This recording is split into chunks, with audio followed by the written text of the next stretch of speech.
First start, time to recreate myself.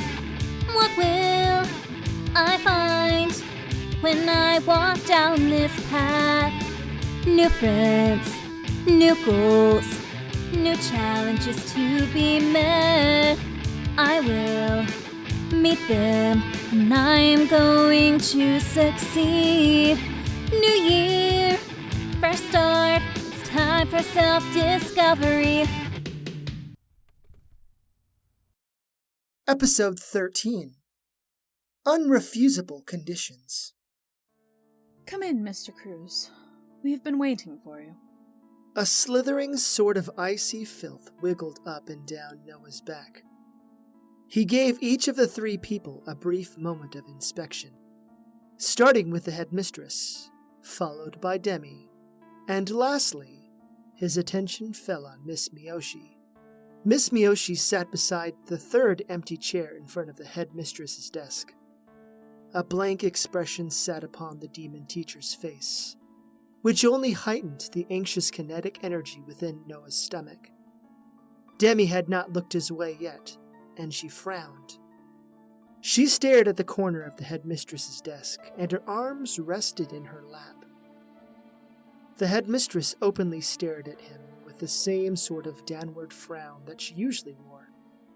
It wasn't the sort of frown that conveyed disappointment or anger, but simply a means of not trivializing the situation. Noah came inside silently, sat down in the middle unoccupied seat, and gazed into Headmistress Darbo's eyes. Before we begin, may I please ask a question? Headmistress Darbo gave the most subtle of nods. No disrespect to Miss Miyoshi, but why is she here? If this is a disciplinary hearing of some kind, is there a reason she needs to be present? Miss Miyoshi didn't react, and she kept peering at Noah non-aggressively. Demi still averted her eyes.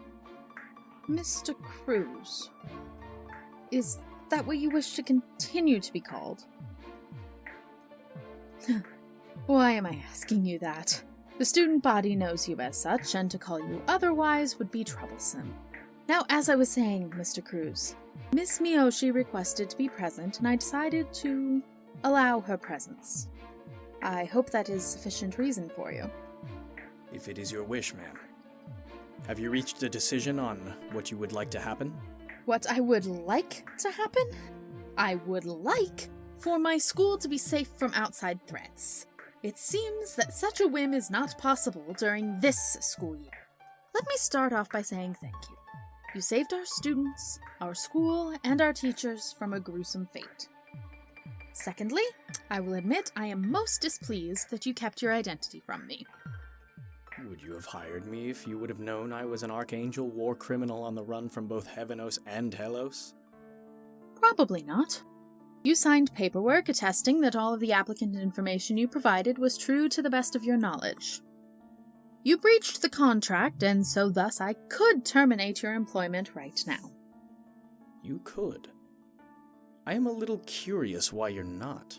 Headmistress Darbo laced her fingers together on her desk. Please tell me why you decided to accept a teaching position with us. Well, I wanted to have a hand in shaping young minds. I love the idea of empowering others, and I decided to try to use my experience, knowledge, and expertise to my advantage. I'm sure you are well aware that my teaching credentials are legitimate and earned through an accredited institution. Yes, we are aware of that. I'm sure that you have many degrees, don't you? 100 years is a long time to be on the run. I didn't want to waste it. You really care about our students, don't you? Even the ones from Helos.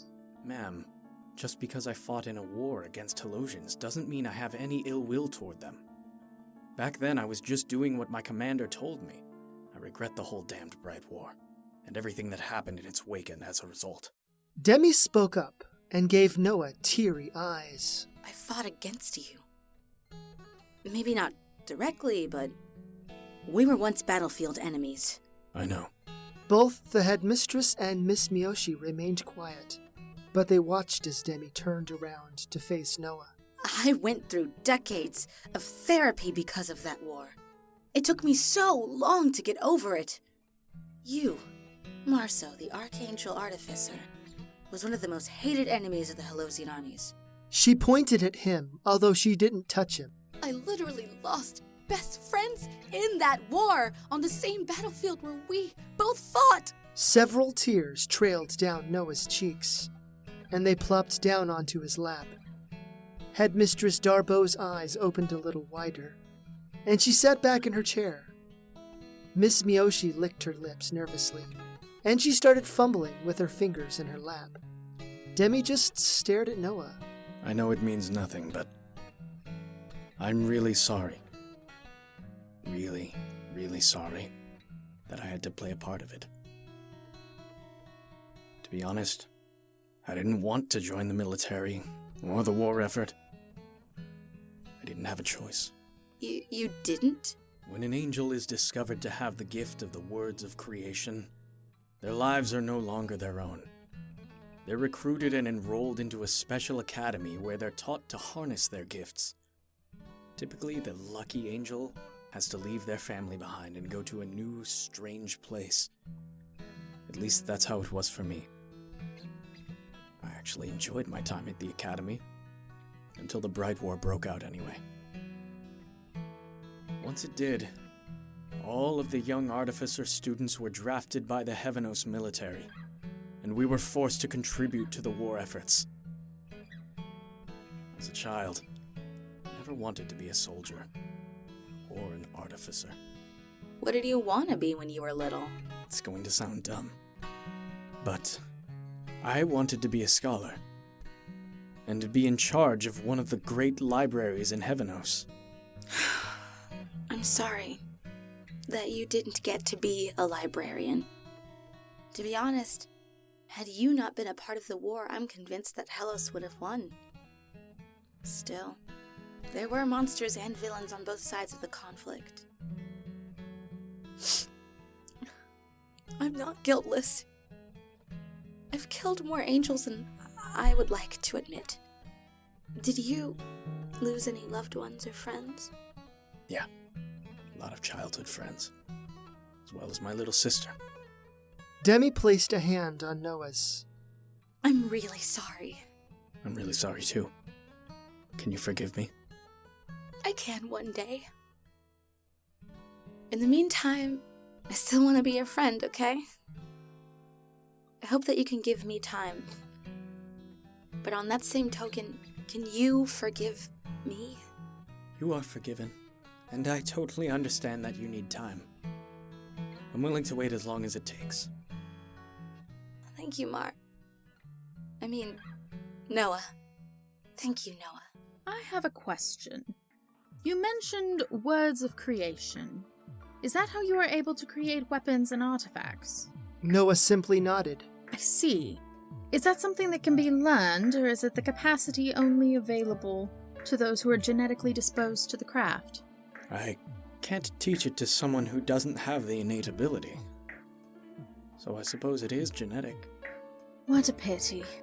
Let's move on to the next subject, shall we? After speaking to Miss Montbella, I have been made aware that she knows about you. Is this correct? It is. Demi crossed her arms over her chest. I had heard that her sister was recently cured, and that there was a major issue between the Montbellas and the Capudanes, regarding some very hard-to-come-by ingredients. I should have realized it sooner. Well, I would like to know the full story like she heard it. Please start at your convenience. You mean right now? But what about my class? I have arranged for a substitute to take your place until this meeting is over. Now, please. And so Noah told them the entire story, starting from when he had become an archangel to the fateful day where he witnessed the collapsing of the Radiant Council globe. When he finished, the three women sat in silence, and they all averted their eyes from Noah. Miss Miyoshi spoke up first, and her voice was quite meek. That little girl from the story. A little girl? Do you mean King Yaogodin's daughter? Oh. Yeah, that's right. You're also a daughter of King Yaogodin. Was she one of your older sisters or something? When Miss Miyoshi locked gazes with him, tears filled her eyes, and they streamed down her cheeks with consistency. She wasn't angry, sad, or even afraid. No. Miss Miyoshi was smiling, and her eyes were shimmering warmly. To see her looking like this, well, it was weird. No, that little girl was me. You saved me from Arcadian's sword. Thank you so much. You can't be serious. Noah glanced toward Headmistress Darbo. Is she serious? The headmistress just looked back at him, her lips pressed together to form a small line. She gave him a small nod. That would make you over 150 years old. I can't believe it. You look so young. I mean, I knew you said you were the king's daughter, but I never thought that you would be that same girl. Miss Miyoshi brushed some hair behind her ear, and she averted her eyes from Noah. A slight crimson hue filtered through her cheeks. After I got rescued, my parents made sure that I and the other members of the royal family were better protected. I grew up constantly being followed by elite archdemon bodyguards, and so making friends with people my own age was impossible. I hated that life and wanted something normal. I begged my parents to let me attend a normal school like a normal demon kid. Believe it or not, my father was easier to convince than my mother. Well, when I was finally allowed to enroll in a normal school, I changed my last name to Miyoshi, rather than the royal last name. That's why I had no idea you were connected to the royal family. I attended elementary and middle school in Helos, but I actually attended Arceados Academy for high school. When I took history classes here and when you came up in discussion, they called you the Fallen Archangel. No one was sure, but the common belief was that you'd fled to Helos somewhere and was seduced by a Halosian sorceress or something. Well, after I graduated college, I began searching all over Helos for you. I was kind of obsessed with finding you. I've been here the whole time. Well, not in this country, but just traveling about in secret. Up till now, I had kept my identity and location hidden. After last night, though. Helos knows you're here. Well, not you, but they know that an angel of extreme power is in this plane and in this city. The Demon Kingdom is initiating plans and strategies in case of an angelic invasion. The Devil Queen is also mobilizing her forces too. Oh, and just for the record, I'm not connected to the royalty like Kazuna is. But I have an aunt who works for military intelligence. If Helos felt my presence, then there is a good chance that Heavenos did as well. Headmistress, I regretfully submit my resignation. No, I will not accept it. What do you mean? You can't not accept it. I have to leave. But you don't. Aren't you tired of all this running? My presence here could bring calamity to the students. Perhaps it could, but had you not been here last night, then we would have been destroyed. I would rather have you with us than not. And also... The headmistress opened a drawer, pulled out the tiara, wiggled it for Noah to see, and then placed it back in the drawer. You have given me the ability to safeguard you. Only Ms. Montbella, myself, Miss Vaughtice, Ms. Miyoshi, and the other Helosian teachers know who you are. Wait, I thought you only used the mental wiping spell on the student body. Headmistress Darbo closed her eyes for a moment. There were several teachers on staff who would have turned you in order to purify the school of non-mage blood types. I cast the spell a second time after you left. I decided that the Helosians deserved to know you, though. But what if someone lets it slip? What if one of those teachers... None of the others would do that. Things are getting bad, and no one wants to help the Heavenos war machine to start back up. What do you mean, getting bad? Based on intelligence from my father, the border guards from the Helos and Heavenos borders and any of the in-between planes between the dimensions have reported strange activity on the Heavenos side. No active engagements, but something strange is going on. Not only that, But the oracles working for the Devil Queen have prophesied a brilliant wave of white death that could ravage the worlds once more. We suspect that Heavenos is preparing for war. No. I have also received some other secret intel. Arcadian, the dreaded Archangel General of old, has essentially been king of Heavenos since the end of the Bright War. The Heavenos forces have started pulling back from fringe borders they once controlled. They have just abandoned those posts. However, the areas that have direct access to Heavenos have been fortified. Trust me, things are bad. I can't believe it.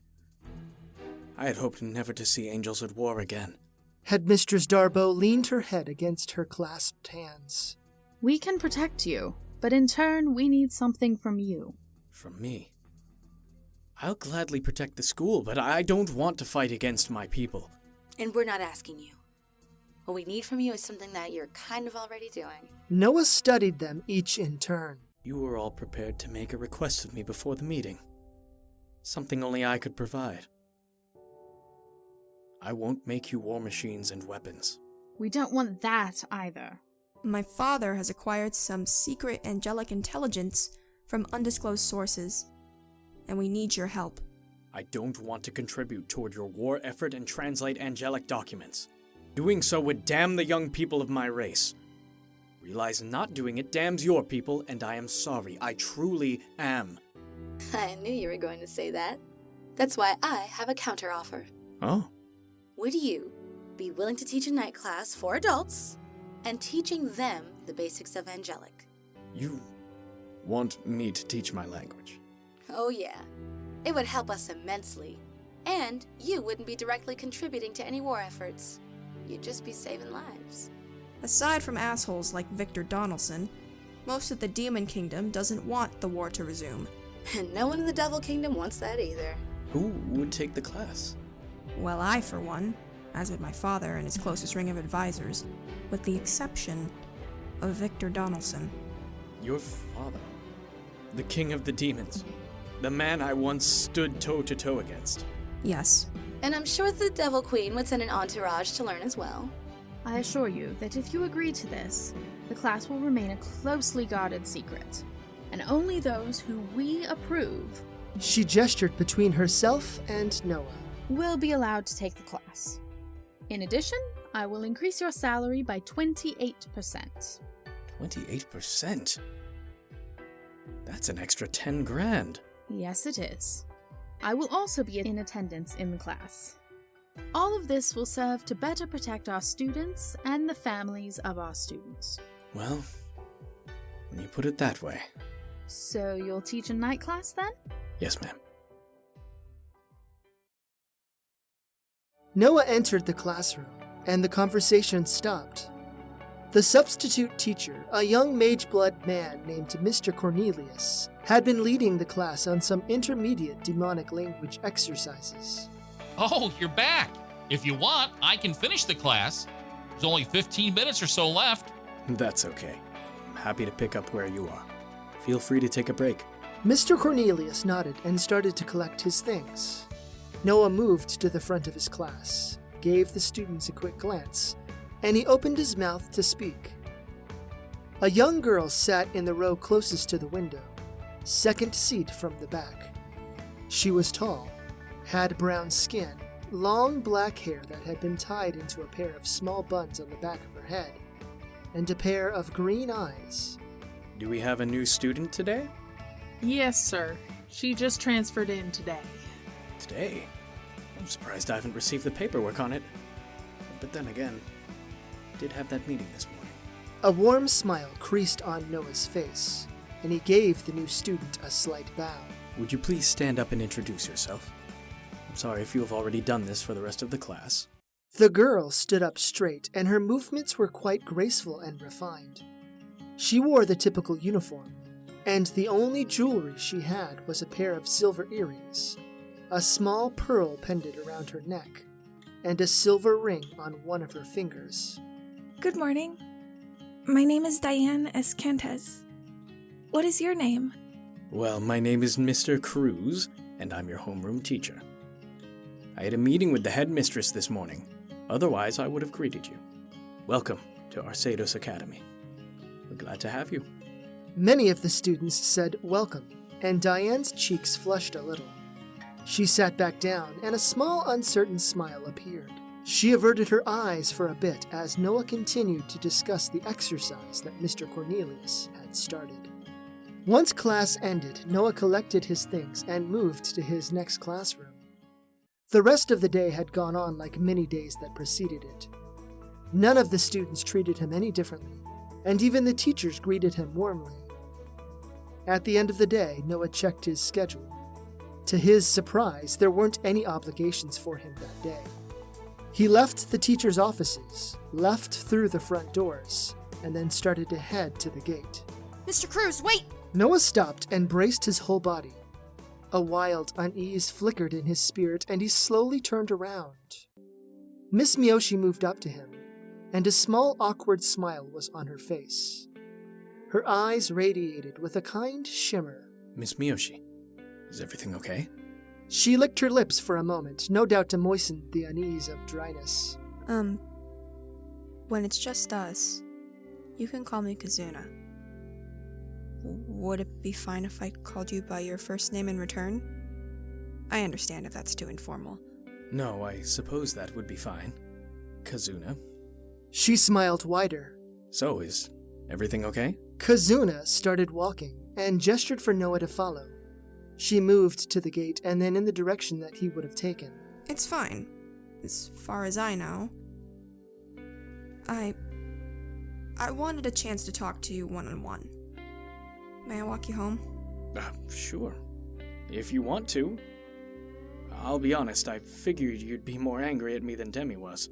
They walked down the sidewalk, and clusters of students took notice of them. Noah didn't really pay them any considerable mind, other than to avoid walking into them. I mean, it is strange to be talking to you like this. Especially because I spent so long trying to find you. About that. Why did you try and find me? Kazuna lowered her gaze for a moment. A couple of reasons. Although as the decades rolled on, the reasons changed. At first, I wanted to find you and demand answers from you. I didn't understand why you did what you did, but then you just disappeared.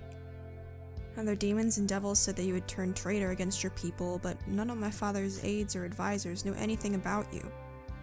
Your people sent many hunting parties into our territories searching for you, and so that only intensified my desire to find you. You were like this amazing mystery that I was connected to, and yet you were a puzzle I couldn't figure out. Noah breathed a heavy sigh. After I started high school, I shifted my focus toward wanting to bring you to justice. You had slain so many Holotians, or at the very least had a hand in thousands of deaths. I felt this all-consuming conviction. And let's face it, I was going through adolescent hormonal changes. You got the focus for my shifting rages. I suppose it's a good thing that you didn't find me then. Kazuna tucked some of her hair behind her ear. Yeah, no kidding. It wasn't until after I graduated college that my focus shifted a third time. My newest and most recent goals were to find you, and well, thank you. Thank me? For saving your life? Yeah, and I wasn't the only one who wanted to find you for that same reason. My father also sought you out. As you may or may not remember, Arcadian had captured me and forced my father to surrender. That terrible archangel told him that unless he allowed himself to be killed, I would be executed. However, if he took my place, I would be held captive and kept alive. My father was ready to greet death without regret. The rest is history. Your act of heroism not only saved my father and I, but Hellos as a whole. Oh, I wouldn't say that. She stopped, and her voice took on a dreaded chill. No. You saved Hellos, literally. I don't know how close you were to the Archangel Arcadian back then, but we managed to get some really messed up intelligence from back then. Noah turned around and made sure that he and Kazuna were alone. They stood beside another kid's park, and there weren't any people in sight. To be honest, aside from being a part of the Archangel Corps, I was just designated to make artifacts. I was asked to make some very serious and terrible devices. I never told Arcadian or many of the other Archangel comrades I had finished some. So, you did finish them? A couple. But they were sealed away. None of the angels, archangels, or Arcadian can get them. How can you be so sure? Because those artifacts are locked away in my armory, which is an interdimensional space that can only be summoned with the key to the door. You'll understand if I don't reveal where the key is, right? Kazuna smiled a little, and a little of the color returned to her cheeks. It's a relief that your armory is sealed, then. The intelligence reports from back then indicated that Arcadian's plan was to unleash some kind of super weapon against Helos after my father and I were killed. Its name was so strange. Maybe it was Pagan Diril? Something like that? No. It's the Pathandrel. I only told one person about it, and I made a promise to keep it secret. Looks like Casina betrayed my trust. Casina? As in the Archangel Sword Maiden of Blood? Were you two? Yeah. But I always suspected I wasn't the only one. I had hoped I was. But I suppose she and Arcadian might have been more than what I thought they were. So I take it you made this Pathandrel. I did. How bad a weapon was it? And are you certain it's not possible they could recreate it? Or maybe get to it? Believe me, if they had access to it, or anything like it, they would have used it by now. It is the most powerful artifact I have ever created. And I swore to myself I would never make anything similar. As for how bad it is, well, Helos would cease to exist. Kazuna's eyes opened wide, and she brought her hand to her mouth. Why didn't you destroy it? Because the armory is in Heavenos. Let's just say I did many things during the Bright War I'm not proud of. The armory is not only filled with the most dangerous artifacts and plans I had created, but it has enough epic weapons and armor stored within it to outfit several brigades. I can understand that. She started walking again. So why did you come here? You remember the bead I had created? Well, it took me here. I just went along for the ride. Really? You mean you just got here by chance? Crazy. So, can I ask you a question? Sure. Why are you being so nice to me? When you thought I was just some dude, you were kind of a bitch. No offense. Kazuna lightly punched him in the arm. It still hurt. Yeah, I kinda was. Well, you aren't just some dude anymore. Yeah, you're a formal Archangel warrior who butchered my people, but you're also a person who threw away his connection to his people, his station in life, his security, his lover, and his future to save an innocent life. She tapped herself on her chest.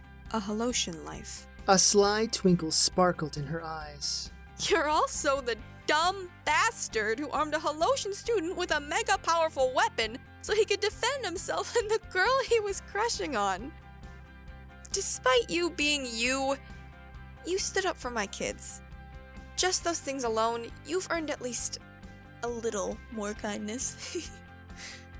I'm really sorry for my war crimes. Yeah, I forgive you. And I'm sorry for being a bitch.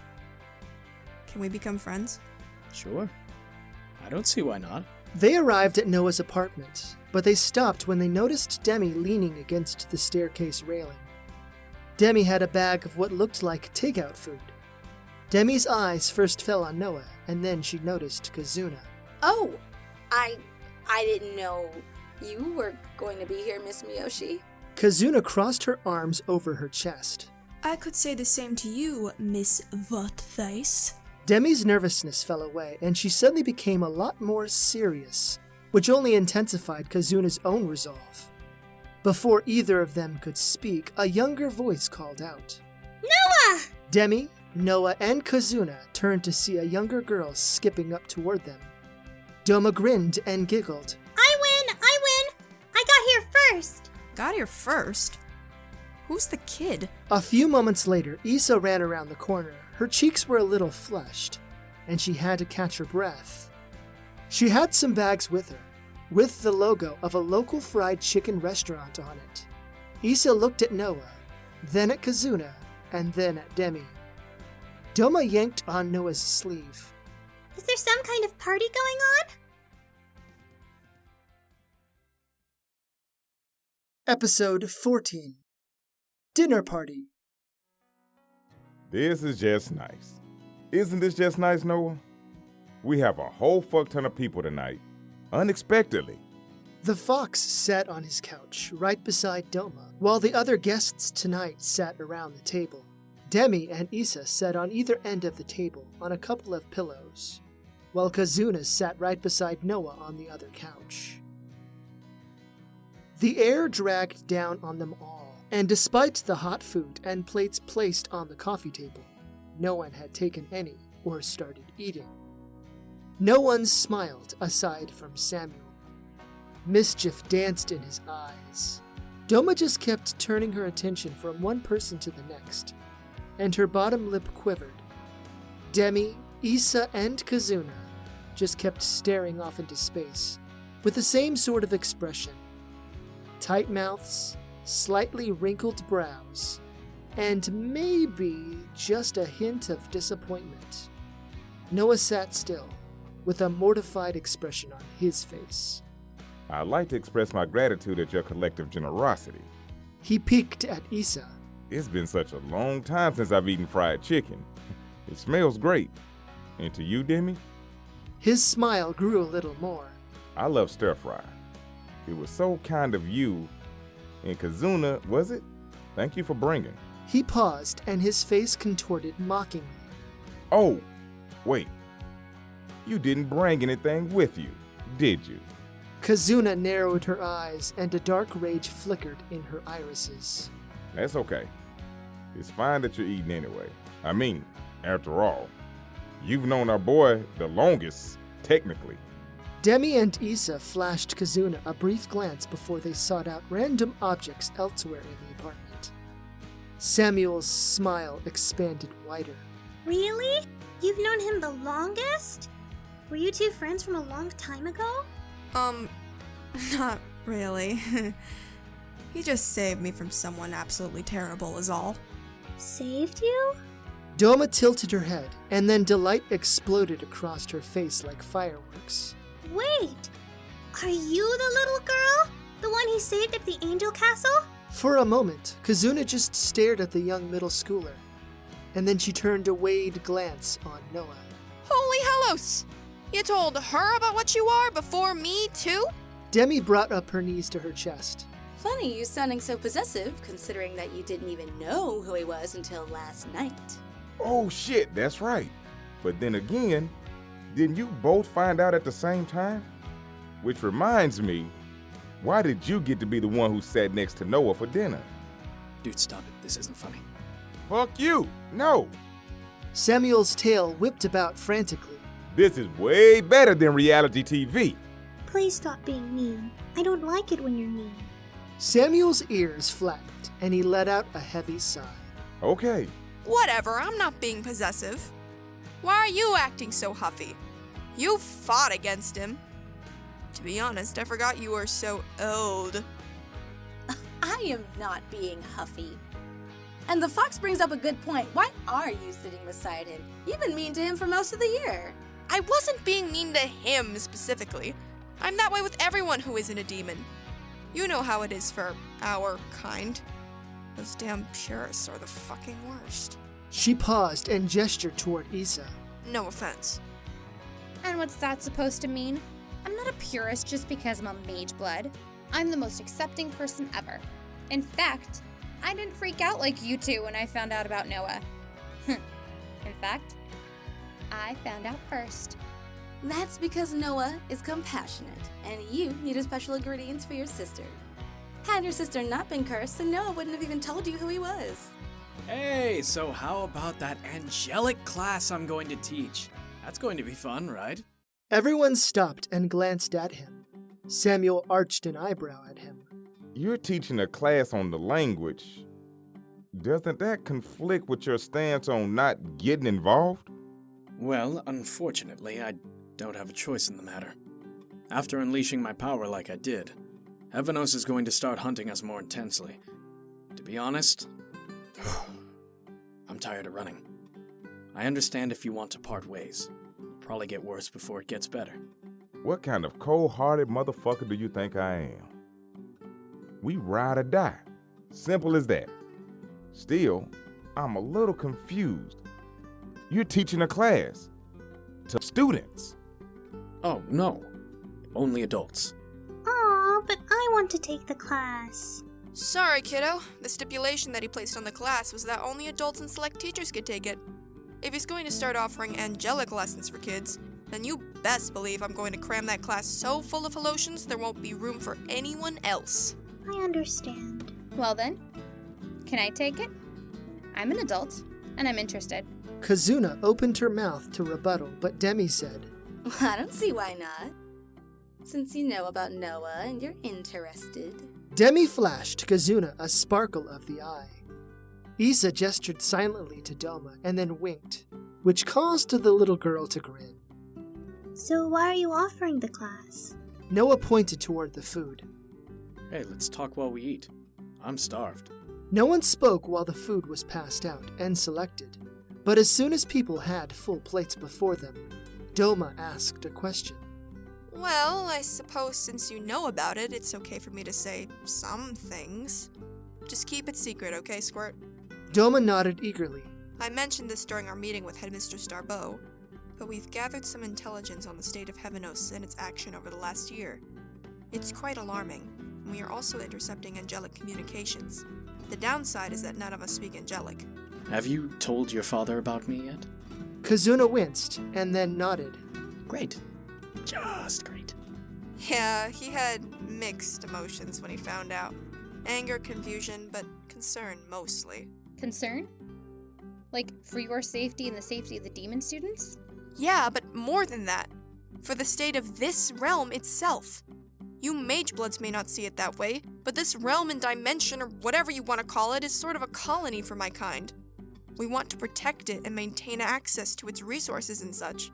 Yeah, we devils see it the same way. A colony? But you don't control us. Control is a subjective concept. We may not govern you, but we protect you from unseen forces and dangers, have contributions to your economy, and provide your kind access to magical artifacts, substances, and such that you wouldn't have had access to without us. That's why your dimension is sort of a colony. So since the king knows about me, is he for certain taking the class? Yes. So is my mother, my brother, and my 3 sisters. The Devil Queen is also taking the course, as are her advisors. Well, at least Headmistress Darbo will be there. And Issa, I suppose, now. It won't be a total Bright War reunion party. Actually, it's funny you mentioned that. You may not remember it, but you actually fought the Devil Queen one-on-one during the Battle of Yodesh. The Battle of Yodesh? But the only devil I didn't kill... You've got to be shitting me. Nope.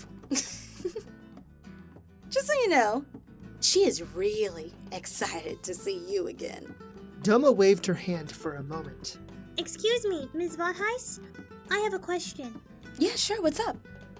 And you can call me Miss Demi if you want. Okay, Ms. Demi.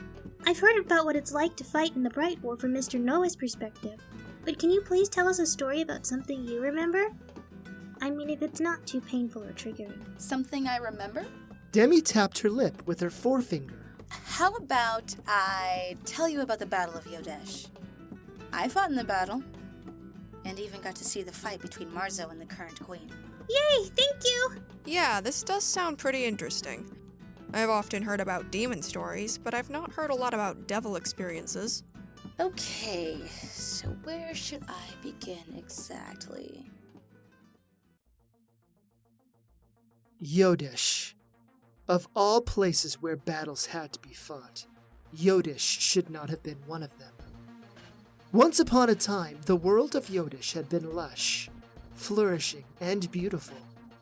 Demi had heard about its wonders many times as a child, and her mother always spoke so highly of the distant world. In fact, Her mother often promised to take Demi there one day on holiday. That promise invigorated Demi as a youth. She always knew she would one day visit the pleasant world. But not like this. Demi stood beside her devil comrades, dressed much in the same way that they were. She wore a black-colored iron breastplate, a pair of matching bracers, some greaves, and a pair of boots. She carried a black iron shield, and in her other hand, Demi wielded a vicious warhammer that she affectionately named Trenton throughout the course of her war experience. She frowned as she stared into the terrain. The trees that had once been so remarkable had been scorched and pulled up. The long grass had been trampled, and the flowers that had once dominated the area were nothing more than a legend on the lips of those who remembered them. Where once the air had the most pleasant floral scents, only sweat, blood, and regret saturated the field. This particular site had been contested over many times, in smaller skirmishes, but it was not like this. On one side were the combined armies of Hellos, the Demon Legions, and the Devil Corps. The other side of the battlefield was bathed in constant and ever-stretching light. Oh, so dreaded light. From this distance, the angels were nothing more than faceless monstrosities, there only to rob the lives of those Demi came to care for and know. She would see them soon enough. Bitterness bubbled in her stomach, and she gripped her weapon harder. She stood toward the front lines of the devil forces, so she had perfect view of their general. General Shambine de Sora was a devil among devils. She was immensely powerful with magic, had an impressive set of twisting black horns.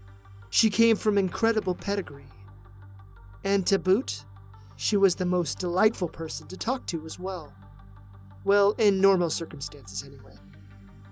She had long brown hair, a pair of hazel eyes, and dark skin the color of ash.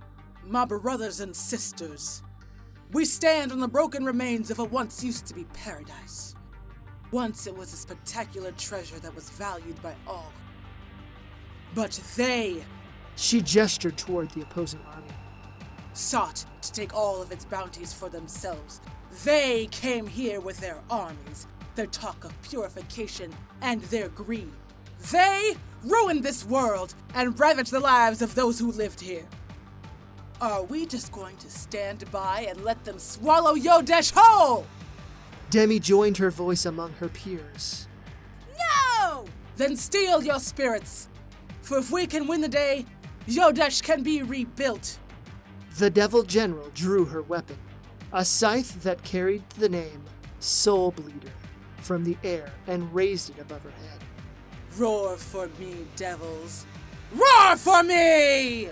Once more, Demi aligned her voice and her discontent along with her comrades. In response, the angel army also screamed out. Deafening hollers slammed into one another, and Demi's head spun a little. This had not been her first battle, but it had been her first one where legendary enemies were on the other side. Devil intelligence revealed that the Archangel General Cassina and her companion Marzo were among the angels.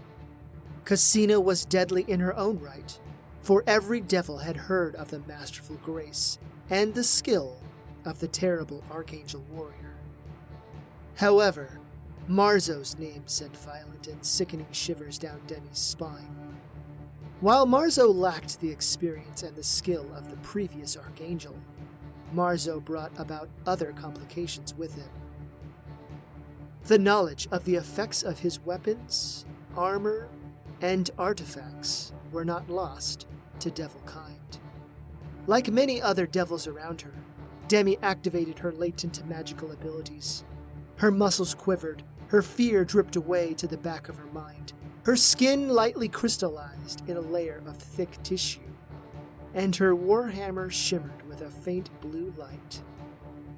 General de Sora turned around and then pointed her scythe at the other army. Moments later, she charged.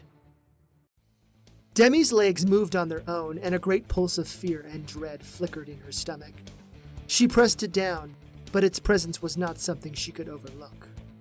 Would today be the day she finally died? Maybe so. The armies of the angels and the Holosians clashed, and Demi met many an angel in the mortal dance. She raised her shield and parried the blows of the foul winged foes. When openings presented themselves, she slammed her hammer into their faces, arms and shoulders. Helmets and armor crunched under her might, and often the kinetic energy from her hammer stunned the angels long enough for her to strike a more vital spot. Angelic swords scraped against her arms and exposed thighs, but Demi clobbered each person who tried to take her life. One particularly large angel managed to utterly smash her shield, so Demi resorted to two-handing her warhammer. She bobbed and weaved and struck as hard as she could. Someone cut her face and she crushed theirs. Another person broke off a piece of her left horn, and she smashed to their wrists, right before she struck them in the side of the head. Her devil blood flowed from various wounds, but her arms kept pumping wildly. The screams of the dead and dying wrapped around her like the unwanted touching from a stranger. Demi tried to shrug it off, and yet she could not escape. Devil faces looked up at her with blank expressions, and yet Demi didn't focus on them. She couldn't afford to. If she gave the dead around her a more critical stare, one of two things might occur, if not both. One, she would see someone she knew, and despair would encapsulate her spirit. And two, a wayward blade or axe would split her open. Demi had just crushed another angel's skull when she noticed a wide space where a pair of individuals fought, one of which was General Desora herself. Her face was contorted in such amusement and delight, and her scythe spun around her expertly. Her opponent matched her speed and skill, and he wielded a spear that glowed with a bright light. The angel had a full helmet on, but it was more intricate than other angel helms she had seen that day. His wings were more brilliant than that of the normal angels around him, too. One particular feature caught Demi's attention. The young man, who looked a little older than a child, perhaps fresh from his trials of adolescence, had silver rings around his irises. They glimmered in the depths of his helmet. The young archangel's armor glimmered with a profound magical aura, as did the many artifacts that the man wore. Demi felt the individual auras pulsating in the air. Her mouth hung ajar. From the corner of her eye, a blade whooshed closer to her. Demi leaned back and then engaged with her latest opponent. They spun wildly, and Demi ducked in desperation. The angel was quick and fresher than she was. Still, in the last moment, Demi uppercutted the man's chin with her hammer. He stepped back, and then Demi squashed his head. Just as the angel died, another angel jumped at her, and another did so after that. When Demi finally got a respite, she gazed around her. The general was nowhere to be seen, nor was her legendary opponent. They were both lost in an ever-moving tapestry of death and blood. Demi gritted her teeth and threw herself against the next angel. Minutes meant nothing, and the only instincts that thundered within Demi's mind was an urgency to make it to the next moment. A series of horns blew out, lording over the battlefield. They weren't devil or demon horns. Demi braced herself. All at once, the angels rose into the air and started flying away the best they could. Of course, devil and demon kind tried to chase after them, but a rain of light energy arrows fell upon them from the angels' rear line. Demi had been one of the lucky ones, and only caught an arrow in the shoulder. A great roar echoed out, and all of the devils around her started raising their weapons up high. Demi did the same. I want to clarify something. The angels were told your people had weapons of mass destruction on Yodesh, so that's why we went in. Yodesh was a peaceful world, where creatures went to recover and relax. The entire dimension was populated by pacifists. And also to clarify, it was to my understanding that Hellos didn't even have a military presence in Yodesh. Noah winced and sat back in his chair. So what happened to Yodesh? Well, after the Battle of Yodesh, the Helosian army set up a series of forts to protect the land. However, the Angels returned and used a terrible weapon that disrupted the ecosystem of the world. Yodesh transformed from a beautiful, lush paradise into a barren, dead landscape. That wasn't one of yours, was it? No. I heard about that weapon, though. That's one of the reasons I started to rethink my commitment to the war effort. A lot of terrible things came out of that war. For nearly a moment, no one said anything. Doma frowned and then pointed to a dish in the middle of the table. Hey look, there's one dumpling left. Do you all want to play Jankin for it? Jankin? That's a kid's game. Noah held out his hand. Oh, are you scared you'll lose? Isa's mouth fell open for a moment, but then she placed her hand beside Noah's. So did Demi, Doma, and Kazuna. Samuel just watched with a calculating gaze. Okay, ready? Jankin, pawn! In the end, Kazuna won out with paper. However, when she reached for the last dumpling, her hand went through its form. What in the hellos? Samuel let out a chuckle as he finished chewing. The dumpling in the bowl faded from view, and all eyes locked on the grinning fox. Kazuna stood up. Hey! That was my dumpling, you stupid fox!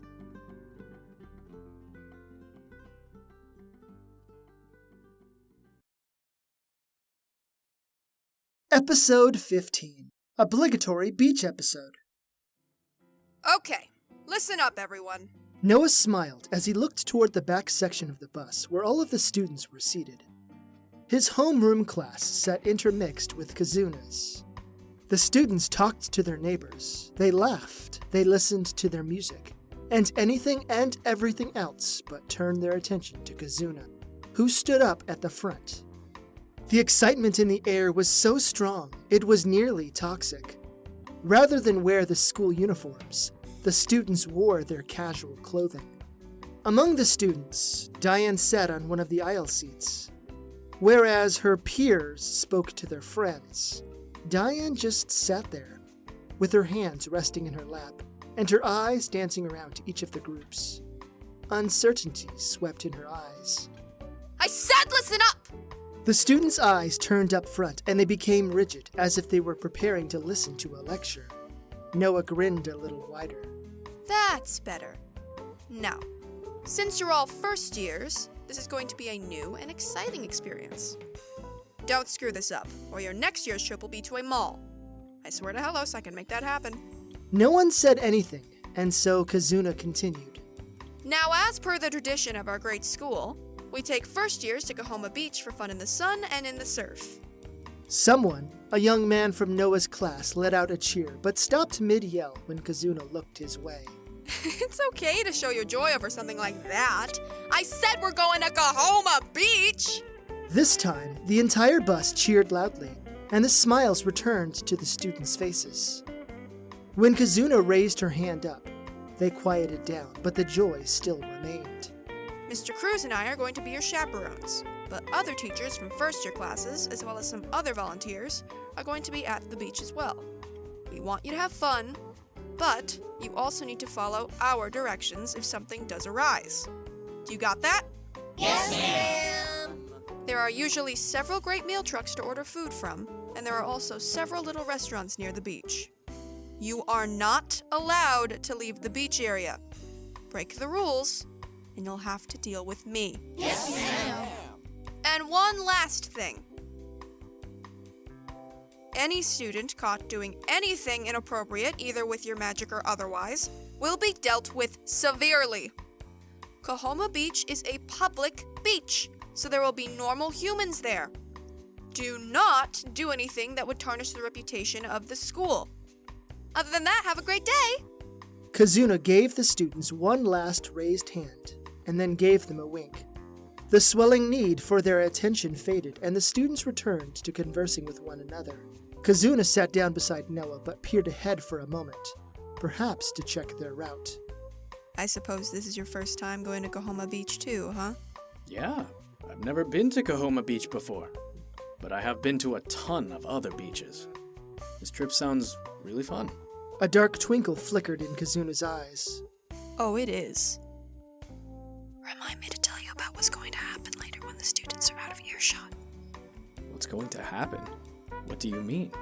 Kazuna simply smiled as she placed her index finger over her lips. Noah turned back around and then grinned down at the pair of students, who sat right behind him. Seto and Kachina sat side by side, and they spoke to one another in hushed, warm conversation. The same sort of twinkles sparkled in their eyes, and wide smiles spread across their faces. Kachina's hand rested on top of Seto's, and their fingers were interlaced. When they noticed Noah looking at them, they both blushed a little. Hey, could you two do me a little favor? Kazuna tilted her head so she could better hear, and both Seto and Kachina leaned in a little closer to Noah. Could you two maybe keep Diane company? She doesn't really know anyone, and that could make this trip less enjoyable if she's alone.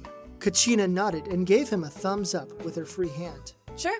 When we get off the bus, we'll go talk to her. Thank you. I appreciate it. He sat back around and faced the front of the bus. That was sweet of you. Well, I can understand how it feels to be alone. And who knows? Maybe those two could be good for her. Maybe. The bus drove down a freeway that looped around some of the taller buildings in the city. Sunlight glistened against the mirror-like surfaces of the skyscrapers, which gave them divine visages. Images of otherworldly buildings and architecture from Heavenos flashed in Noah's mind. For a brief moment, he closed his eyes. His imagination came alive, and once more he stood in the great Judean plaza. Golden buildings surrounded the plaza like doting parents watching an ornery child. The plaza had been covered in exquisite cobblestone, and a fabulous fountain sat right in the middle. A statue of an angel with their wings fully extended had been carved into the top of the fountain. The angel depiction held a staff with an ornate headpiece, and water poured from the end of the staff. Another stream of water flowed from the statue's opened palm, which was held out, pointing in the other direction.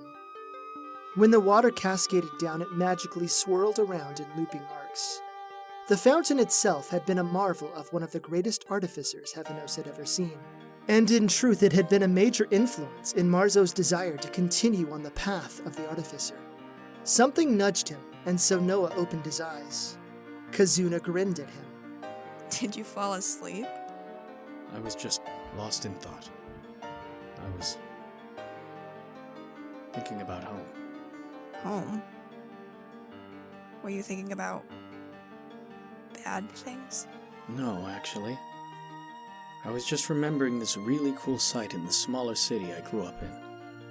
There was this really cool fountain I used to love sitting by. Oh yeah? I can only imagine. We have some pretty cool fountains back home, although some of my more favorite ones might irk you a little. Oh. Why is that? Because they're violent. The best ones have demons cleaving open wounds on angels, and the water comes from the many slices and injuries. On festival days, the city managers usually put silver dye in the water, and it makes the statues look more authentic. Yeah. That is a little too violent for my tastes. I'm sure that it took great skill to make them, though. The bus pulled off of the freeway and turned onto a street leading toward the beach. Sparkling water reached out and touched the horizon, and the sun glinted off of the water's surface. One of the students gave out a holler, which trickled to others. Within moments of pulling off the freeway, the entire bus screamed out with absolute energy and anticipation. From a distance, the beach was relatively empty, with the exception of a few dozen people scattered across the vast sandy area. A long pier stretched out into the water, and the pier had many little shops and vendors located on it. I figured it would be busier. You mentioned that this was a public beach. I mean, technically it is, and the public still has access to it, but our school takes certain precautions to ensure the safety and privacy of our students. Oh? I don't know the specifics, but for most trips, Headmistress Starbeau casts a spell on the area that subtly and magically discouraged the weak-willed from wanting to go to the beach today. Is that legal? And who's gonna say anything? There isn't really a magic police or anything. It's harmless anyway. I suppose there really isn't anything bad about that. The bus they were on parked beside the other buses from Arceados Academy in a large parking lot. In addition to theirs, about half as many buses were on the far side of the lot, with about a dozen or so various cars parked between them. Looks like we're not the only ones here on a beach day. I've got a bad feeling about this. The students got off of the bus and they fed into a larger group of their peers, who filed from other buses. Noah and Kazuna walked over to the front of the crowd where the other teacher chaperones were located. Isa, Gregor, and Demi were among those that Noah knew the best. As soon as the students had collected, Demi clapped her hands together several times. All right, who's ready for a beach day? The students cheered loudly. Okay, so you have the next 4 hours to do whatever you like, so long as you listen to the rules that your chaperones discussed on the bus. There's lots of... Demi stopped and stared at the students at the far left of the group. They gazed at something behind the line of teachers, and once Demi quieted down, a lot of other students looked in that direction as well. Soon, everyone was watching the larger cluster of other students, led by a couple of adults. The cluster was moving towards the Arceados Academy students. I fucking knew it. The woman at the front of the group was none other than the High Inquisitor Camille Farr. Rather than wear her typical robes, she wore a white two-piece bathing suit. The symbol of her order covered her right breast flap. Her dark hair had been tied into 2 buns that sat at the top back half of her head. Like before, her green eyes sparkled with brilliance. A pair of teachers were at her side, and a third was just a step behind her. The third teacher had dark brown hair, although Noah saw hints of lighter, blonder roots barely coming in. She was a tall woman with resonating gray eyes, and a small mouth, poised for smiling if only she heard the right joke. The woman wore a purple one-piece. For the briefest moment, her eyes locked with Noah's. His stomach dropped deeply, and yet he couldn't identify why. She only lingered on him for a moment before she looked over the other students of Arceados Academy. Inquisitor Farr and the students from St. Gabriel's stepped up to Noah's group, leaving about 6 feet between the 2 groups. Her students had already gotten dressed in their bathing suits. Arrogant gazes covered most of the faces of the St. Gabriel's students. Oh, look, students, it's Arceados Academy. It looks like we beat them here just like we usually do. Beat them. How does it feel to be second-rate again? And to mirror their esteemed leader, the students from St. Gabriel's also laughed. Demi stepped up and she maintained her smile. Listen, we're here to have fun. So why don't you go off and have your fun and leave us to ours, okay? Okay. We were about to go claim our spot. We were thinking about taking the area beside the pier. It is the best spot after all. But that's our spot. It's been ours for the last 25 years. High Inquisitor Farr brought her hand to her face, and she gave off another resonating villainous laugh. Oh, but we were here first.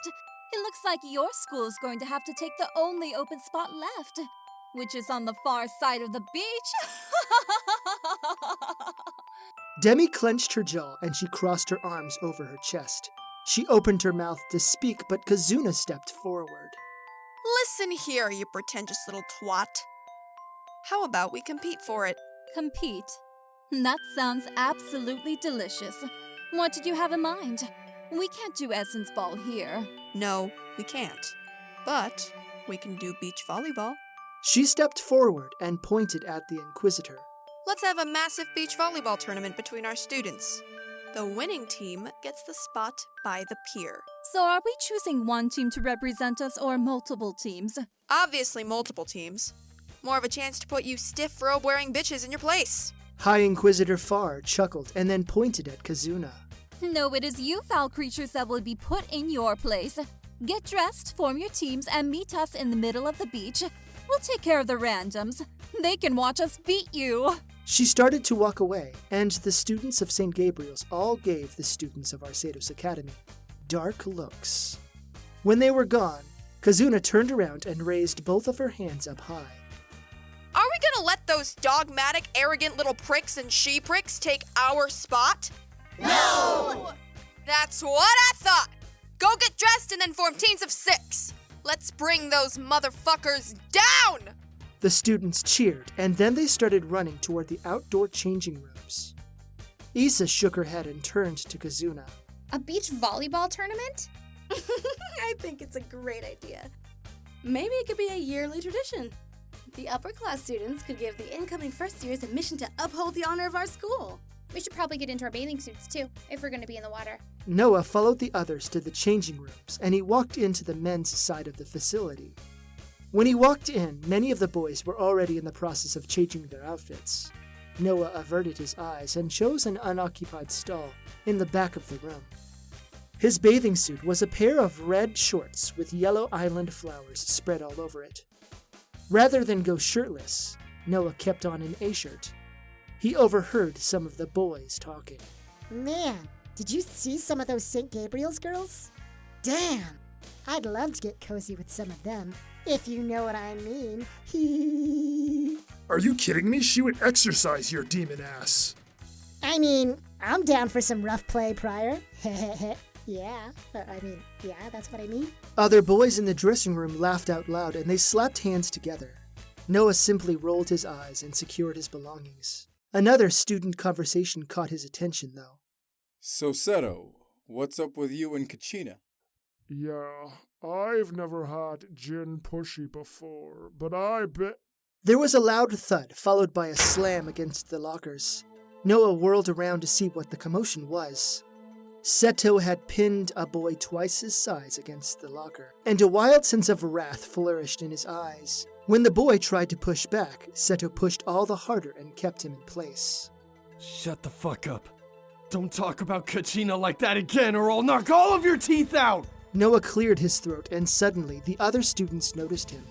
Seto let go and the student who was pinned brushed himself off. Did you see that? He attacked me. I didn't see that, unfortunately. But I did hear what you said. I'm not surprised he did what he did.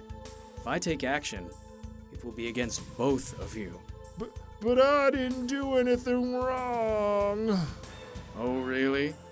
Noah crossed his arms over his chest and gave him a dark look. Maybe you'd like to tell Miss Miyoshi or Miss Montbella what you said then. Or perhaps Miss Vautheis? The boy's face blanched and he lowered his eyes. No, sir. I personally don't want to hear that sort of garbage talk. So how about you all just quietly get dressed and then leave? We can just move forward and have a fun day, yes? No one said anything and went back to getting dressed. A solemn silence had overtaken the boys, and Noah stayed in the locker room. He watched everyone with the same icy glare. Seto kept his eyes averted, and a small angry frown creased his face. Noah was the last one to leave the locker room. Demi approached him. She wore a silver one-piece and a pair of green flip-flops. Hey, is everything okay? The boys came out of the locker rooms a little bit less enthusiastic than when they went in. Noah winced, and then he quietly relayed the story to her. Demi frowned, and then she shook her head. Thank you for telling me. I won't punish them because I don't want to have to punish Seto for getting physical. Kazuna and Issa walked up to them a few moments later. Kazuna wore a two-piece with thin strings and sparkles placed on the fabric. Issa wore a two-piece, but hers was simple and colored blue. Is everything okay? The boys were acting a little weird when they came out. Noah opened his mouth to speak, but Demi just waved her hands. The boys were being a little too rambunctious in the locker room, and Noah had to set them straight. Rambunctious? Like in horseplay? Or like locker room talk? When Demi and Noah hesitated, Kazuna asked, Who? It's fine. I'll take care. Who? Demi sighed and gave Noah a small nod. He described the student, and Kazuna growled ever so slightly. The offending student had been a student in her class. Kazuna approached the students. All right, listen up. I need a student to help me do some special projects while we're here. That student will receive extra credit on their next test. And since I know how each and every one of you are doing grade-wise, I will select the lucky person. She pointed to the student who Noah described. Mitch, you need some extra credit, so you will be helping me during the volleyball tournament. But I... No arguing, come with me.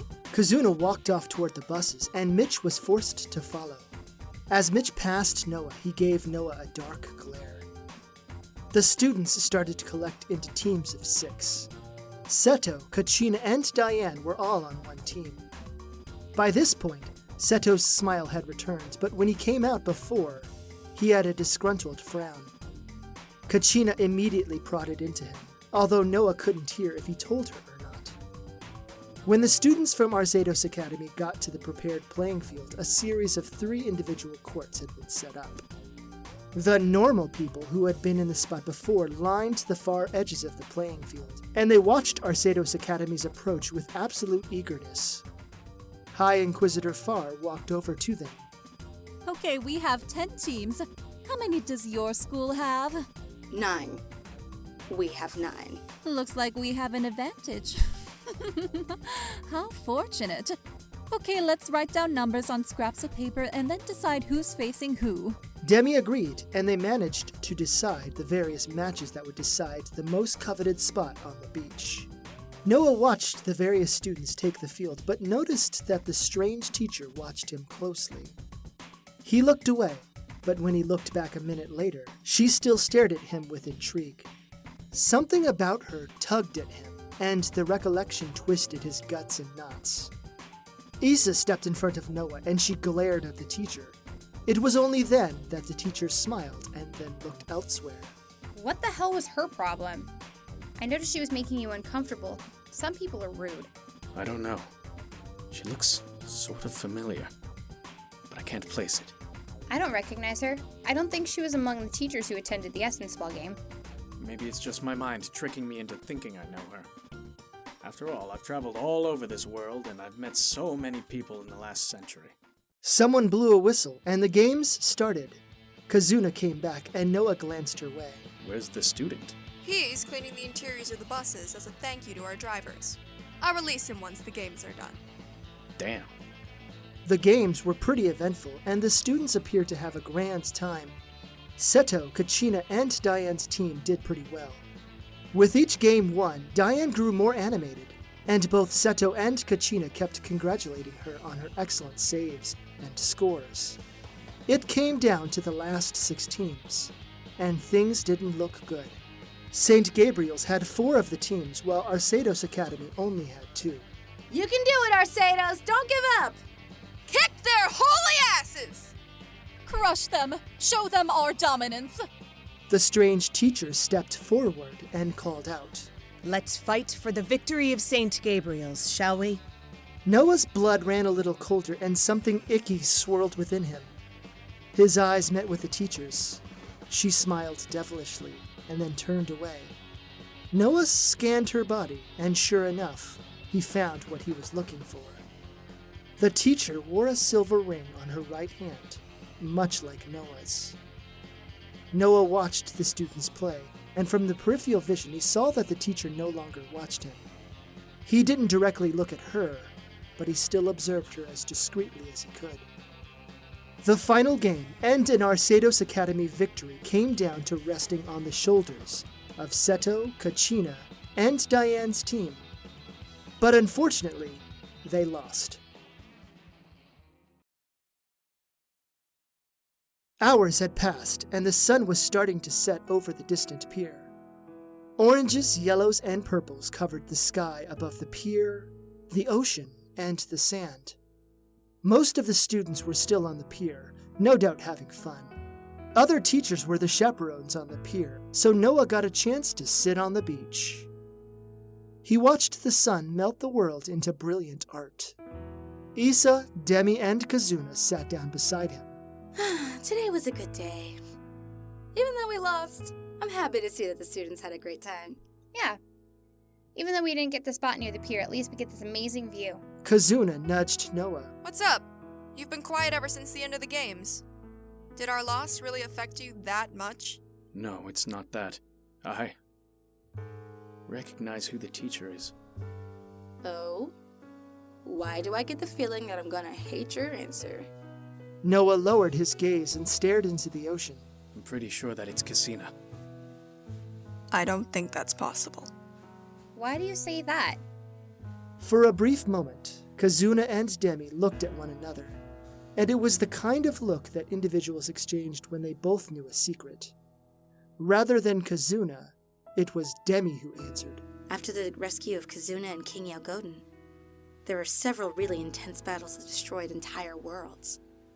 During one of those battles, it was said that Christina, the Archangel Sword Maiden of Blood, fell in combat and was slain by King Yalgodin himself. Noah just stared at Demi and Kazuna. They seemed so sure about what they were saying. But Noah's insides rocked with such filthy unease. The way the woman stood, spoke, and the way she looked at him. Could it have been Christina? Or could Christina really have died? A sudden mental spark flickered in his mind, and his eyes opened wide. What? What are you looking at? The first artifact I had ever given Christina was one that prevented her from dying. There may be a chance that she survived that battle after all. No, wait a moment. If she were really here, I'd have felt her. We all would have. Noah waggled his ringed finger at them. Not if she has one of these, which might be the case. Maybe I'm just imagining things or being overly anxious. But if she has found me, then I'm in real trouble. You haven't confirmed it though, right? So it might not be her. And you said it yourself. You might be tricking yourself into thinking you know her, right? Noah nodded. If it isn't her, then you're stressing over nothing. And if it is, then maybe she only suspects you too. After all, she can't feel you. So she's only making an assumption until she has hard proof. Yeah, and if it is her and you disappear, then she will know for sure. The best thing you can do is just be calm and do what you have been doing. The night class starts tomorrow night. What if she stumbles upon us? She won't.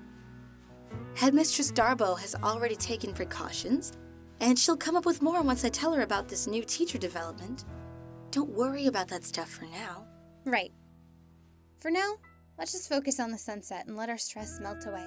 Really is rather pretty. Oh yeah, Kazuna. Weren't you supposed to tell me about something that was going to happen? Oh, yeah. Well, every year we... A massive serpentine head emerged out of the ocean, right beside the pier. It looked small from the spot where Noah and the others sat, but it was no doubt massive up close. The serpentine head was covered in light blue and dark blue scales, and had long fins on its body. It opened its mouth, and it let out a massive screech. Noah hopped to his feet, but before he could say anything or summon any magic, Kazuna laughed and then grabbed his arm. No, it's fine.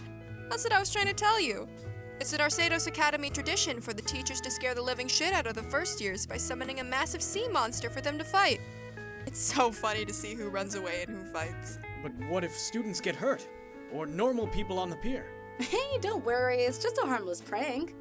The sea monster is actually an immortal demigod named Mervyn, who attended Arceados Academy 100 years ago.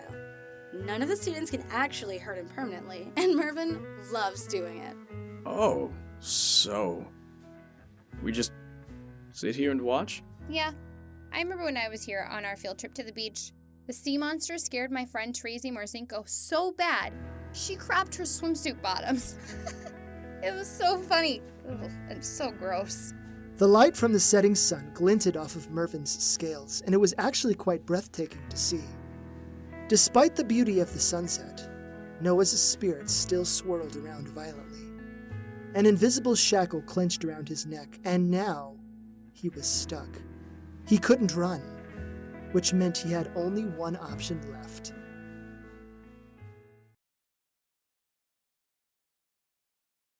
Episode 16. Night Class. Just take a deep breath. You've got this. It's no big deal. A spiral of chaotic energy whirled within Noah's mind. No matter how much will he sent at the tornado, nothing seemed to calm its strength. The only sounds in the classroom were the constant tick, tick, tick of the clock. Noah breathed deeply and then moved over to the collection of notes he had composed for the class. Because no one outside Heavenos had a need to speak his native language, there weren't any textbooks or aids. A single 3-ringed notebook lay on the center of the teacher's desk, right beside flashcards and other sketchings and papers. Would this be enough to support an entire class? Noah groaned a little as he flipped open the notebook. The more he reviewed his notes, the more fierce the invisible needles that stabbed into his brain became. In the vast void of sound, the constant tick, tick, tick twisted and gripped his soul with unrelenting force. Time melted away, and Noah still didn't know what would be vital to the students who planned on attending. This wasn't like a normal language class, and the intention of the students' interests weren't grounded in academic progress. Should he start with grammar, or start with just breaking down phrases from the angel's communications? A wretched heat had flared up in his heart. Teaching this class meant betraying his own people, even if it was merely teaching. Then again, if he didn't, what kind of horrid monstrosities would the armies of Heavenos perform under Arcadian's direction? Maybe Samuel was right. Maybe he should have run. And the dominance of the clock's dreaded rhythm all but disappeared from Noah's conscious attention, and his heart thumped as wild and furious as a young colt sprinting through a field. Demi and Headmistress Darboux stood in the doorway. The headmistress arched an eyebrow at him, and she held her hands behind her back. Demi, on the other hand, had the same sort of awkward and goofy smile she usually did. Whoa, are you okay? Can I get you anything? You're sweating like a mage blood in Helos. Even Headmistress Darboux gave off a brief and fleeting giggle as she moved into the room. Each step reflected her refined sense of elegance and authority. She sat in the front row, crossed one leg over the other, and then peered up at Noah. This will be an interesting opportunity to witness your teaching skills firsthand. Try not to be nervous, Mr. Cruz. I'm sure you'll do fine. And if things get too uncomfortable for you, Miss Vartice and I will be here to ensure civility is maintained. Thank you, ma'am. Hey, you're going to do fine. Don't be so apprehensive, or they'll pick up on that and eat you alive. Thanks. That doesn't make me feel more panicked at all. Good. Someone cleared their throat, and Noah glanced over his shoulder once more. Kazuna stood before a large group of people. Each of the individuals with her radiated with potent demonic magic, and they all held the sophistication and elegance one might expect from the demonic royal family. Kazuna's family members all looked similar. Black hair, dark eyes, and serious facial expressions. There were 3 younger women closer to Kazuna's age in the group. Each of the younger women had a different hairstyle. One of them wore her hair in a tight bun on her head. Another had short hair that fell to her jawline, and the last had a pixie cut. There was also a young man in the group as well, and while he appeared older than Kazuna, he was not as old as the eldest male. The young man had thick, shaggy black hair, and his expression was the darkest and most grim of the entire group. Noah could only assume that these 4 individuals were Kazuna's siblings.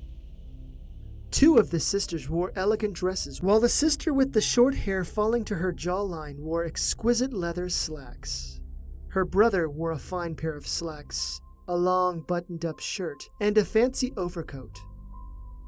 The eldest male was tall, perhaps nearly 7 feet tall, and he boasted a powerful barrel-shaped frame.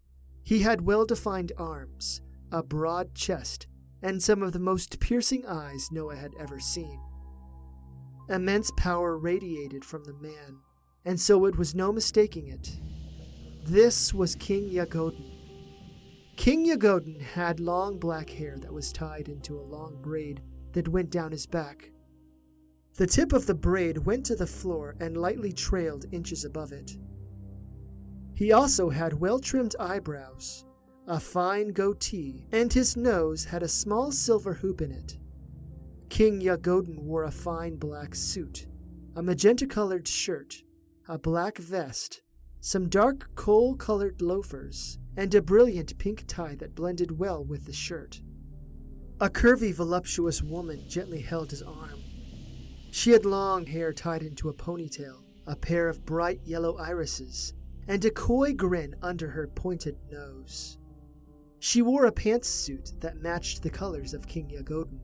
Are you serious? This is him? The dreaded Marzo in the flesh?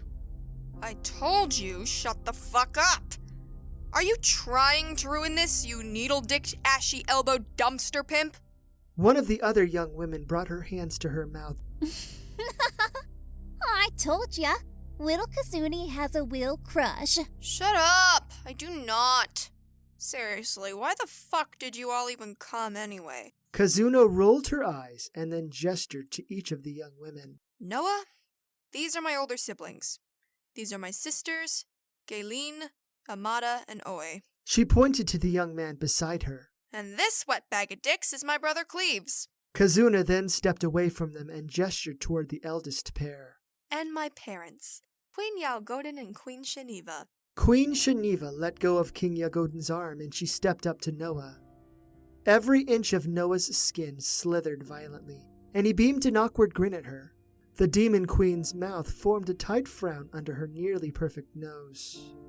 She narrowed her eyes at him, and even leaned in a little, as if she were a drill instructor in the army. Noah stood up a little straighter, and he opened his mouth to speak.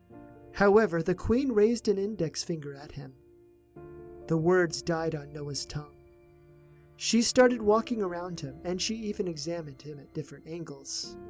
Mother, what are you doing? Queen Shaniva continued to move around him with a determined focus, and she only stopped once she was in front of Noah again. King Yagodin crossed his arms over his chest, and his face remained neutral. So you're the one, then? The one who slaughtered thousands of my kin in the Bright War. The one who created untold numbers of weapons and armor to be used against my people. And the one who threw away assured victory to save my daughter's life. Noah licked his dry lips, but he didn't divert his eyes from her. Yes, ma'am. The Queen's hand whisked through the air so quickly that Noah almost didn't see it coming. Her palms smacked into his cheek with great force, and Noah's head turned as a result. Throbbing stingings pestered his nerve endings. Mother! That was for my people. As Noah turned his head back around, the Queen leaned in and planted a soft kiss on his other cheek. Noah's eyes widened, and the Queen stepped away from him. And that is for my daughter. Thank you. I realize during times of war we all have to do things that we are not proud of. But you Queen Shaniva poked him in the chest. Gave it all up and saved an innocent life.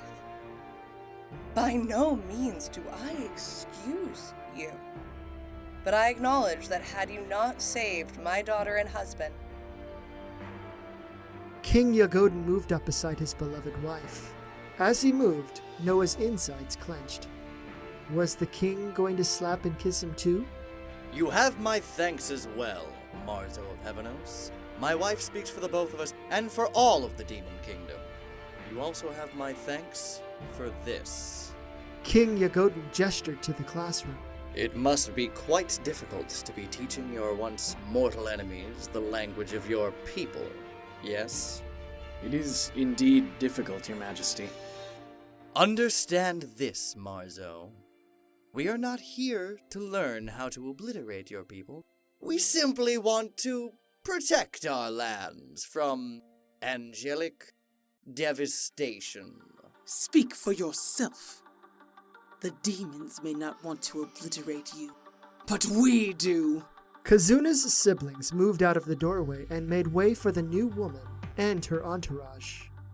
As soon as she came into sight, Demi got up from her seat and bowed before the Devil Queen. Noah's stomach turned into filmy goo, and it sloshed around his insides. A woman dressed in light blue knee-high leather boots, white silk slacks, a matching light blue leather corset, and a dazzling diamond pendant around her neck stood amidst several other people dressed in black robes. The woman was nearly as tall as King Yagodin, and she had massively toned arms. Tattoos covered both sleeves. The woman had dark black skin, and the tattoos were outlined in white lines that glowed with magical power. Thick, poofy hair extended off of the woman's scalp, and she wore a dazzling crown on her head. Demi stood and gestured toward the woman. Noah, this is the Queen of the Devils, Queen Shambine de Sora. A wide smile creased the Devil Queen's face, and she took several more steps into the room. Well, well, well. Even though it has been centuries, I can still tell it's you. Yeah. How I've dreamed of meeting you again. We never finished our little dance, and my blood still boils over not knowing which of us is superior. King Yagodin held up a hand. Do not forget that we are here to learn, not fight. Queen Desora's mouth formed a venom-filled snarl, and she shifted her gaze to the Demon King. Do not get in my way, Yagodin. Marzo and I have unfinished business. She stamped her foot on the ground, and the tile floor splintered and cracked where her foot struck. I demand closure! You're going to pay for the repairs to the floor. Instantly, the Devil Queen whirled around, fire brimming from her eyes. What did you say? The headmistress stood up, walked over to Queen Desora, and she held her hands calmly behind her back. Her eyes never lost their dominant sparkle. You will pay for the repairs to my floors. Thick, heavy silence zapped between them, and neither woman turned away their unblinking gazes. The rage built up in Queen Desora's irises, while the headmistress simply watched in amused, dignified grace. It was Queen Desora who averted her eyes first. Yes, of course. You have my apologies. But that still doesn't change the fact that this one and I have unfinished business. Noah got down on his knees and placed his forehead on the floor. Suddenly, all eyes fell upon him. He didn't see who, but more than a few people gasped. O great Shambine Desora, mighty ruler of the Devil Kingdom, I humbly prostrate myself before you, and acknowledge your superiority and strength over mine. Had the Archangel Corps not called for a massive retreat when they did, I would have been felled under your unsurpassed might. Someone else gasped, and then footsteps approached him. Noah slowly opened his eyes and he sat up. Each of Kazuna's siblings had smirks on their faces, while Clev's had the broadest smile. King Yagodin and Queen Shaniva both watched him passively, although a flickering degree of delight danced in the Demon King's eyes. Kazuna just stared at him with the smallest mouth possible, and Demi kept shifting her gaze from that of Noah to Queen Desora. The headmistress had a small smile on her face, although it didn't carry any sense of disapproval or mockery. Quite the opposite, in fact. The Devil Queen leaned over him, and she peered at him with confused eyes. She had her hand placed on the spot just below her throat, and she kept scanning all over him, taking in his proposed surrender. King Yagodin leaned in a little closer and patted the Devil Queen on her shoulder. Well, are you satisfied? May we continue with business, Shambine? Queen Desora stood up straight, grinned from ear to ear, and then extended a hand to Noah. When Noah grabbed her hand, she said, I appreciate your submission. On your feet, Marzo, lest you waste any more of my time. Queen Desora boasted enormous strength, and she easily pulled him to a stand. As soon as he was upright, the queen moved over to the back of the class. She sat down, and a moment later, her entourage clustered around her like bees buzzing around found Daisy. A small whisper crept from the headmistress's lips, and through the power of magic, Noah heard her voice in his mind. Well done. Headmistress Darbo returned to her seat, one leg gently crossed over the other. King Yagodin, Queen Shaniva, Kazuna, and the rest of her family sat in the middle several rows behind the headmistress and Demi. Issa joined a few minutes later, although as soon as she entered, she resembled a mouse, entering the presence of a room full of starving hawks. A grim silence fell over the class, and all eyes locked on Noah. He kept glancing about, and a pulsating, angry gremlin had been born into creation within Noah's stomach. It violently thumped about. Demi kept nodding at him and giving him the thumbs up, which made the gremlin even more excitable. Noah cleared his throat, and the air became more steely and oppressive. No one said anything, and they all watched. This was nothing like his normal class experiences. The students in this class sought something more than just knowledge. After a few seconds, it suddenly became quite apparent. They sought survival. The weight grew titanic in nature. Was it his imagination? Or was his spirit getting squished into messy goo? He cleared his throat and then spoke. Greetings, class. As all of you know, I am more than a mere language teacher. I am the Archangel Marzo. Two of Kazuna's sisters sat forward in their seats, and their eyes became predatory. You're here because you want to learn the intricacies of the angel language. In my normal classes, I would usually start off with the alphabet, sentence structure, and proper grammar. But you're not really interested in that. Well, some of you may be interested in some of that. But I recognize that time is very short.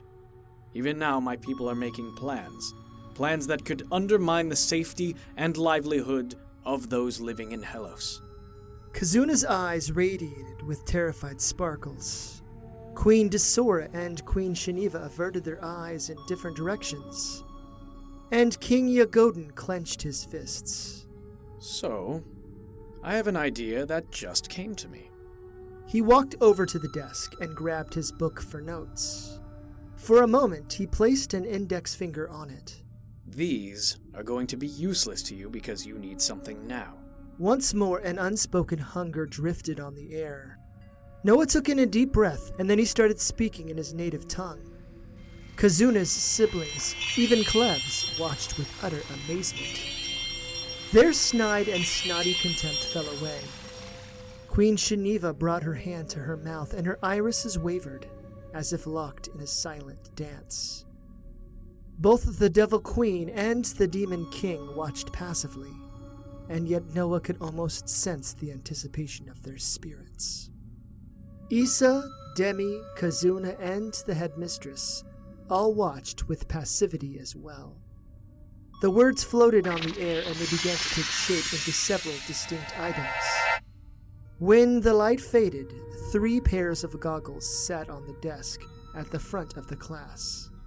Noah gestured to them with a hand. These will help with the immediate problem. They're magical, and when worn, they will allow the person to be able to read any language, which includes angelic. But there are only 3. Yes. 1 goes to the Devil Queen, 1 goes to the Demon King, and the last goes to Headmistress Darbo. Before anyone gets frustrated, the goggles have an extra special power. When worn, the goggles help to rewrite a person's mind so they can better understand the written script. Rewrite? Noah gestured to his earring. Do you all see this little artifact here? It allows me to hear languages, and it teaches me to understand and speak them, even if I have never heard them before. That's how I have been able to master over 1,000 different languages. 1,000? For a long moment, Noah just matched gazes with the headmistress. I'm going to have to teach way more language classes next year, aren't I? She gave Noah a wide smile. Yes, Mr. Cruz, you will in fact be teaching way more language classes in the future. I look forward to having a discussion with you about which of these 1,000 we can integrate into our rotation. However, I am curious. How long does it take for one to completely master the language they are reviewing with the goggles?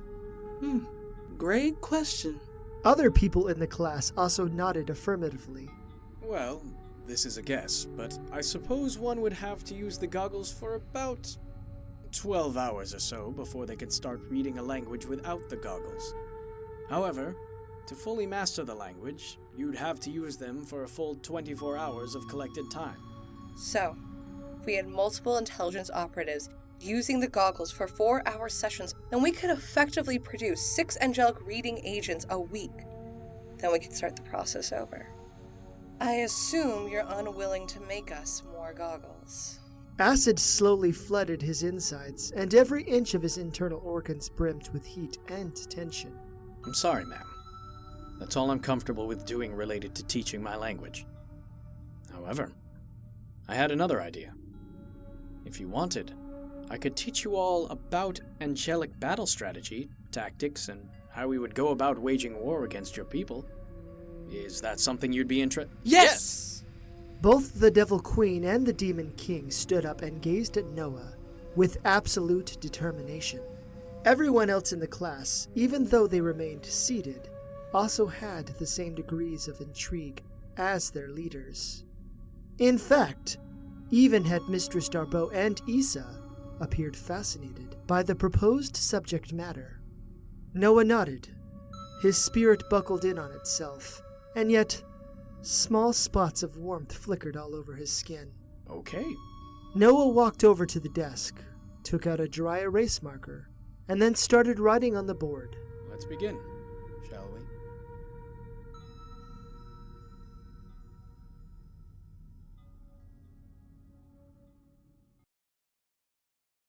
Episode 17.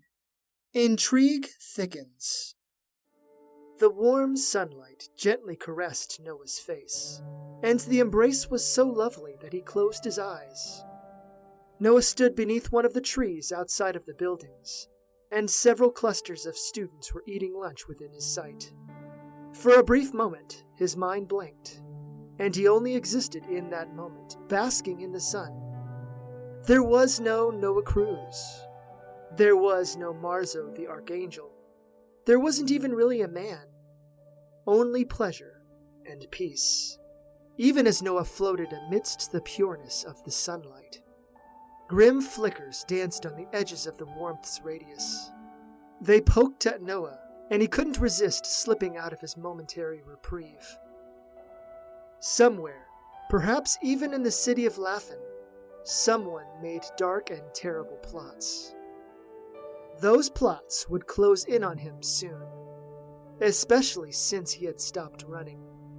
He had been running for decades. But did he ever really think he had escaped? No.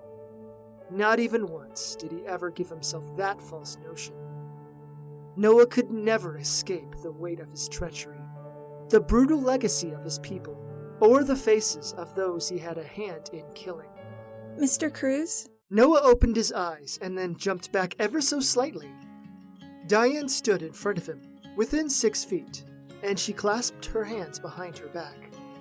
She frowned at him, and her eyes met his own. A strange familiarity sparkled within them, although he couldn't exactly place why she appeared so familiar. Yes. Mrs. Contes, is everything all right? For a brief moment, Diane just watched him, much like how a cat stared at a strange new toy right before she pounced. Diane gave the most subtle wince, and then she averted her eyes. I was wondering if I could ask you some questions. Well, certainly. What can I answer for you? Noah stood up off of the tree. He and Miss Escantes were alone in the area, and the cluster of students must have drifted off somewhere else. I was just curious about you, sir. I am not accustomed to meeting Mageblood teachers who know the Heliotian languages so well. I am interested in your background. What led you to wanting to be an expert in them? Noah's heart thumped faster in his chest, and his stomach started vibrating wildly. Well, aside from demons and devils, most people don't speak either of the Helosian languages, much less both. In my younger days, I saw there was a chance to establish a niche, and so I started mastering them. Diane crossed her arms over her chest, as if hugging herself, her brow furrowed. But most Mageblood families hate demons, devils, and anyone else who is not a pure human. In fact, none of the other faculty who aren't Helosians speak any of the languages with any sense of competence. No offense, sir, but you are quite strange.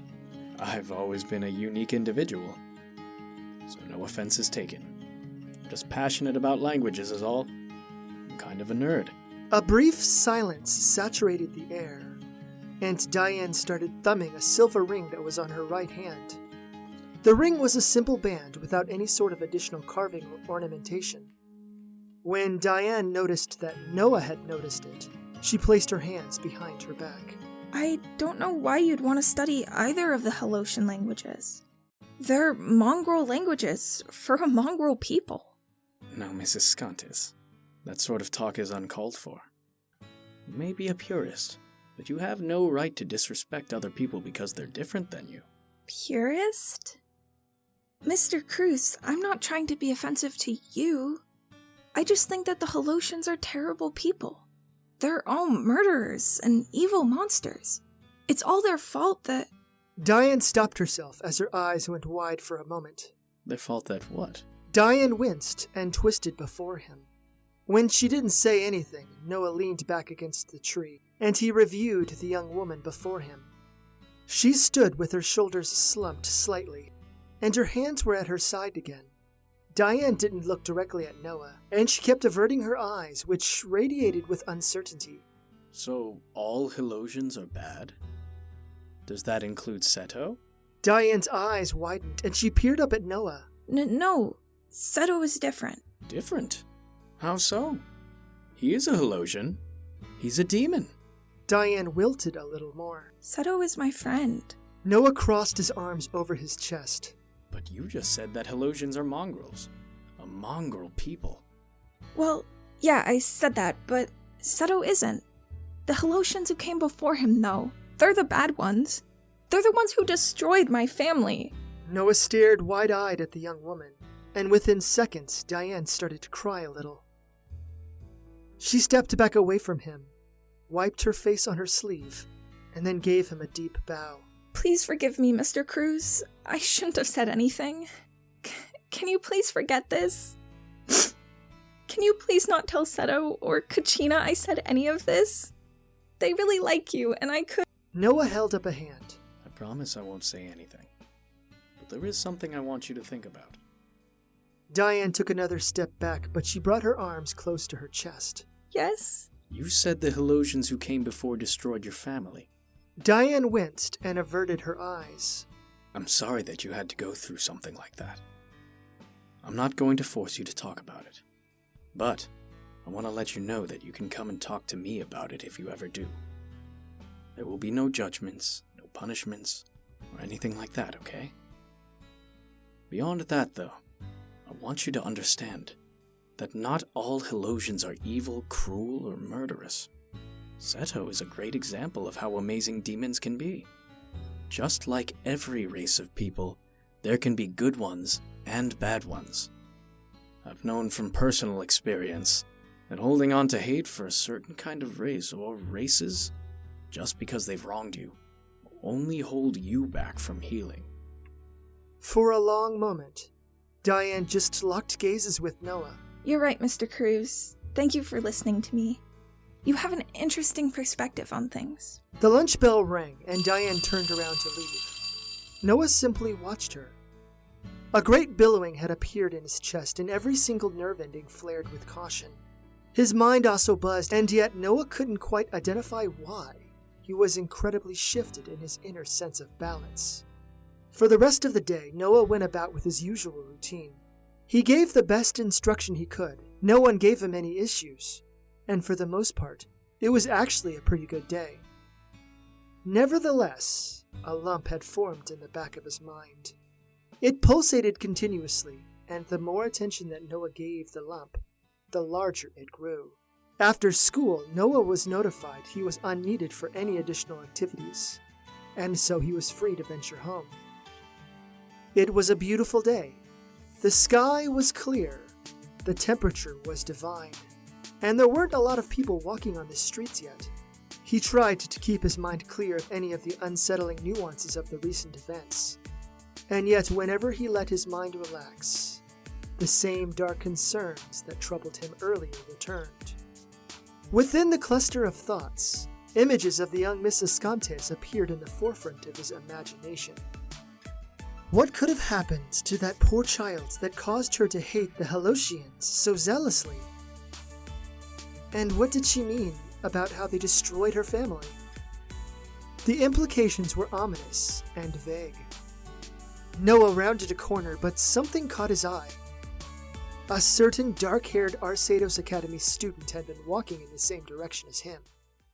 He didn't actually turn his head to inspect her, but as Diane's image had been flashing in his mind's eye, she was easy to identify. Noah's heart thumped harder, and cold spasms slithered throughout his veins like icy water. He moved a little faster and then ducked into the first alleyway he could. If he timed his pace right, then Diane should have only just rounded the corner. Noah crouched down behind a dumpster sitting in an alley, and he peeked just a little beyond it. The moisture in his mouth disappeared, and yet he dared not splosh his tongue with spit. He waited and watched. Perhaps he had been mistaken. Perhaps it was just another student. Or maybe Diane was going another way. Noah peeked around him to ensure that she had not somehow snuck around him. When he turned back around, his eyes widened a little, and he shifted a little more behind the dumpster. Diane stood in the mouth of the alley, and she looked around frantically. Noah's breath came out ever so softly, and he took great care with drawing in breath. Diane's face contorted a little, and she bit the bottom of her lip nervously. She pulled out a cell phone, and then let her fingers dance across the surface. Noah just sat behind the dumpster's form, completely obscured, and he just listened. She let out a dissatisfied grunt and then started talking. Hello? I'm really sorry, but I lost him. I know, I'm really sorry. I'll try again tomorrow. Yes, ma'am, I understand. Feet shuffled a little, and then everything became relatively quiet. Had she just walked away? Noah sat there for a few moments before he eased back around and peeked out from behind the dumpster. No one was there, and yet Noah's stomach still irradiated with vengeance. He waited there for a few more minutes and then got to his feet. Noah peeked out, but didn't see Diane or anyone else watching out for him. Rather than emerge from the alley, Noah walked to the other end and started walking down new streets, taking random turns and twists when he felt inclined. When he got home, he found Samuel lounging on his couch. About time, motherfucker. Shit. I was wondering why your ass was taking your sweet time. I think we have a problem.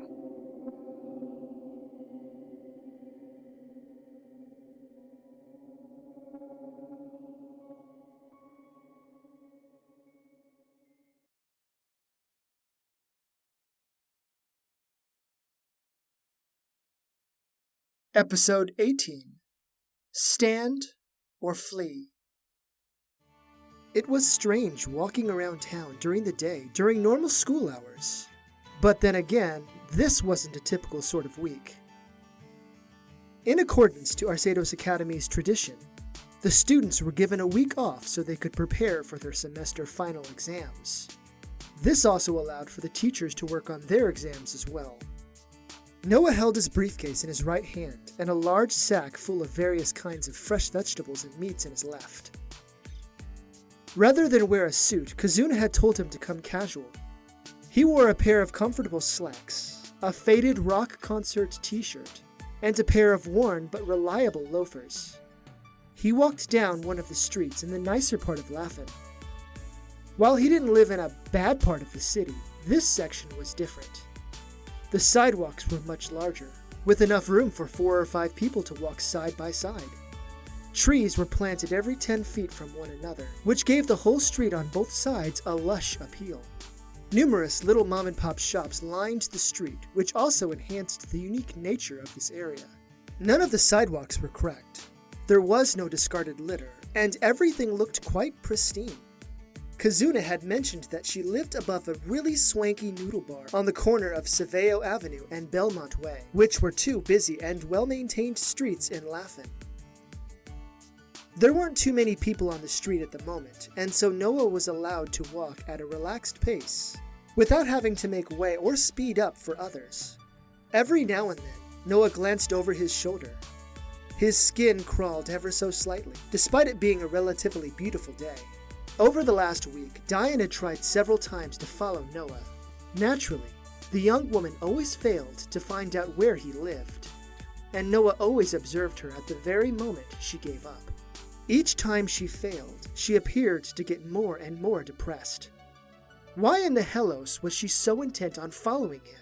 Hey, Noah! For a brief moment, Noah stopped and stiffened his whole body.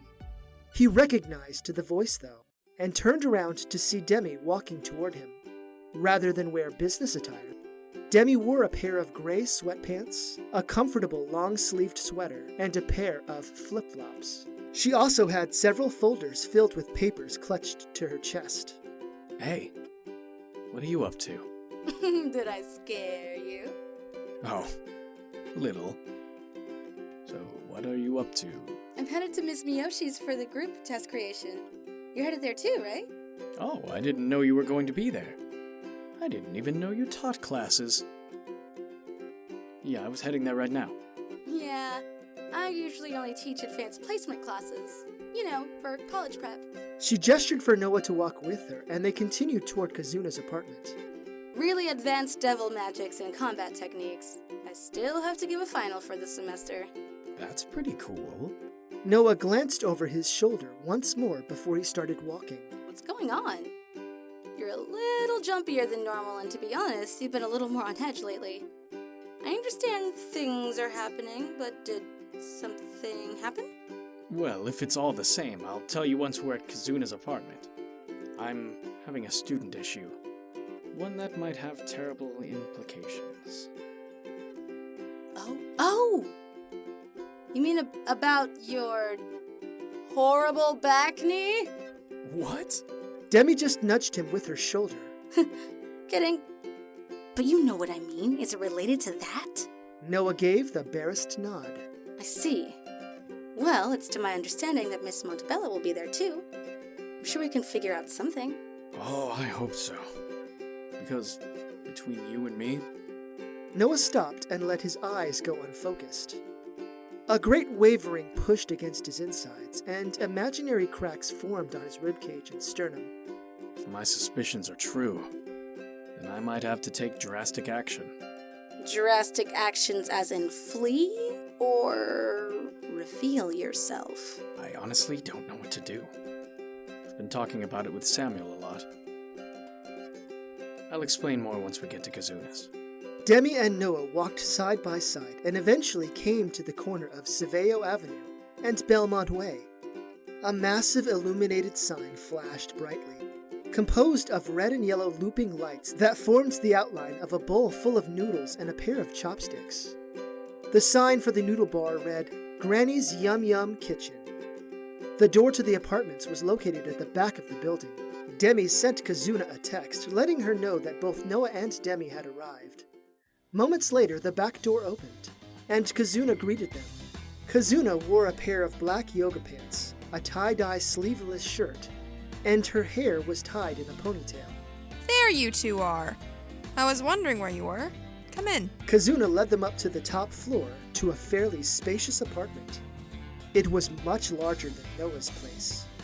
The living room was furnished with a stark white couch and a pair of matching chairs. A glass coffee table sat in front of the couch, and between the armchairs. Issa sat on one of the armchairs, and the spot on the coffee table in front of her was covered in various kinds of paper. Likewise, the other end of the table opposite hers was also covered in stacks of paper. Issa wore a pair of sweatpants, some sandals, and a baggy t-shirt that looked like it was meant for a larger guy. Her eyes were glassy, and she had the largest frown on her face. Why did I have to go into such a hard subject? And why couldn't I have gone into something easier like you all? At least you all can make your test multiple choice. Demi laughed a little as she walked over and set her stacks of paper on one of the open spots in front of the couch. You say that every year during finals time. Let me guess. Alchemical equations and proofs? Alchemy equations and proofs! Issa thumped her head on the glass table and faced down. Noah moved to the other open spot on the couch, while Kazuna closed the door. Can I just quit and come back next semester after the tests are done? Yeah, you say that every year too. No. You have to grade the tests. That's what you get for being an alchemy and potions instructor. Kazuna took her place at the other end of the coffee table. She started going through her papers again. Stop being dramatic. I wish I could do all multiple choice, but most of my finals are performance-based. Demi set her papers out, but her delight faded moments later. She turned a keen eye on Noah, and suddenly, the air in the room changed. Noah's stomach warbled a little. Okay, before we get into the fun parts, Noah has something he wants to say. Issa raised her head from the table and gaped up at Noah. Likewise, Kazuna peered over at him. A brief moment of silence lingered in the room, and the combined anticipation prickled into him. Right. No sense in dragging it out. I had a weird incident with a student, and it's been bothering me. Before any of you get the wrong idea, one of the students has been trying to follow me home, and I'm afraid that it might have to do with what I am. Who's the student? Her name is Diana Scontis, and she's in my homeroom. She transferred to the school earlier in the semester, and for the most part, she's been pretty quiet. Is it possible it's just a crush? How are you so certain it's about that? Well, on the first day I noticed her following me. I hid behind a dumpster and waited to see if she was actually following me, or just going in the same direction by coincidence. Well, I overheard her talking to someone on a cell phone, and it sounded like she was tasked with finding me. Oh. Yeah. Demi sat back against the couch, and she stared off into space for a moment. I have her in one of my classes too. She is really quiet, but she seems to get along with Seto Gaizo and Kachina El Amin. I usually see them hanging out, even outside of school. Well, here's another strange thing. On the same day when I noticed her following me, she came up to me during lunch and asked me about why I knew Helosian languages. Doesn't like Helosians at all, Seto being an exception. A burst of ire ignited in Kazuna's eyes, and she leaned in a little closer to Noah. Is that a fact? Is she a purist? That's the thing. When I scolded her about having purist ideologies, she sounded like she didn't know what a purist was. She did, however, say that Helosians destroyed her family. Destroyed? She actually used that term? Yeah. When I spoke to her, I sensed a strong conviction of hate, and also a great deal of pain. After speaking to Samuel, we came to one conclusion. No one said anything, and Kazuna and Issa just looked at Noah wonderingly, perhaps waiting to see if he was going to divulge what that conclusion was. Demi, on the other hand, kept her attention averted. Wait. Could she be like you? Maybe. Most likely. We would have felt her if she would... She has a ring like you, doesn't she? Noah simply nodded.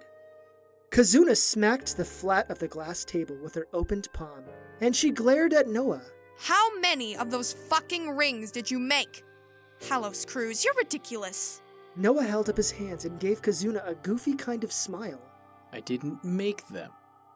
In fact, I only made this ring once I arrived in this world via that magical bead. I'm not the only angelic artificer with the words of creation, you know. All I know is that Diane is a little strange. She's not at all like the other magebloods at the school. Mrs. Scontis put in her transfer to our school several days after your first revelation. I didn't think anything of it because transfer students are such an unusual thing. However, if she is an angel, then heaven knows could have identified the school as a possible site for where you'd be. Not only that, but processing a student's transfer takes a little time, and the period overlapped with the Wizard Moon dance. Noah winced, and he crossed his arms over his chest. A violent urge to throw up nearly overtook him. Kazuna's expression also darkened, and she stared off to the side. I'm pretty sure that strange teacher that you identified at the beach wasn't at the Essence Ball home game. She has such striking features that I would have remembered seeing someone like her. Then again, I was so distraught over that Caputin bastard that I might have misremembered it. No, you're right. She wasn't there. Because I would have noticed her. It feels like the jaws of destiny are clenching around my neck. Kazuna winced, and she placed her hand on Noah's. Her eyes radiated softly, and she also let out a sigh. Listen. Maybe you should run. Noah glanced back up at Kazuna. He opened his mouth to speak, but his words faltered. Demi reached over and placed her hand on Noah's shoulder. No one would blame you if you did. Nor would we judge you. Certainly not any of us, and definitely not the headmistress either. I agree with them. You don't deserve to be punished for doing the right thing. If you run, we'll support you and make sure that no one knows where you've gone. Both Kazuna and Demi nodded in agreement. Noah winced again. I don't think it's just about punishment. I think Heavenos, or rather, Arcadian is looking for me because I have something. Something that could most likely assure a victory for Heavenos over Helos. Demi's and Issa's eyes opened wide, but Kazuna's didn't. She leaned back in her chair, but she watched Noah determinedly.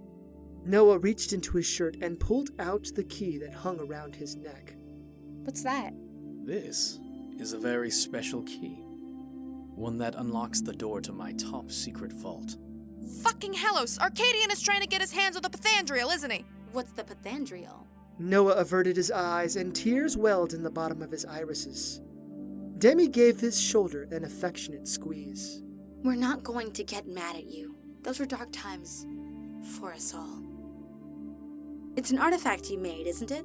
A few tears dropped on the glass coffee table, and Noah nodded. What does it do, this Pathandriel? It's the most powerful and most fucked up artifact that I have ever created. To this day, I don't know why I made it, but I did. You are right. Those were dark times. The Pathandriel has the power to rewrite reality.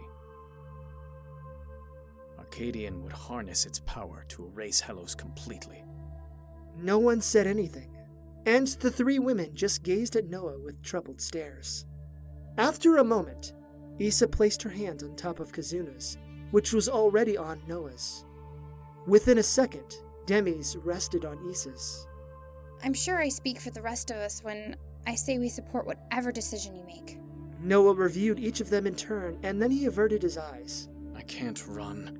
Heavenos would scourge the school in retaliation. I have to stand up and fight. I have to face this. It's funny. Samuel said he would stand with me to the very end. So will we. Both Issa and Demi agreed as well. Noah gave them one last look, and then he placed his hand on top of Demi's. Thank you all. It means so much. And I promise, I won't allow Arceados Academy to fall to the cruelty of Arcadian. Come what may, I stand with you. Come what may.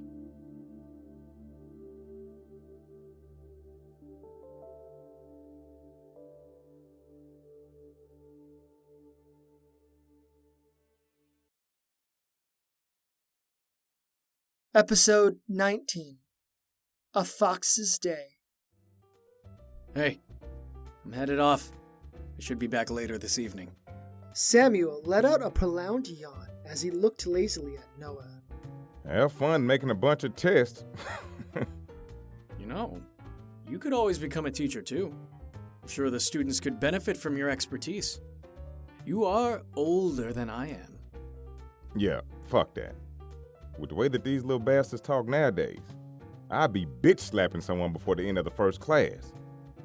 The parents would come and complain, and I had to bitch slap them too. By the end of the day, I'd be forced to bitch slap Demi and that scary ass head mistress of yours. It's best for everybody if I just steer clear of that line of work. Noah chuckled, gave Samuel a wave, and then walked out through the front door.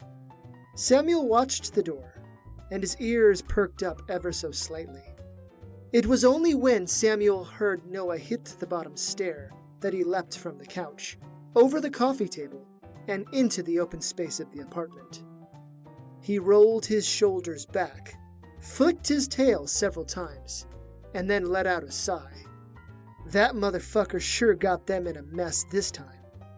Oh sure, they had some pretty messed up situations before, and Samuel had to admit that he may have been the cause of some of their sudden departures from areas. But this time was all on Noah. However, unlike all the other times that came before it, Noah wasn't planning on running. Samuel sat on his haunches, and he allowed himself to slip deeper into contemplation. He had meant what he said, that he would follow Noah until the bitter end. Well, that bitter end may be coming soon. Despite that, though, Samuel's mama didn't raise a coward or a flake. Samuel would stay true until the very end. As long as Samuel knew the feathered war criminal, Noah, or rather, Marzo, had the habit of playing Captain Savaho all the time. It wasn't bad when it was appropriate, but damn!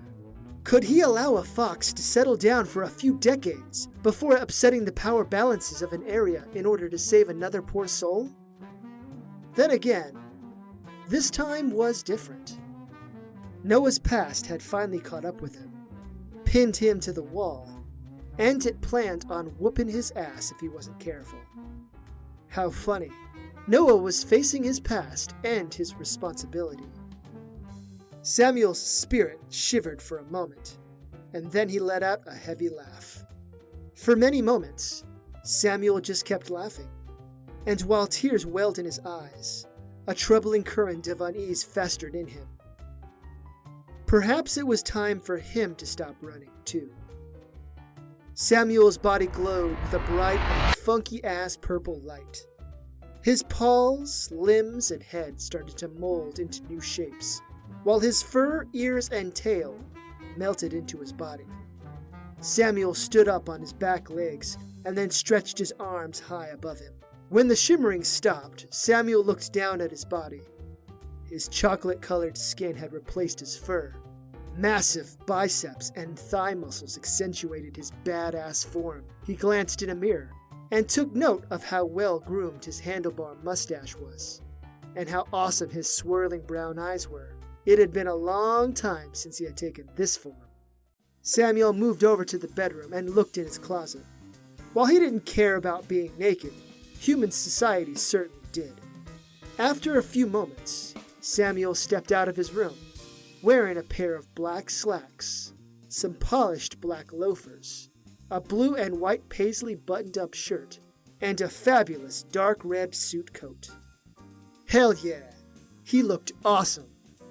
Samuel left the apartment and locked the door behind him. He walked down the street and he allowed a latent magical sense to guide him. Ever since he moved here, he had felt the presence of other kitsune, but he never sought them out. After all, there had been more than a few occasions where he and Noah made a notorious reputation for themselves, and the last thing he wanted to do was blow his friend's cover. Too bad Noah's inconsiderate ass wasn't as compassionate as he was. Samuel was sure the others felt him too, but they never approached him either. They might not have been able to tell who he was, but they certainly knew he was there. He found himself walking through one of the more artsy sections of Laughlin. People who passed Samuel often gave him looks, either gazes of lusty attraction, respectful awe, or even haterism jealousy. Samuel didn't outwardly show his delight over their reactions, and kept a serious, all-business scowl on his face. Inwardly, he reveled though. A barely noticeable magical trail winded through the air, and one of the more concentrated saturations led to a little dive bar beside a fast food joint. The bar was a pool hall called the Hippo Neck, and had a sign with the image of a hippo leaning over a pool table with a cue in anthropomorphized hands. Hippo Neck? What a fucking weird name for a bar. Samuel moved inside. The Hippo Neck was pretty dark inside, with bright lights over the 10 pool tables and little hanging lights over the bar. There weren't a lot of patrons in the bar at the time. 4 people who played on 2 different tables, and a small group of people who sat at the far end of the Hippo Neck, where there were drinking tables set up. A single bartender stood behind the bar. He was an older man, probably about 20 years older than what Samuel looked like. The old man had smoky black skin, a pair of onyx-colored irises, and a wide and inviting smile. His hair had already gone white. The man wore a buttoned-up white shirt, a sort of bedazzled vest, and some old, worn brown slacks. He looked a little on the hefty side, perhaps from eating too much good food. The older man peered at Samuel, and his smile grew wider. Well, I'll be damned.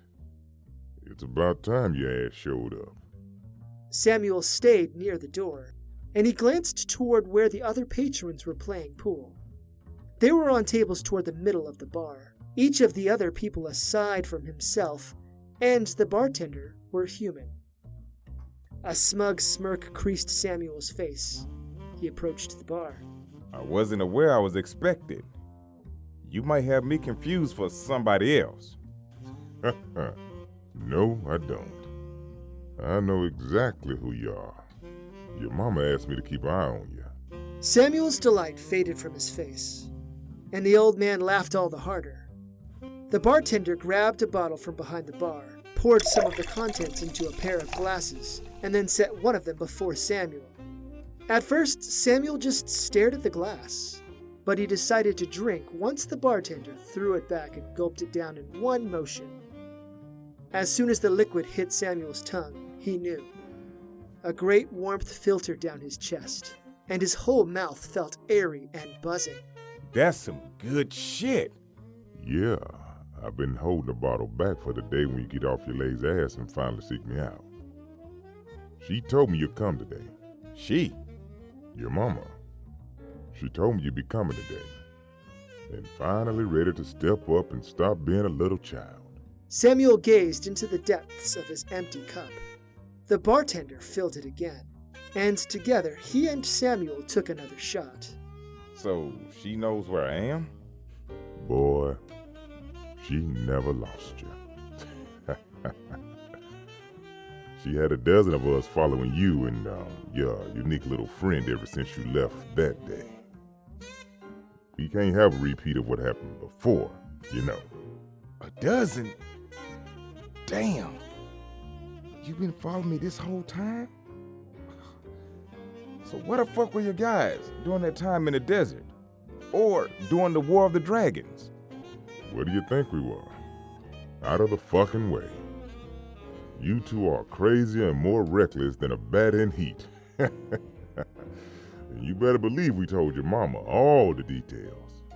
By the way, the name is Morgan. Morgan? As in my mama's grain accountant? How the hell did you get stuck with a surveillance and snitch job? Morgan leaned over the bar and laughed out loud again. You're all right, kid. Yeah, I used to be your mama's grain accountant. But after doing that job for over 500 years, I needed something new and exciting. When she asked for volunteers to follow you, I jumped at the chance. Like I said, your mama didn't want you to be snatched up again. Samuel's eyes fell downcast for a moment, and he shook his head. He gripped the glass a little harder in one hand and formed a fist in the other. I didn't mean for that to happen. I thought I was so careful, and yet I still got my ass captured. That stupid swamp-ass bitch was the worst. Yeah, she was. Samuel arched an eyebrow at the bartender and then waited for him to continue. I don't know the specifics because I left right after you did. But from what I'm told, your mama went and paid that witch spirit bitch a visit. Samuel's eyes widened. Oh, shit. Oh, shit is right. Let's just say, she doesn't exist anymore. Samuel grabbed the bottle, poured himself and Morgan another drink, and then set the bottle down beside him. They drank again. So, why did the favorite son of the fox goddess come and seek me out? It sounds like you already know why I'm here. Yeah, your mama wouldn't be your mama if she didn't already know. Now, enough dancing around. Why are you here? Samuel looked back over his shoulder, and the people who had been playing pool must have left. No one looked his way, and so essentially it was just him and Morgan. Something is coming. Something pretty terrible. While it might not have to do with us at the moment, it could spread.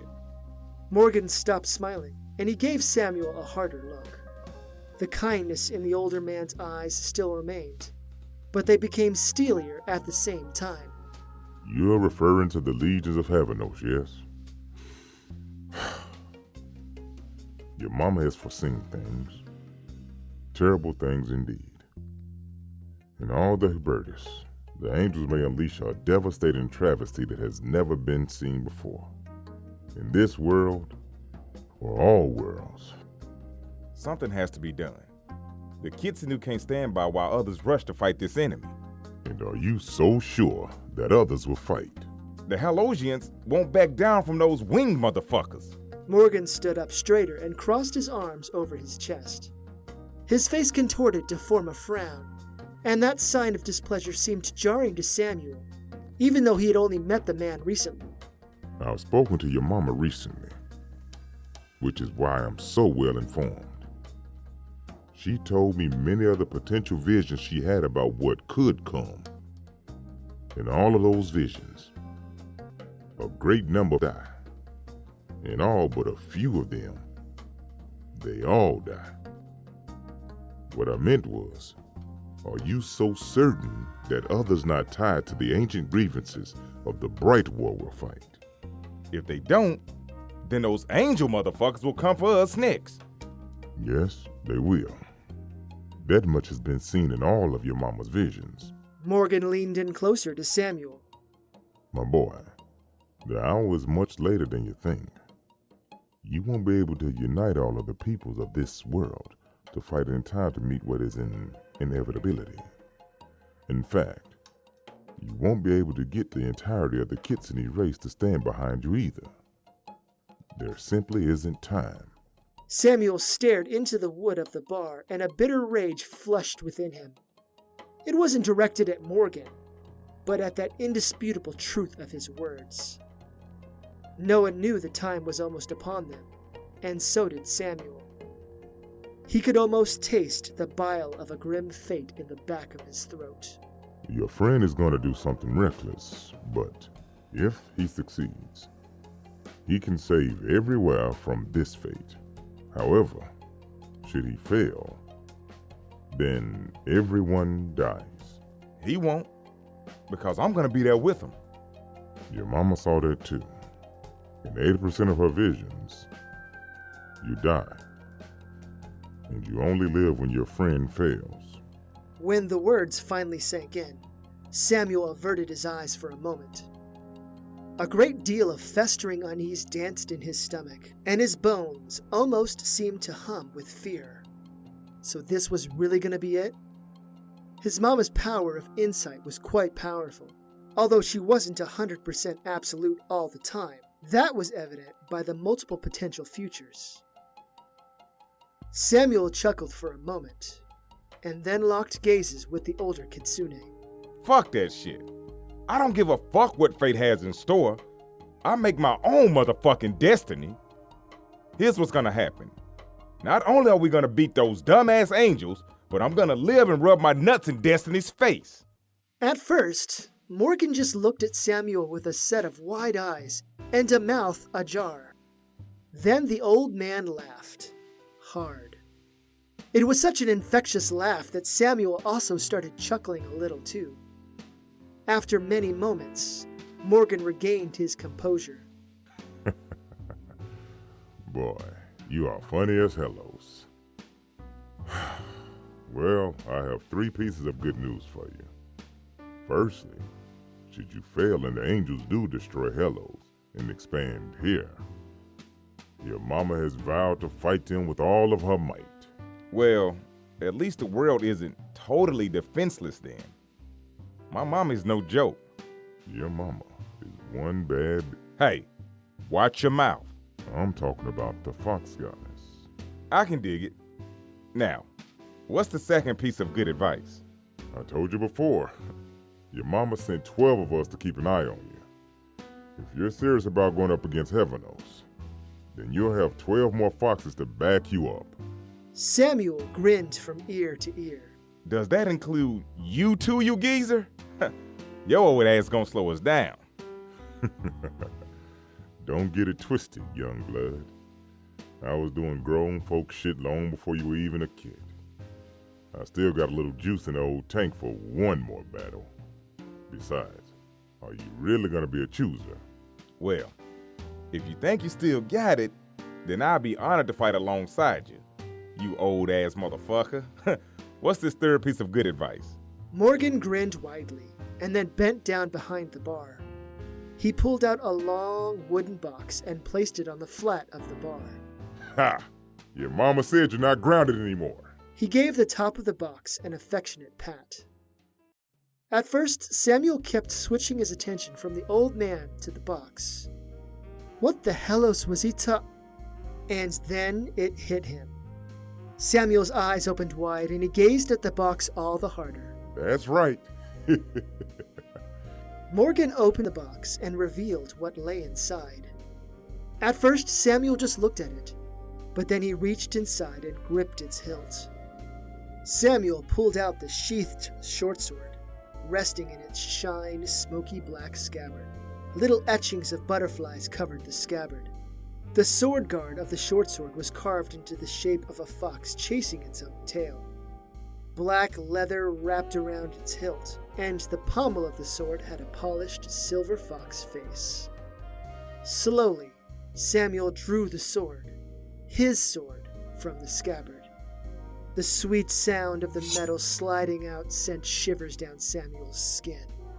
As soon as he pulled the blade free, the latent magic of the weapon came to life. The blade transformed into a blade of pulsating light, switching between all of the colors of creation. When he waved the blade through the air, it left luminescent trails through the air. Zaberdine, how you been, baby? Daddy's missed you. Has anyone else used her? Nope. Your mama wouldn't allow it. Samuel resheathed Zaberdine and then looked at Morgan. So, I can really count on you to all help me. We will follow you until the very end, my prince. Whatever end that is. Samuel sighed, and he placed a hand on Zaberdine's hilt. By drawing the blade and intending on taking it into battle, Samuel was reconnecting himself to obligations he had once discarded selfishly. It was kind of funny, but not only did him abdicating his throne get his beloved weapon taken away from him, but it got him grounded. I suppose if I survive this, I'm gonna have to actually become king, huh? Win, my prince. Win! Samuel gave Morgan one last wave, and then left the hippo neck. Episode 20. Coffee Date. You can't run away forever. Noah let out a heavy sigh as he walked down the street. Not really going anywhere in particular. He and the others had finished their test creation on the first day, and today everyone else was busy. Issa and Doma were having a sister's day, while Demi and Kazuna had some time to return to Helos. Kazuna was with her father, laying down some final plans, while Demi was attending to Queen Desora. Even Samuel had something to do, which was bizarre since the fox never did anything. Noah wandered around the streets of Laughlin, watching people as they went about their days. The students were supposed to have the week off to study, but more than a few were socializing at the malls and ice cream shops. Whenever students saw Noah, most of them assured him that they were taking a break and that they were going to get back to it really soon. Even though he had not been at the school very long, Noah had come to really admire the students and the school itself. The students were so young and innocent, and to imagine them having to go through something like another Bright War, well, it was quite awful. Noah stopped at a quaint little coffee shop that had an outside patio with chairs and tables. He went inside and found it to be quite empty, despite the youth's tendency to over-caffeinate. The woman behind the counter was a normal person, not like the students who went to places like Arceados Academy. She appeared about the same age, too. If Heavenos came to Laughlin to find him, then would innocents like her be caught in the middle? That was an awful thought, to be sure. He ordered a large hazelnut coffee and then went outside to drink it. The day was impossibly beautiful, which seemed ironic considering what might be coming in the near future. The coffee tasted great as it was a fresh roasted cup. Across the street, a trio of students caught Noah's eye. Seto, Diane, and Kachina walked together, with Diane being in the middle. They all had broad smiles on their faces, and they kept talking to one another in excited fashions. Seto carried what appeared to be a half-dozen bags of things, while both Kachina and Diane were empty-handed. Still, Seto seemed happy. Noah smirked and sipped more of his coffee. When Diane wasn't following him or acting strangely, Noah would have taken her for just another kid. Another student trying to grow up and enjoy their life with their friends. Small beads of bitterness started swirling inside him, but another swig of coffee drowned them. War ruined all lives, no matter who it was. Who was Diane before this? Or rather, because of the decisions Noah had made, had she ever been allowed to be anyone else? Yes, he saved so many lives, including Kazuna's. But how many lives were swallowed up by the continuation of the war? Another grim notion came to mind. Had Arcadian had his way, then all of Hellos would have been wiped out, and that would have prevented generations of souls from being born. People like Seto. Noah had done the right thing, but his job wasn't over. The trio didn't notice Noah, and they moved off down the street on the opposite side. A woman sat down on the other side of his table, and she set a coffee down in front of her. Noah was about to say something, but then his soul froze.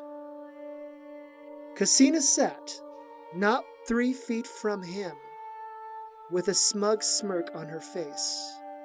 Her eyes radiated with victory, as well as a delicious hunger that gnawed at Noah's composure. Christina sipped her coffee. So, what kind did you get?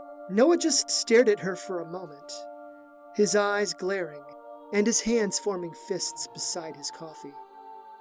Christina didn't appear the least bit bothered by his tensing up, and she propped her elbow on the table and rested her hand in her palm. Oh, come now. I'm trying to be civil. It's hazelnut. Christina giggled a little, sat back in her chair, and then looked out at some of the people walking past them. While she appeared absolutely calm, Noah's spirit festered in a mixture of rage and icy dread.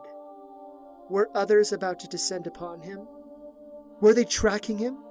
And if so, for how long? Maybe he was overthinking it. Maybe this wasn't her. And this was just an instance where a teacher from a rival school was trying to chat him up. It had been a long time, and Noah might have forgotten what she looked like exactly. You know, it's quite lovely here. I can see why you came here to get away. Noah squirmed a little and then arched an eyebrow at her. Get away? What do you mean? I'm afraid you might have me confused for someone else. I don't believe we've ever met. Christina turned her head to regard him once more, and a twinkling in her eyes made Noah's blood boil. You don't believe? What an interesting thing to say. Well, when I said here, it could mean many things. Here could mean this cute little coffee shop, and getting away could be getting away from the drudging responsibilities of teaching. She sipped her coffee and grinned at the taste. Or here could mean this world. And getting away could be from the home that we once shared, the comrades in arm we spilled blood with, and the broken remains of the council that you left us with. She stared right into Noah's eyes. Who's to say, really? Noah started collecting magic in his hands, and he hardened his glare. I won't be taken easily. And I'll fight you and whoever you have with you. Don't be like that. I'm here alone. Here meaning this coffee shop with you. I will admit there is one other operative here as well, but that's it, for now. By the way, you can dismiss your magic. I'm not here to start a fight. Oh? Because the last time we met, you were hell-bent on doing just that. Christina's brows furrowed. Hell-bent? You have been away for too long. What a strange phrase to say, considered who you are. Well, who we are. Noah looked around them. The girl working inside was behind the counter. The door was closed, and there weren't any other pedestrians within sight. Why did you come then, if not to hunt me down? You know, I actually did that for a long time. I scoured the worlds, aside from this one, to find you. I even went into Hellos many times, but you were nowhere to be found. I heard you died towards the end of the war. Did you? Well, I should have died many times, if it wasn't for this. Christina held up her right hand and showed a pair of rings. Both silver. One of the rings had been the very artifact he had created for her upon their first meeting. I knew it. Christina's mouth formed a frown, and her eyes grew a little harder. If I didn't know any better, I would say it sounds as if you're displeased that I'm alive. It's not like that at all. I'm just displeased that I was found. Well, are you surprised? You manifested twice in a short period of time. Not only that, but you appeared within a world where no one else from our home was supposed to be. As soon as we heard about the first one, we knew it was you. Christina crossed her arms over her chest and she shook her head. Noah squirmed under her gaze, and he almost considered leaving her. After 150 years of being on the run, he had become much more formidable. She couldn't stop him. You know, I actually gave up hope that you were still alive. To see you here after all this time, it's strange. You didn't answer my question. What do you want with me, if not to hunt me down? Well, I'm not here to kill you, and certainly not to fight you. We were simply sent here to find you. Now, Arcadian, on the other hand, does want to fight you. In fact, most of our people want to fight you. But not you? For a long moment, Christina just sat there and stared into Noah's eyes. It was strange. She had her hands gently resting in front of her, and her back was straight, but not aggressively so. You broke my heart when you betrayed us. You threw everything we knew and loved for a demon. By the way, that reminds me. Is it true? Is what true? Did you really get seduced by a demon sorceress? Acid pooled in the back of Noah's throat, and he nearly wanted to spit on Christina's face. His heart thumped faster, and his eyes grew harder. First of all, no, it's not true. But are you going to sound upset at me when you betrayed me to Arcadian? Christina's eyes grew harder as well, and yet she didn't say anything. Noah leaned in a little closer to her, and he kept his voice lower. You told Arcadian about the Pathandral. You promised you wouldn't tell anyone. Christina leaned in, and she narrowed her eyes. How did you know that Arcadian knows about the Pathadriel? Are you in contact with another person back home? No. You're the first person I've encountered. Unless you count Diane. The rage that had festered in Christina's eyes fell away, and she leaned back in her chair. A sudden and profound softness warped around her. Well, thank you for letting me know we have another traitor somewhere. Why you have to side with them instead of your own people? Those Helosians slaughtered so many of our people. Noah's throat crinkled with dryness, and so he took another drink. It was war. There were terrible people on both sides. Arcadian wanted to commit genocide, and if he ever got his hand on the Pathadriel, then he would have succeeded. He will never get it. Christina looked up at Noah. You know, if you would have never shown back up, then perhaps the Bright War could have stayed stopped. During the war, many artificers were killed, and after the ceasefire, Arcadian gathered all of the ones remaining. No one could unlock the door to your special vault. He tried to force the remaining artificers to make what you made. Did they? No, they did not. Those who were remaining started to feel what you felt that day, and they refused to make weapons of absolute destruction. Arcadian was furious. A sudden force gripped on his stomach. What did he do? Christina averted her eyes, and then she frowned. He executed them. You are the last person with the gift of the words of creation. After the Radiant Council was destroyed, no one else showed signs of having that ability. Believe me, we've looked. It is lost. That's why Arcadian is so dead set on finding you. He will come here for you, for the key. I won't give it to him. Then he is prepared to scourge your school, and this world to find you. He is willing to start the Bright War once more. For you. Noah lowered his gaze to the table, and tears welled in his eyes. Why are you telling me this? Because I owe you my life. Many times over. And for... Christina winced, and then bit back her words. She actually bit her lower lip, and stood up from the table. Arcadian is coming. Perhaps as early as tomorrow. Along with a legion of archangels. They are prepared to begin what will be a complete devastation of this world if you don't hand over the key. I wanted to warn you. The next time we meet, we will be enemies once more. Christina took her coffee and started to walk away. Noah stood up as well, but he didn't chase her. The other one is Diane, isn't it? So Arcadian is recruiting children to fight in his war now. Christina paused and then peered at Noah from over her shoulder. She's not really a child anymore. Although by our standards, she is, I suppose. She's 150 years old and...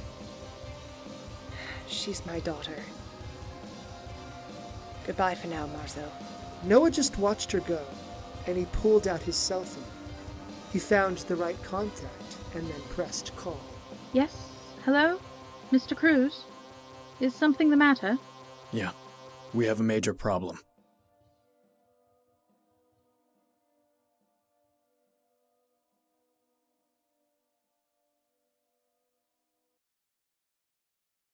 Episode 21. A reunion most foul. Noah breathed in and out, over and over, and yet he couldn't seem to settle his vibrant and pulsating soul. The morning had been especially quiet and unsettling. An unspoken energy glided on the air, and it kept wrapping Noah in comforting hugs. It didn't help either. That morning, Noah and Samuel left together, although Samuel said he had to take care of some last-minute things before the show began. He hadn't met up with Noah yet. Noah stood on the roof of Arceados Academy, and he wasn't alone. Headmistress Darbo, Demi, Kazuna, and Issa stood with him. The rest of the teachers, students, and staff had been dismissed and evacuated in case the worst happened. Well, As Arcadian was coming to this world, the worst very well could happen. Noah took another deep breath and started to pace a little. He stopped when Headmistress Darboux stepped in his way. She wasn't aggressive or mean, but actually kind and sympathetic. She gave him a small smile. The magical tiara rested on her head, and it glistened in the daylight. Mr. Cruz, I understand there is little I could probably say that would ease your anxiousness, but I will say this. We are here with you, to face this to the very end. Issa, Kazuna, and Demi moved up to him. I wish I was a little more powerful like you all. But I'll give you the best of my ability. We're all here for you. Do you have any idea what you're going to do? Yeah? You're not going to give him the key, are you? You can't! If you do, Helos is done for! Noah reached out and gripped her arm. I don't know what's going to happen, but I won't let Helos be destroyed. I do have one idea. Which is? Noah took in a deep breath and then gazed off into the distance, not looking at anything in particular. I challenge Arcadian to a duel. At first, no one said anything, and the pressure in the air became more oppressive. Can you beat Arcadian? Maybe. I've grown a lot in the last 100 and... I guess I'll be the one to say it. That's a stupid plan. No offense, Noah, but you can't beat Arcadian. You couldn't beat him back then, and doing so now will get you killed. I have to try, and I have to succeed. If I don't, then Arcadian won't stop. I have no choice but to succeed. Wait, why don't you just use your words of creation to solve this? All eyes fell on Issa. What do you mean? You made this crazy super artifact that rewrites reality. Why can't you create something to stop Arcadian? Or protect this world against all of his attacks? One by one, each of the other women turned their attention to Noah. A sudden swelling in the environment had started to prickle on the barest edges of Noah's consciousness. That's something you can do? You can create something before Arcadian arrives? Creating weapons, armor, and small artifacts doesn't take a lot of magic. But if I were going to attempt to make something even a tenth of the power of the Pythandrel, it would have to use a ton of magic. Had I tried, Arcadian would have come for me right then and there, and he would have been able to open portals to my exact location. Besides, it's too late. Demi's and Kazuna's eyes widened, and they looked toward the east. Noah also gazed in that direction as well. The sensation was unmistakable, and the influx of bristling energy meant only one thing. However, the power kept expanding more and more, which also led to several concrete conclusions. Too late? What do you mean too late? And what are you looking at? Headmistress Darboux simply pointed to a spot in the distance, over the tiny silhouette of a church steeple. They are referring to that, my dear. A massive portal opened over the church, connected to St. Gabriel's Academy, which was across town. The exterior of the portal had rotating golden runes that were even visible at this distance. At least they were to Noah. A vast field of white expanded within the confines of the golden ring outline. Moments later, hundreds of shapes started pouring forth from it like a plague of locusts. In an instant, Noah pulled off his silver ring and let his power explode out. His magic radiated so powerfully, and his wings burst to life. What are you doing? If I don't draw them here, then they'll start searching through the city. Knowing Arcadian, he'll probably have his legions start slaughtering Helosians when they find them. That's a good point. Also, why prolong this, right? Noah floated up and flapped above the others. Just like when he fought Carlos, Noah was unbound by his concealing and confining ring. While it felt good to be free again, it was also disastrous. Freedom meant conflict. The distant blackened swarm started to swirl above the top of the church, and then it shifted and seemed to almost disappear. It formed a small little dot in the distance, but with each passing second, the dot became larger. So it had worked after all. Listen up. Don't do anything crazy. Just be calm and leave it to me. Only Kazuna really knows the insanity and zealousness of Arcadian. I'm sure you have an idea, Demi, but only we have seen it up close. Things are going to get bad. The saturation of angelic magic choked the area above laughing. No doubt normal citizens were freaking out, because something like this couldn't be unseen. The mass of angels got closer. Noah's stomach wavered again. These were not angels. They were all archangels. Rather than stop in front of Noah, the archangels of Heavenos circled around the school and formed a sort of ring above the airspace above the school's roof.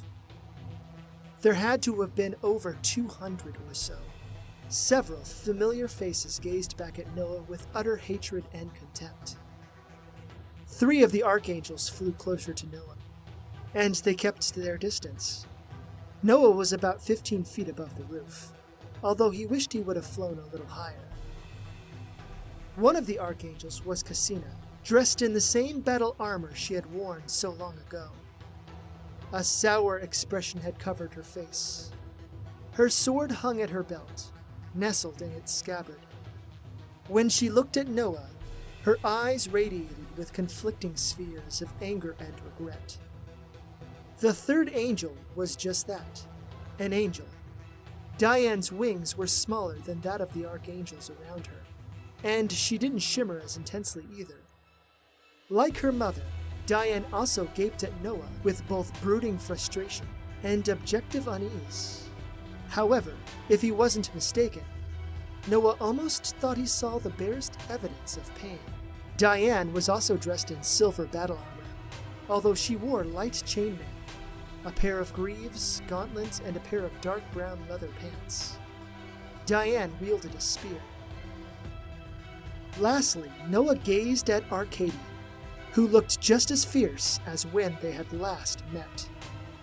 Arcadian wore his silver armor, and he wore a silver crown upon his head. He had his sword in one hand, and it leaned against his shoulder. A sick and demented smile had creased upon his face, and his eyes sparkled with grim and dark undertones. No one on the ground said anything, and they just watched in absolute fascination. So, you have been found at last, traitor. Noah collected his magic into his palm and he summoned EA. It shimmered into existence. As soon as it did, the sounds of hundreds of archangels readying their weapons resonated on the air like thunder. Arcadian only smiled wider. This is between you and I, Arcadian. Leave this world and Hellos out of our old business. Fight me one-on-one! Arcadian laughed, and he swung his sword out in front of him. You think highly of yourself, Marzo.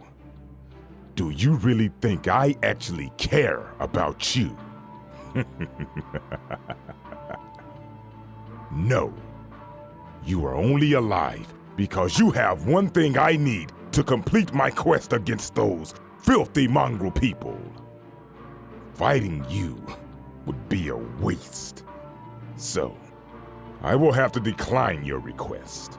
However, I have one of my own. Once more, Arcadian swung the sword out in front of him, and it left a light trail behind its blade. You will give me the key, or I will let my Archangel Legion loose upon the city, slaughtering everyone they find. You can't stop them all, because I will stop you! Noah gripped the shaft of his spear harder and openly snarled at the Archangel General. Hear me, my brothers and sisters. If Marzo or any of his friends do anything other than give me the key, fly out and kill as many as you can. Yes, my king. Noah glanced all around, and his heart felt as if it were trying to plunge out of his chest in order to fight Arcadian itself. Every archangel watched him with steely eyes. If he so much as sneezed, they would fly off, and calamity would befall the citizens of Laughin. The normal citizens, and the families of the students who attended the school. You've breached the ceasefire! And soon, the armies of Hellas will come here to stop you! Once more Arcadian laughed. A portal opened on the roof, with swirling golden outlines and a dark red interior. Noah's blood ran cold. Did someone do something, even though they were expressed not to? None of the archangels moved, so that was a good sign, right? Noah wanted to throw up. If they didn't react, then the portal must have been connected to Arcadian and his plans. A demon in his natural demonic form stepped through the portal. Noah had never seen the person before, but obviously Kazuna and Demi had.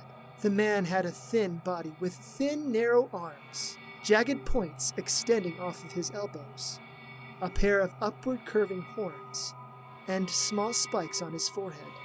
The man had long black hair tied into a ponytail, a well-groomed goatee, and a set of piercing yellow irises. His skin was a lighter shade of red, and the whites of his eyes were actually blacker than night. The demon wore some fancy black scale mail armor. A pair of black bat wings extended off of his back, and he had a long, whipping tail. When the portal closed behind him, a sudden additional tension combined with the already unpleasant aura of the air. Victor Donaldson? What the fuck are you doing here? You should be with my father, preparing to come to this world's aid. Victor Donaldson chuckled as he walked closer to where Arcadian and the others floated, all the while giving Kazuna the most delighted smile.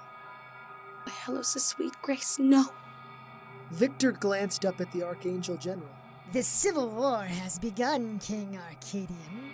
My forces are currently battling with King Yagotans in the capital, so the archdemons are going to be kept busy for some time. Yes, and the regular angel armies had begun their assault on the borders Hellos, both on demonic and devilic fronts. Do you hear that, mongrel princess? Your home is being ravaged, and so no one is coming to your aid. Kazuna took a step toward Victor Donaldson, and her body shimmered with arcane crimson fire. You son of a bitch! I'll kill you! Remember, if anyone move, including the mongrel princess, begin the assault of this world. Kazuna stopped where she stood, but tears streaked down her face. She huffed as she averted her gaze. Her fists shook with rage. So, what will you do, Marzo? Will you let this world die like you did ours?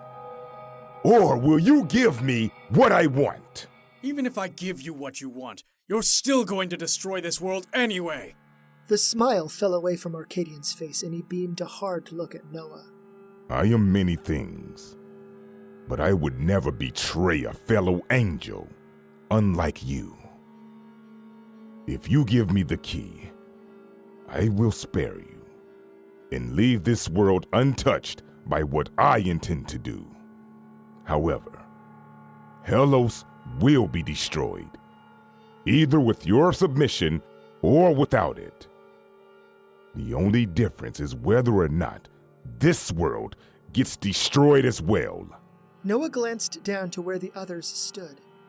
Kazuna openly cried where she stood. Demi gave him an uncertain gaze as well. While her home wasn't being ravaged yet, it soon would be. Once the demon kingdom fell, the devils would have to stand alone against the angels, and perhaps the demons led by Victor Donaldson as well. Issa and Headmistress Darbo beamed anxious expressions at him. Their world, their civilization, and their people were now at the mercy and cruelty of Arcadian. If Noah submitted the key, and Arcadian succeeded to unlock the powers of the Pythandral, then everywhere would be destroyed eventually. If Noah fought, he might be able to stop Arcadian. Maybe. However, if he lost, Arcadian would get the key anyway. What was he supposed to do? A sudden idea flickered in his mind. The more he thought about it, the more it sounded like the only way to save as many lives as possible. He took a deep breath. If I give you the key, do you promise to let me live and leave this world alone? No! You can't! Noah looked down to them all. Kazuna and Demi both had similar expressions, wide eyes begging for him to reconsider. Issa just stared, confused, and also scared. Headmistress Darbo, on the other hand, gave him a flat, weighing glance. Both Cassina and Diane also gave him strange looks as well. Cassina's was more of one that was surprised, while Diane appeared more disappointed. So, you are still a coward and a traitor. You have not changed at all, Marzo. Yes, if you give me the key, I will spare your life. However, if I ever see you again, I will kill you. Okay, I'll give you the key, and you'll never see me again. No! I won't let you! She started to move, but the headmistress held up her hand. As soon as Kazuna saw it, she stopped and glared at Headmistress Darbo. Stop. Stop? Are you fucking serious? He's about to— You have always trusted me, yes? Well, trust in the fact that I trust Mr. Cruz. But he— Please.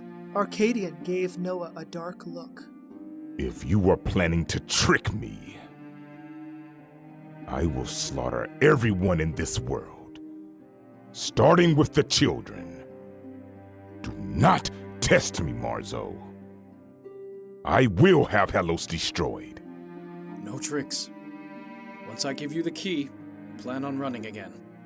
I've lived alone for the last 150 years because, honestly, I only care about myself. Every time I've helped someone, it's gotten me into worse and worse situations, and so I'm done. Noah. For a long moment, Arcadian just looked at Noah with critical eyes.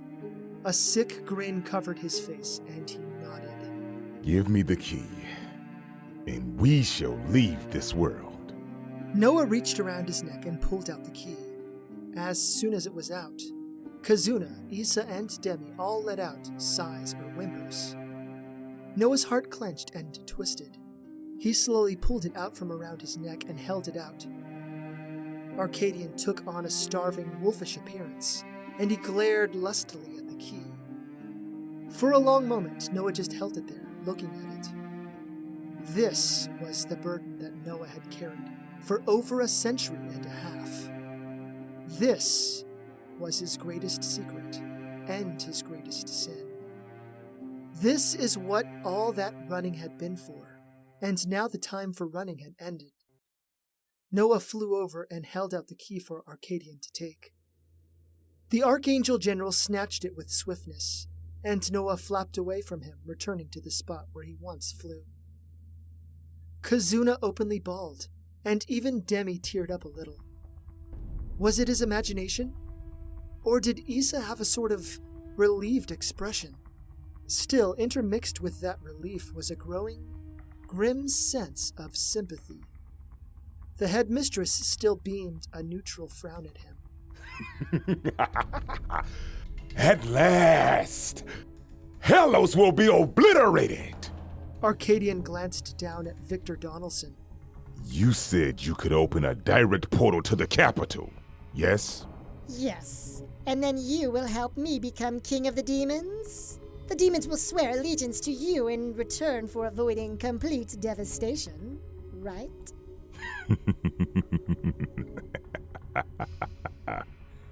Yes. Although, once you open the portal, stay behind with me so we can prevent Marzo's friends from stopping us. Victor smiled and then snapped his fingers. A portal opened up behind him, wrapped in a golden barrier with a dark red swirling interior. Cassina, lead the assault. I shall remain behind to ensure you are not followed. And then I shall venture to Heavenos to access Marzo's vault. Be gone, wife. Fight well. Christina gave Noah one last mournful look and then drew her sword. She remained silent, and she simply pointed her blade at the portal. Then she flew through it. Diane didn't even look at Noah but flew beside her mother. All of the other archangels flew behind her. Within moments, it was just Arcadian, Victor Donaldson, Noah, and his friends. If you don't mind, I'll go too, since your legion is through. I can't wait to see the Arcadian's blade plunged through Victor's chest. Victor gasped and then peered over his shoulder to the Archangel General, who was inches away. The demon's body sizzled and his eyes radiated with absolute pain. When I said Helos was to be obliterated, I meant all of it. But you said... I would never keep my word with a mongrel such as you. Now die! Arcadian kicked Victor's body to the ground and then swung his blade around to knock off the blood. The portal closed, and for a long moment, Arcadian just stared at Noah and his friends. Noah started to drift closer to him, but Arcadian flourished his hand, and another portal opened up beside him. Without looking back, Arcadian went through, and the portal closed. Noah drifted down to the ground, and he stared at Kazuna. Kazuna's eyes were red from crying, and moisture streaked down her face. Rage still brimmed out of them like lava from a volcano. Why? It was the only thing I could do to buy us time and save as many lives as I could. Buy us time? What are you talking about? Noah turned toward the headmistress. Ma'am, I'm sorry, but I'll have to resign. I probably won't be making it back from Helos. Helos? But you said you were running away. Are you kidding me? That motherfucker couldn't abandon people in need if his life depended on it. Which often it does. Samuel walked up from the stairwell leading into the school, followed by a large group of people. As soon as Noah gazed at them, he knew most of them for what they were. Demon and devil students stood in the crowd, with their families. Seto and his two dads were up near the front of the group. Kachina and her parents were also there. Took you long enough. Motherfucker. Look whose balls dropped a couple more inches. Sorry, it took a little longer than I thought to collect my people. When I got here, a bunch of the demon and devil students were downstairs too. We all heard what you said. So, you're really gonna fight your people in Helos? This is going to be my last ride. Are you sure you want to come along? And what do you mean your people? Do you mean Kitsune? 12 of the people in the crowd gave Noah little nods. Yeah, these were all the kinsmen and women I could get on such short notice. But we're going with you. You won't be fighting alone. You bet your fox ass he isn't. Kazuna stomped up to Noah and poked him in the chest. Hard. I appreciate that you're wanting to fight for my people. But you still gave Arcadian the key to your vault. He's going to get the Pythandriel. Noah held up his hands. About that. The vault is in the bottom of my workshop, which is back in Heavenos. Not only will it take a while to get to the door takes, 30 minutes to open. What? Really? Why does it take that long? There's so many locks, traps, and other such mechanisms on that door, and so they all unlock one by one. I wanted to make it slow just in case the key was ever stolen. If it was, then the prolonged time would allow for the angels to stop the thieves. Not only that, but my vault is huge, and the Pythandriel is located somewhere within. It's not in plain sight or out in the open. We have some time to take care of the archangels fighting in the capital. I'll fight beside you and save your home. Kazuna's anger melted away, and she wrapped Noah in a hug. Thank you so much. Well, I'm going too. As am I. Arceados Academy will stand by and defend its students and their families. The headmistress turned to the crowd. Rest assured, we shall fight for your home dimension. You should all return home and wait it out. For a long moment, no one in the crowd said anything. But then, Seto stepped forward. With all due respect, ma'am, Helos is our home. We can't stand by while others fight for our people. We, the Helosian students of Arceados Academy, demand to go with you all. All of the Helosian students and parents cheered loudly, and they waved their arms about. Noah approached them. But it's going to be dangerous. It's our home. It doesn't matter how dangerous it is. We need to fight, or everything could be lost. Kachina stepped up and grabbed Seto's arm. I'm fighting too. I support Seto, his people, and his world. Fatima and Farouk smiled. If my daughter is going, then we are as well. Isn't that right, my beloved? Yes, oasis of my life. I'm also going. You can count on me. Noah smiled, and then he began speaking words of power. He pushed so much magic into his lips, and the arcane scripts kept flowing. The scripts spun into shapes, all scattered across the roof. When the light faded, dozens of weapons and armor lay around them. Arm yourselves. We'll head out in a matter of minutes. He walked over to where Headmistress Darbo was, and Samuel, Kazuna, Issa, and Demi clustered close as well. When we get to the capital, we will need to secure a centralized place. The palace seemed like the best choice. I can create some limited protection against the Pathandral, but it won't be very big. I can open a portal to the capital, but not necessarily to the palace itself. Okay, let's do it. And one more thing. Thank you all for everything. Shut the fuck up. You stop with that final goodbye bullshit. We're all gonna get through this. And then we're gonna have a happy-ass party to celebrate. That sounds like a plan to me. Kazuna wove her magic, and then a massive portal opened up. A gold energy ring rotated, filled with a dark red interior. Noah stepped into the portal and casted away his previous reservations. He didn't need them anymore. He didn't need fear, anxiousness, or doubt.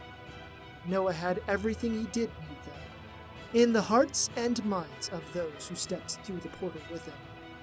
Somehow they would win the day. They just had to.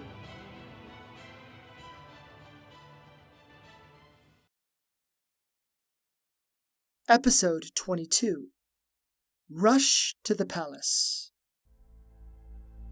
As soon as Noah emerged from the portal, a great blast of strange magic struck him. Despite him being an archangel and a war veteran of the Bright War, Noah had never stepped foot in Helos. It was almost as if the air tingled with a kind of spiciness, only a spiciness of the spirit. Every nerve ending danced in excited newness. He opened his eyes and beheld the splendors of Helos.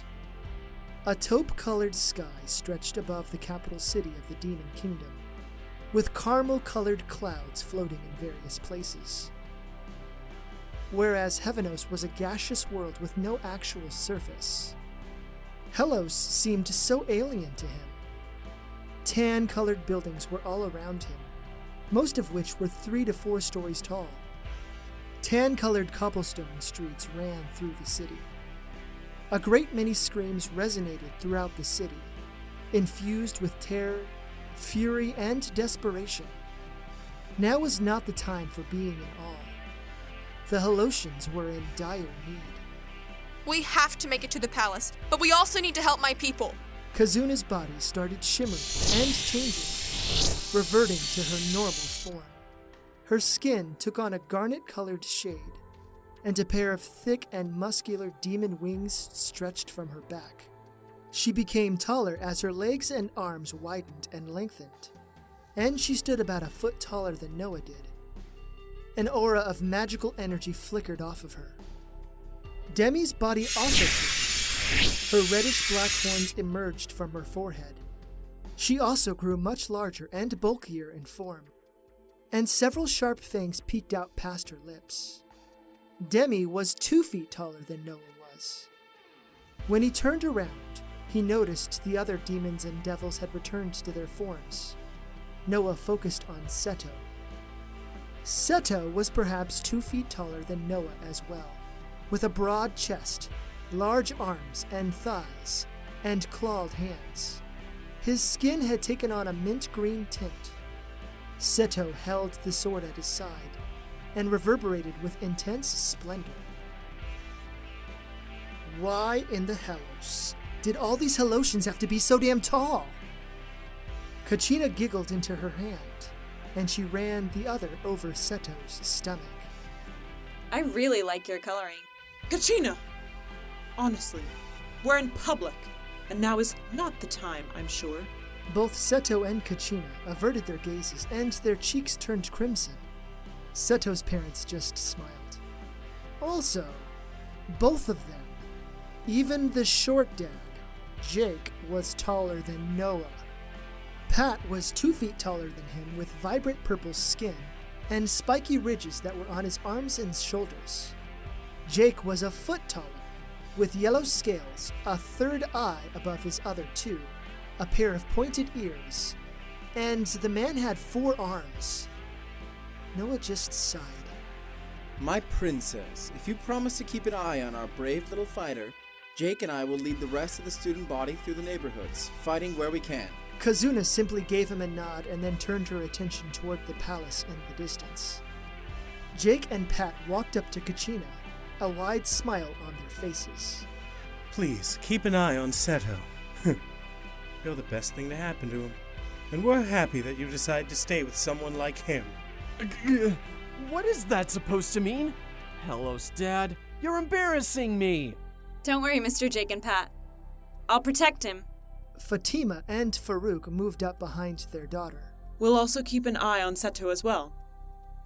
You two did a great job raising an outstanding young man. Jake and Pat beamed at one another, gave Seto a sandwich hug, and then collected the other demon and devil students and their families. The large army moved off down the avenues. Samuel and his Kitsune band, Demi, Kazuna, the El Almonds, Seto, Isa, Headmistress Darbo, and Noah stood alone, and all eyes were on Kazuna. Follow me! Kazuna pointed down an alleyway and then started running. Noah ran at her heels. They had managed to come to a great square filled with fighting Hellotians and archangels. Many dead Hellotians lay on the cobblestones, and most who were fighting were merely everyday citizens. The archangels slashed through them with viciousness. You bastards! The archangels stopped their slaughter and turned toward Noah and his group. Noah did a quick glance and guessed no more than 20 archangels stood before them. Each of them were battle-trained and determined to die. One of them pointed a sword toward Noah and yelled out. The others matched his yell, and then they all took to the air. It wasn't to escape, but to dive in. Noah flew ahead and used EA to deflect one of the archangel's swords. As soon as Noah saw who his opponent was, his blood ran colder. Noah twisted in the air, higher and higher, blocking and countering against an archangel named Tanasu. Tanasu's green eyes flared with bitter hatred. During the Bright War, Noah, or rather Marzo, often fought with the same unit of specialists.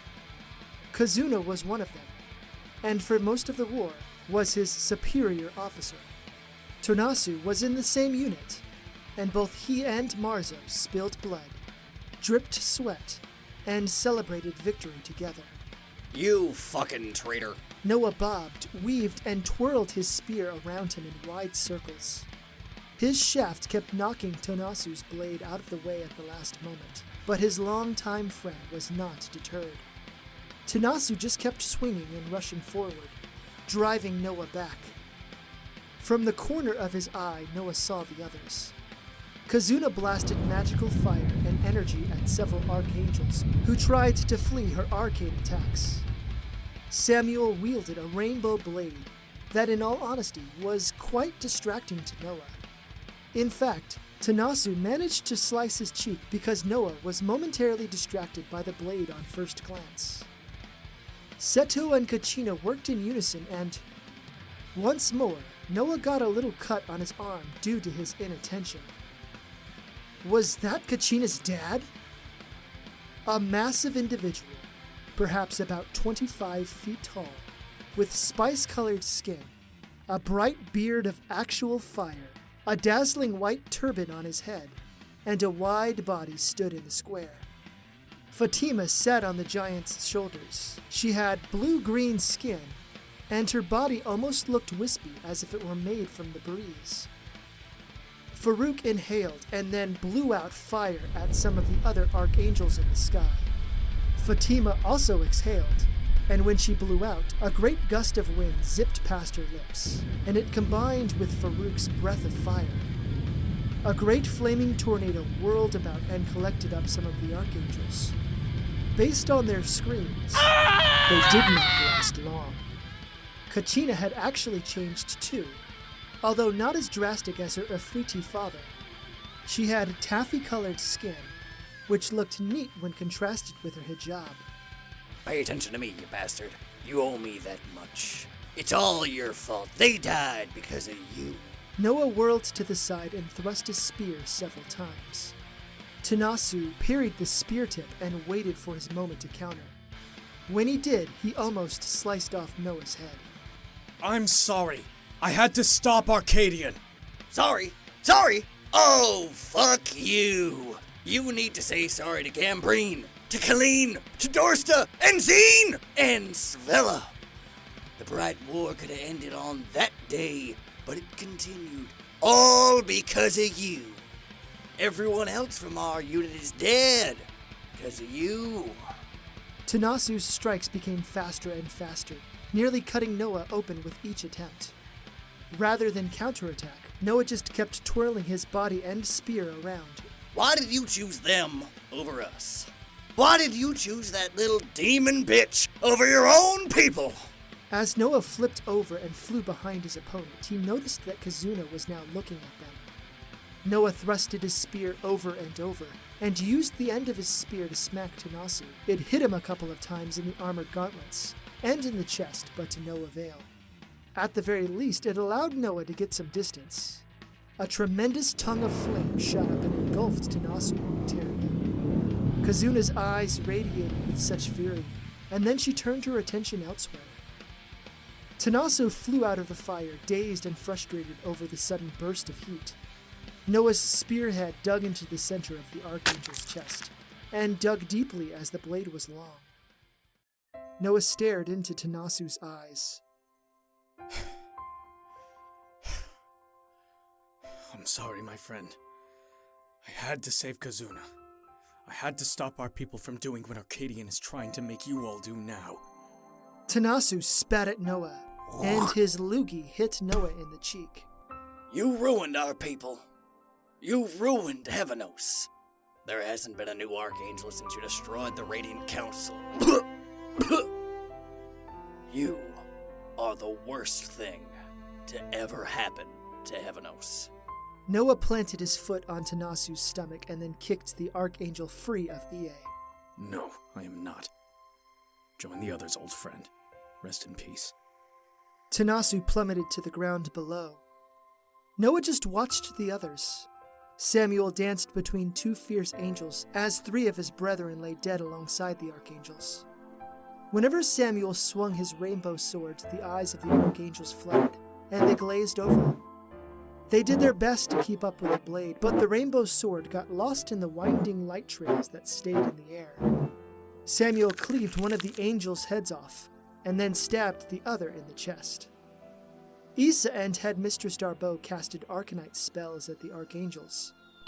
With the tiara, the Headmistress was omnipotent, and easily stood toe-to-toe against the Archangel Mage, who tried to contest against her. Issa, on the other hand, had some difficulties. Noah was about to go to her, but then she conjured a sphere of acid. The Archangel dove for her, hoping to slice her, and she shoved the acid in the angel's face. Just like that, Issa had no more issues. Noah landed down to where the Kitsune lay. They had returned to their fox forms, and they were still. When Noah knelt down and touched them, the warmth had already left their bodies. The fighting stopped and everything grew silent. Noah just kept staring at the dead foxes. Samuel knelt down beside Noah. I'm so sorry, man. I can't resurrect them, not even with my artifacts. Samuel reached down and ran his fingers against one of the kitsune's heads. Thank you, Morgan. You were one badass motherfucker. Samuel turned his attention to Noah. They will be honored by my people. That's for damn sure. I'm gonna continue to fight with you, but I'm leaving the rest here. That cool with you? Noah nodded and stood up. He turned his attention to the others who had walked up to him. The ground rumbled as Farouk walked up to the group. A large smile was on his face, and his eyes were squinted. Damn! You a big motherfucker. Yes, he is. Why do you think I married him? He's big. Mother, that is so nasty. Fatima looked down at her daughter and hollered all the more intensely. Farouk just kept smiling. Come on, we have to get to the palace! A large explosion boomed out, coming from somewhere close. More demons screamed out, and they even ran toward the square, where Noah and the others were. Behind them, 20 more archangels flew after them. Looks like we're going into round 2. The headmistress stepped forward and wove a spell. An instant later, an arcane wall of azure energy raised before the archangels. At first, they stopped, but then they started striking the barrier. Cracks started to form. Ms. Miyoshi, please lead the others to the palace. I will hold them off as long as I can. Samuel and the other kitsune stepped up beside her. Not alone, you won't. Headmistress Darbo grinned and then focused on the barrier. The ground thumped, and then Farouk and Fatima towered over the headmistress on the other side. I'm going to continue on ahead. Please be careful, Mother and Father. Farouk simply turned back around, beamed an even broader smile at Kachina, and then turned back around toward the barrier. You be careful. And Seto, you have better bring back my sweet little Kachina, or I'll have Farouk sit on you. Yes, ma'am. Kazuna led the group down another street. The sounds of the barrier collapsing and the roar of fire and fury still found their way into Noah's ears. His heart throbbed, and yet he had to continue. 4 separate groups of archangels found their way to block Noah and the group, and each and every time Noah's group emerged unscathed. They eventually came to a great gatehouse leading up to a stairwell that led to the actual palace. A single angel stood there, with wings spread out, and her spear pointing toward the group. Diane's eyes wavered when she met Noah's, but as soon as she noticed Kachina and Seto, her rigid form faltered. Her face contorted for a moment, but then she resumed her nature. I won't let you pass, Marzo the betrayer. Kazuna's hands bathed in fiery light, but Noah held up a hand. There's no time! We have to get to my family! Noah stared at Diane, who seemed only to fixate on him. Can you fly over her? And also take Issa with you? I have to handle this. At first, Kazuna, Demi, and Issa just looked at Noah, but then they each nodded in succession. Demi picked up Issa as if she were a princess, and then she leapt high into the air. Diane frowned and watched their path through the air. Kazuna flew right beside Demi, and they landed on top of the gatehouse. Noah looked back at Kachina and Seto. To his surprise, they both formed into their Arceados Academy visages. Go. No. She's our friend. We won't let you kill her, Mr. Cruz. Yes, even though she's an angel, we know she's a good person. Please let us stay. Noah gave each of them a look and then realized the futility of anything he could say next. He sighed and then stepped forward closer to Diane. Likewise, she approached him, also a spear in hand. Your father is wrong. He's going to bring about the destruction of all worlds. I know you.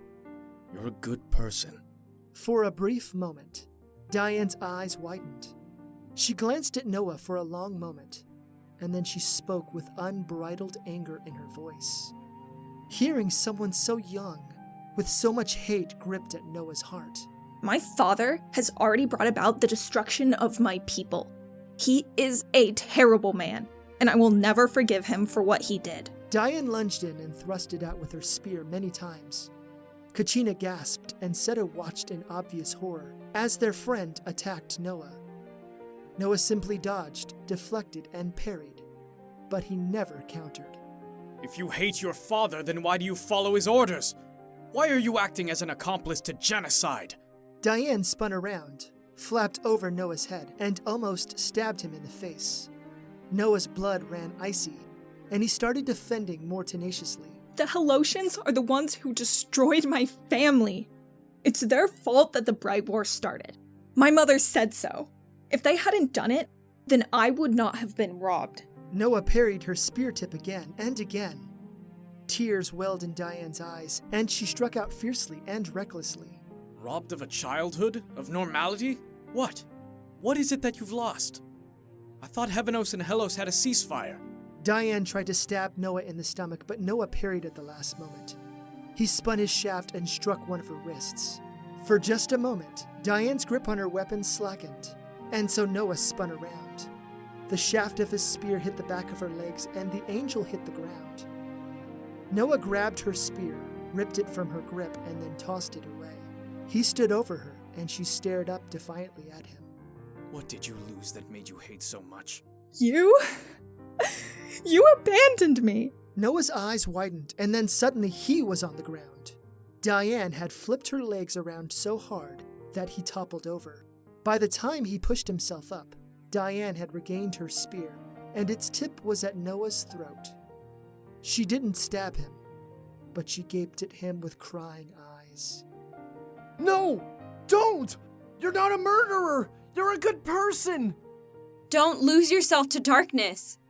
Noah just locked gazes with the little angel. Her eyes shimmered with a distant, long-maintained fury.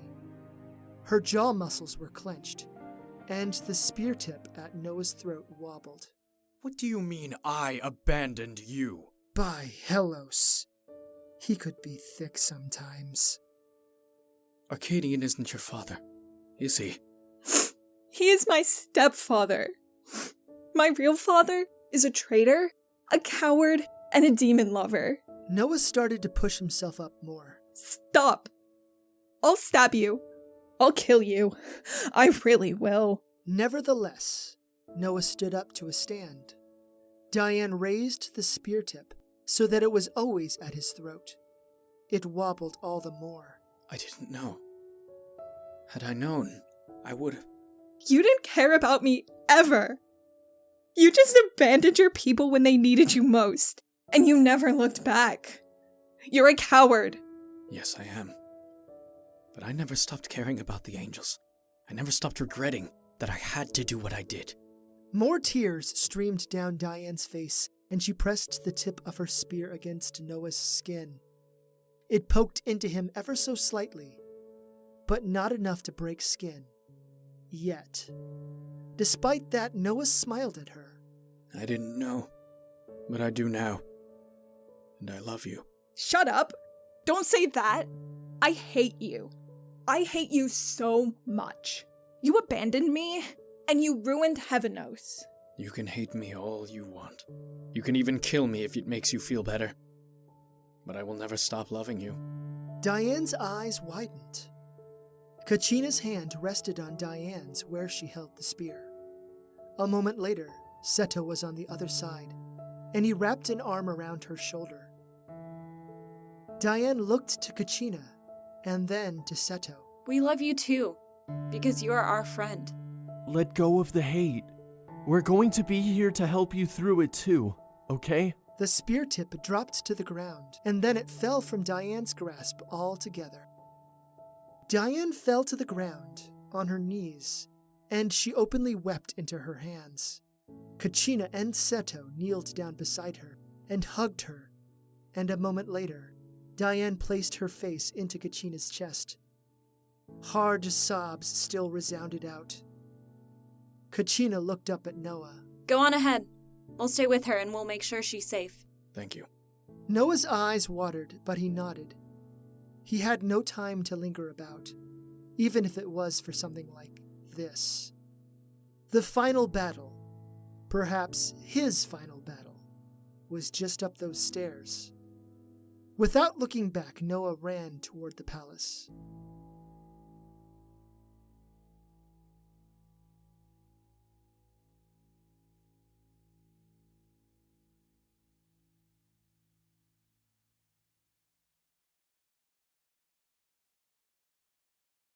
Episode 23, Undone. Noah climbed to the top of the stairs and finally made his way to the front door of the palace. Demon and archangel bodies lay in front of the broken set of double doors. Pools of silver and black blood melded together, forming unusual and strikingly mesmerizing images. As he moved over the bodies, Noah recognized several of the angel faces. His heart sank. He ran inside and didn't take the time to appreciate the thick crimson carpets, the walls filled with oil paintings of previous demon heroes and rulers, or the exquisite chandeliers made from black crystal. The sounds of combat echoed from somewhere in the palace, and so Noah followed his ears. He eventually found himself at the entrance of the demon throne room. Like the outer doors, these doors were smashed inside as well. Archdemon and archangel bodies lay scattered about, but one particular body caught Noah's attention more so than anyone else's. King Yagodon laid on his back, with his family surrounding him. Kazuna's older brother had a huge gash on his chest, but he was still upright. Of Kazuna's 3 sisters, one of them had been killed, and she laid beside the body of her father. Her chest didn't rise and fall like King Yagodon's did. Another of Kazuna's sisters was missing her right arm. Isa sat beside the king and she fed a potion into his mouth. A worried mask adorned Isa's face. Kazuna and Demi stood on either side of Casina. Kazuna had numerous slashes and slices across her body, and yet she still blasted magical attacks at the Archangel swordsman. Demi was also bleeding heavily from her side, but she still fought on as well. Casina looked, well, she looked terrible. Her face had been carved open, and yet her body slowly healed itself. Casina's eyes still blazed with an absolute hatred, and she grinned, despite how ghoulish she looked. You can't kill me! No one can kill me! I am the greatest angel warrior ever! Not even Arcadian could defeat the mighty Yagodon! Noah ran up to where the 3 stood, and he leveled his spear in front of him. Kazuna and Demi regarded him, which caused Casina to look as well. Oh look, it's Marzo. Are you going to try and stop me too? Thanks to the first gift you ever gave me, I killed Yagodon, and I'll use it to kill you! Noah glanced at Isa. Is he really dead? No. I managed to stabilize him, but couldn't save his other daughter. Not dead yet. No matter. I'll kill you all, and then I will kill him. Arcadian will be so happy with me. And this is finally going to be over. You have to stop this now. Once Arcadian gets the Pythandrel, then he won't just stop with Hellos. All worlds will be in danger. This war will drag on forever until everyone is wiped away. Is that the kind of future you want for our daughter? The sense of madness that once danced in Casina's eyes shrank a little, and she stared at Noah harder. Demi's, Kazuna's, and Isa's eyes opened a little wider as well. Wait. What? No time to explain now, but Diane told me that I'm her father. Casina slashed her sword in front of her and then moved closer to Noah. When Demi and Kazuna moved to block, Casina started slashing at them, all the while looking at Noah. Did you kill our baby? Just like you destroyed our world? Much of her face had returned to its normal state, and yet she still looked as crazed as before. Casina dodged under Kazuna's magical ray, and then cut open the bottom of Kazuna's arm. Her muscle tissue opened up like it was smiling. It's all your fault! Marzo betrayed our people! For you! Die! Casina raised her sword and brought it down with all of her might. It collided with Ie's shaft, and a loud clang rang out. Noah stood over the proned Kazuna, and then he shoved Casina away. The Archangel flew back about 10 feet and then surged forward. Noah spun his spear and deflected her sword tip. Demi, get Kazuna away! This is my fight and mine alone! Noah locked gazes with his ex-lover, and neither he nor she said anything. They spoke through their weapons and through the clashing of magical steel. Christina took to the air and Noah chased after her. Even on his best day, without additional artifacts, Christina had always been better. Her blade nicked into his arms, his thighs, and his stomach. Silver blood coated her blade, and yet Christina didn't rejoice. Her smile died, and it was replaced with a frown. Tears welled in her eyes. Noah dove for the ground, and yet Christina never allowed him an inch of space. She knew all too well what he could do with the tiniest of advantages. Why hadn't he summoned all of his battle regalia? Up till this point, he didn't need it. But Christina was unlike any other opponent he had ever faced, aside from Arcadian. Is she dead? Christina arced her blade around, and yet no one knew her fighting style well enough to deflect her attacks. Unfortunately, in his current state, Noah couldn't match her natural speed and grace. No. Diane is alive and undamaged. Why didn't you tell me? It wasn't your fucking business! You left us! You left me! Noah flipped above Christina and then tried to spear her in the skull. Even though she couldn't die, it was still a risk worth taking. She knocked the tip away from her and then pivoted to face Noah once more. And you married Arcadian! Tell me, were you sleeping with him the same time you were sleeping with me? Christina leapt back away from Noah, and her eyes had gone as wide as they could. A sudden acidic slime appeared in Noah's stomach, and he instantly regretted saying that. Then again, she was far enough away from him, and the fighting had stopped. Noah pooled his magic into his core. How dare you! Before Noah could blink, Christina was on him again, striking at him with even faster and more vengeful swipes. If only he had been granted another couple of seconds. But as he was so busy with dodging and blocking, the magic he had collected to summon his other locked-away equipment fizzled into himself. I told him secrets, but I never betrayed my body. I loved you, and you betrayed me. And just now, you insulted me? Fuck you! Christina's blade nearly dug into Noah's cheek. After the war, he was there. You weren't. Just die already. Die and let me finish the mongrels who took you away from me. Christina drove the pommel into Noah's face, and his vision blurred for a moment. He moved to the side at the last moment and felt the whoosh of air trailing her sword. Mother, stop this, please.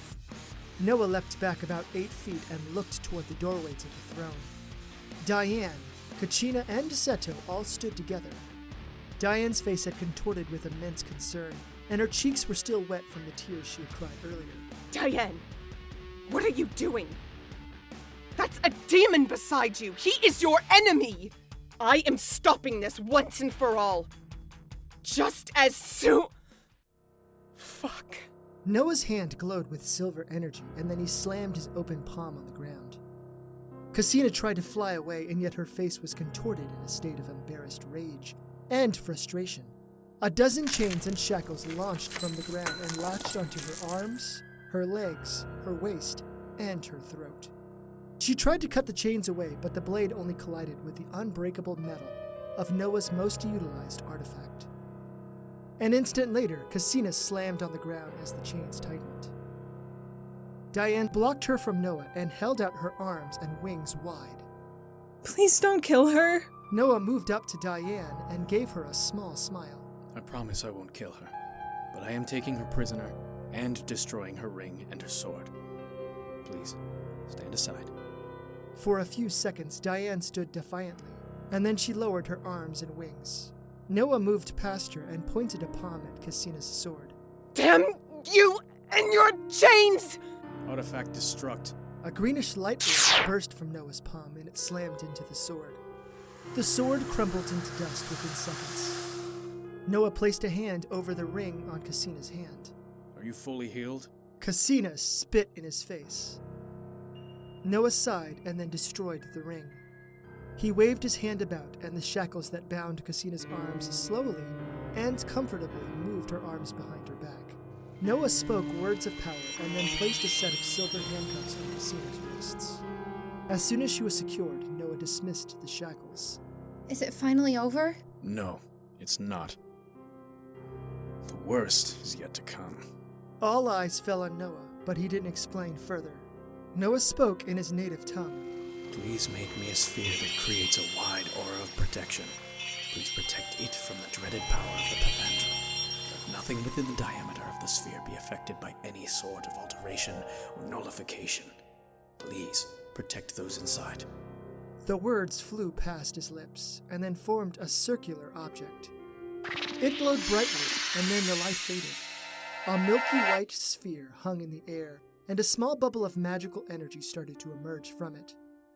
Slowly it expanded outward, and it covered the entire throne room before extending through the walls. Noah turned to Kazuna. Are you still able to fly? Yeah. Why? Seto, I need you too. In fact, anyone who can still fly, fly out and tell your people to get inside the bubble as quickly as you can. There's no telling when Arcadian... The air shifted, and then it buzzed with subtle, vibrating power. Casina let out a small but hollow-sounding laugh. He's here. Arcadian has arrived with the Panthandrial. All is lost for your mongrel race. Noah spoke in his tongue again. Please make me a pendant that will make me immune to the effects of the Panthandrial. Prevent me from being modified, altered, or nullified. His words flourished in the air, and then a milky white pendant hung around his neck. Noah summoned his magic once more, and then activated the artifact equipment he had long sealed within his body. His entire body glowed. A pair of silver greaves covered his calves, silver bracers covered his forearms, and a dazzling silver breastplate covered his chest. A helmet formed on his head, and Noah looked out through the narrow visor. Scales covered his arms and legs where the other armor did not protect. Noah extended his wings, and then he gripped his spear all the harder. Whoa. Whoa is right. Noah flapped his wings and then flew up about 10 feet. I'll do my best to stop this. Thank you all for standing with me. And Casina, I'm sorry. His friends, and Casina for that matter, yelled things at him, but Noah blocked them out. There was no more time for pleasantries and kind exchanges. Noah flew out through a window and then climbed higher into the taupe-colored sky. In the far distance, a small portal coming from Heavenos had opened up. A single black dot hovered before it. Noah glanced down and beheld the white, milky bubble. The bubble had covered the entire palace, and perhaps 600 or 700 feet past the gatehouse at the bottom of the stairs. What a pity it wasn't larger. Noah soared toward the portal with all of his speed. When it closed, his heart sank a little, but then he noticed the black dot approached him. Arcadian came into view within a couple of minutes. A vicious and evil smile creased his face, although it fell for but a moment when he noticed Noah. The vile archangel stopped in midair, high above the capital city. In one hand he carried his two-handed sword, and in the other... Noah stopped about 15 feet away from Arcadian, and he locked his gaze on the object in the other hand. Arcadian clutched a small brown box with an obvious line between its lid and the rest of the artifact. The exterior of the Panthandrial was unadorned and undecorated. Considering what it did, the Panthandrial didn't need any ornamentation. Arcadian gave Noah a brutish snarl. That damn door of yours was a foul trick indeed. Well, it doesn't matter, because I have this! He gestured to the box in his hand. Don't open it, Arcadian. No one is meant to have that kind of power. This coming from a warped mind who created it. How ironic. Bear witness to your greatest regret. See how your creation will unravel everything you chose to betray us for. Arcadian, no! Arcadian used the pommel of his sword to lean against the top of the box. His smile grew wider as he opened the Panthandrial. Noah simply stared in horror. A small angel statuette was within the box, with its wings stretched out, and its hands held as if it were dancing. What is this? Noah gripped his spear shaft tighter, and he stared at the little dancer. For the love of Heavenos, please close the box. If there was ever any decency in you, please close the lid. How is this going to unravel Helos? I want Helos destroyed. Noah's gut clenched, and he soared forward with all of his speed. He activated his speed greaves, his increased strength, and his armor. However, Noah heard the music before he even made it halfway to the distance. Noah still tried to get to the box, but Arcadian flew backwards, all the while looking at the little box. The tiny little angel started spinning around slowly, and a haunting dirge danced on the air. Noah stabbed out with his spear, hoping to dislodge the Pythandrel from Arcadian's hand. But the Archangel General parried the spear tip away, and continued to move away. Arcadian switched his gazes between Noah and the box, and his eager anticipation was akin to a child on the eve of his birthday. Close it! The ground far below them crumbled and fell away into a black void of nothingness. People screamed, and a massive crowd of demons fled toward the bubble's boundary. However, even as they ran, the streets split open and swallowed a great many people. Arcadian howled with laughter before he spun through the air, just out of Noah's reach. The Pythandrel continued to play. I see now. Yes. How delicious. The Pythandrel does what I want. Noah flew up beside Arcadian and stabbed EA at him, but Arcadian blocked, dodged, and then countered. The edge of Arcadian's blade almost tore open Noah's thigh. Even with the added protection, Arcadian's sword was immensely powerful. Arcadian started attacking, but he always kept the Pythandrel just beyond Noah's reach. Hear my words, Pythandrel. Leave the ground, but make the air toxic to any who isn't an angel. Let acid consume their lungs from the inside out. The Pythandrel tune changed ever so slightly, and another haunting dirge of woe warps the fabric of Helos' reality. Barely noticeable waves of energy rippled off of the box within Arcadian's hand. The ground stopped breaking, but a greenish tint saturated the air. Thankfully, the effects didn't pass through the milky white barrier of the bubble. You did something, didn't you? It doesn't matter. Once you're dead, I'll rewrite whatever spell you casted and devastate those you're fighting so fiercely to protect. Despite only fighting with one arm, Arcadian still managed to keep Noah back. Their weapons clashed against one another again and again, and yet Noah came no closer to closing the Pythandrel. People screamed out below them, but their screams soon died away. How does it feel to be failing again? You couldn't beat me to save that demon bitch, and you won't beat me now. Most of the area surrounding the white bubble had been consumed by thick hazes of green miasma. A grim silence fell on the city below them, with only the sounds of their metal smashing into one another breaking the silence. Pythandrel, hear me. Sync your power with that of the bubble and shrink it.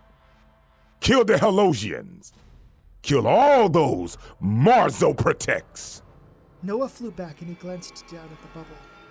To his relief, Arcadian didn't attack him, but he also watched in hopeful anticipation. The song of the Pythandrel climbed higher in pitch, and then it happened. It was a slow thing at first, but the milky white bubble started to shrink. People within the bubble screamed out, Arcadian, stop this! Noah launched himself at Arcadian, and he stabbed and thrust over and over. No!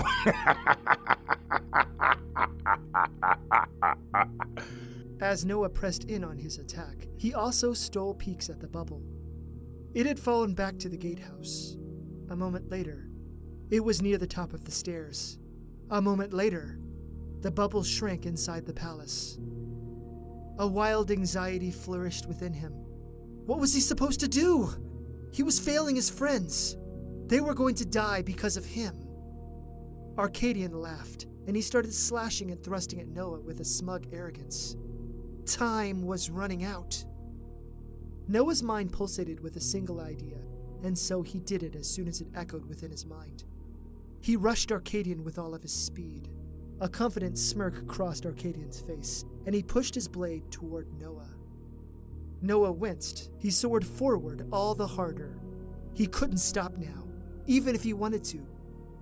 Instead, Noah stabbed forward with EA as Arcadian's greatsword cut open his breastplate, and more importantly, the flesh of his stomach.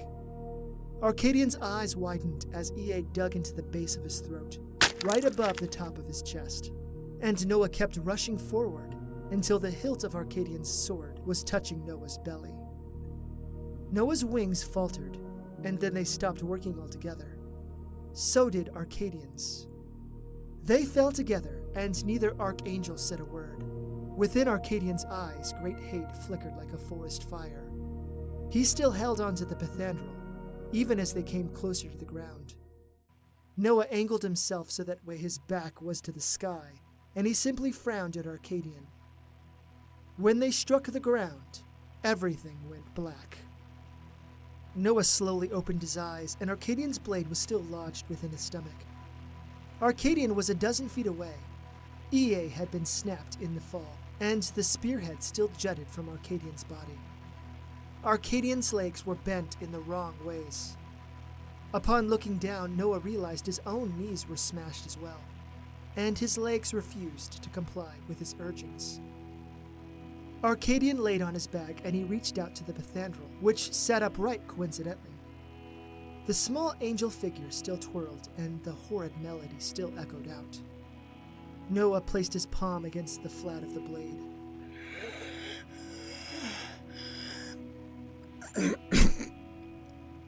Artifact destruct. Arcadian's sword fizzled into dust, and Noah's silver blood spilled out from him. Despite that, he rolled onto his stomach, and he crawled closer to the Pythandrel. His vision kept blacking out momentarily. Arcadian locked gazes with him. Damn you, Marzo. Why must you always get in my way? I have only ever acted for Hermanos. No. You have only acted out of hate. Closer and closer. And yet Noah's strength rapidly left him. However, he didn't have the time to think about such things. His friends needed him. Noah reached out and touched the Pythandrel with an index finger. Pythandrel, please hear me. Stop killing the Halosians now. Please, return everything to how it was. The tiny angel dancer stopped, and then it slowly reversed its spin. A new melody slithered into Noah's ears. At once the air cleaned up, and the ground rose back up from the darker nether regions. One such crevice was near where Arcadian and Noah had fallen, and the ground returned to normal. Hundreds of dead bodies were returned to the surface. The ground where they struck had been painted in thick coats of black blood. Noah winced, and a sudden idea came to mind. A longing sense of uneasy dread twisted within his heart, and yet he dared to make the request anyway. Pythandrel, please. Can you please resurrect all the people who died today? Angel, demon, devil, mage blood, and...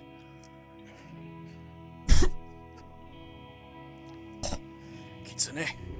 The air rippled with intense warbles, and then a happy tune saturated the air. Noah felt the warbling ripple past him, and then he stared at the mass of dead bodies. His lower body had gone completely numb, and the creeping stillness had started flowing up to his arms.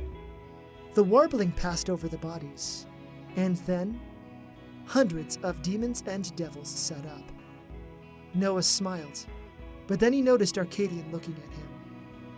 His once friend and now mortal foe only watched him. There wasn't any kind of pleading eyes, only the echoes of the hate that once dominated his actions. It was clear. Arcadian's strength was fading too. Noah looked to the Pythandrel, just sitting there, ripe for anyone else to snatch up. It had been such an easy thing for Noah to undo what Arcadian had done, and perhaps it was just as easy for Arcadian to unleash devastation. Easy. Noah pointed a palm at the Pythandral. He paused, drew in a breath, of which he only had a finite number remaining, and he spoke. Artifact struck. A green orb of energy formed in his palm, and it sailed toward the artifact. It slammed into the Pythandral, and then it started glowing a little more green. Arcadian screamed out, but Noah didn't care. He watched as the tiny dancer stopped spinning. Was it his dying delirium? Or did the Pythandral dancer smile at him? The Pythandral crumbled into dust seconds later. Always playing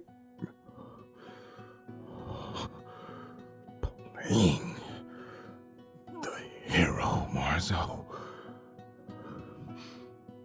You are so Arcadian's eyes closed and his head slumped over. Noah gazed at his old comrade, the man who once strove to defend angel kind and fell into darkness and hate.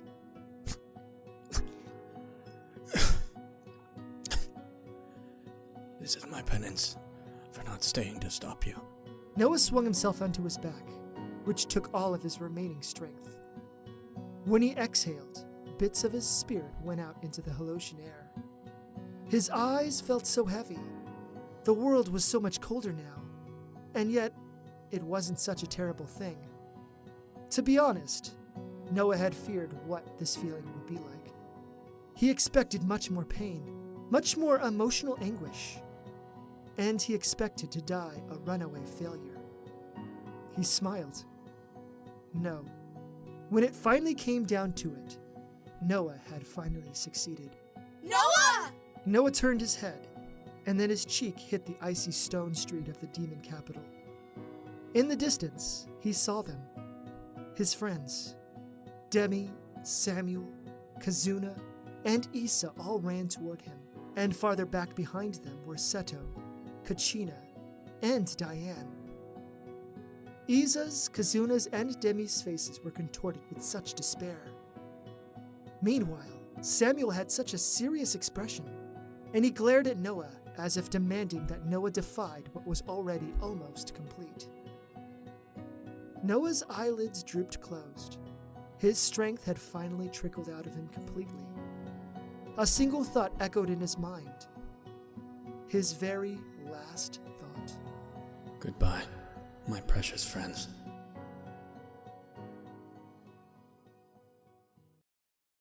Episode 24.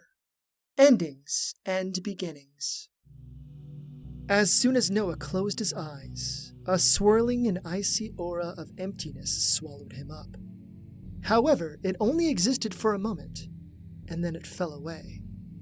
A brilliant warmth enveloped him, like the arms of a beloved parent. Fiery light engulfed him, and his entire being radiated with warmth and serenity. Noah opened his eyes, and he beheld a strange sight. He stood in a wide hallway with no visible end in sight. The far end of the hallway had disappeared in a sort of alabaster brilliance. Doors lined the hallway, and each doorway was bathed in shimmering white light. The floors were made from the finest marble Noah had ever seen, and golden lines formed intricate geometric shapes across the floors. When Noah gazed upward, he didn't see the ceiling, and the same sort of alabaster brilliance concealed it from him as well. Is this heavenous?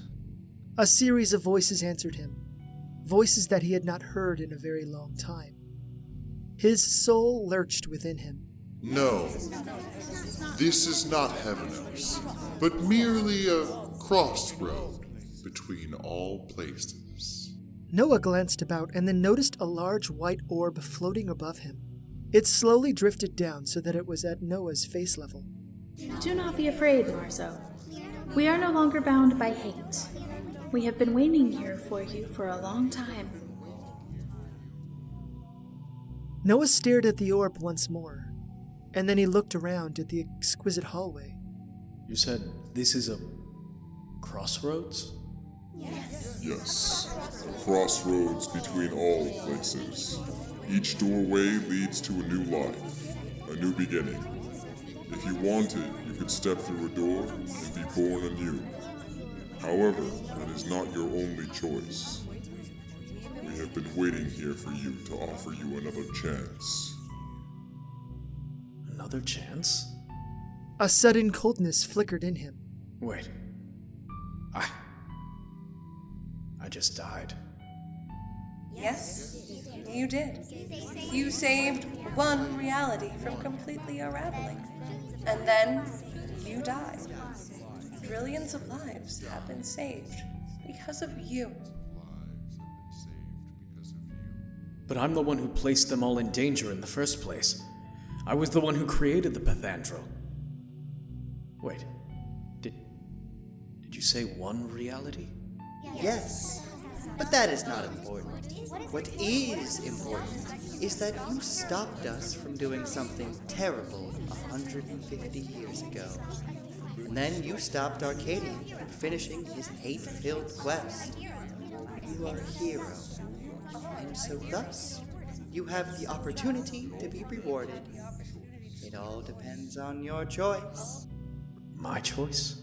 Yes. You can either leave everything behind and walk through a door of your choosing, or you can go back. Go back?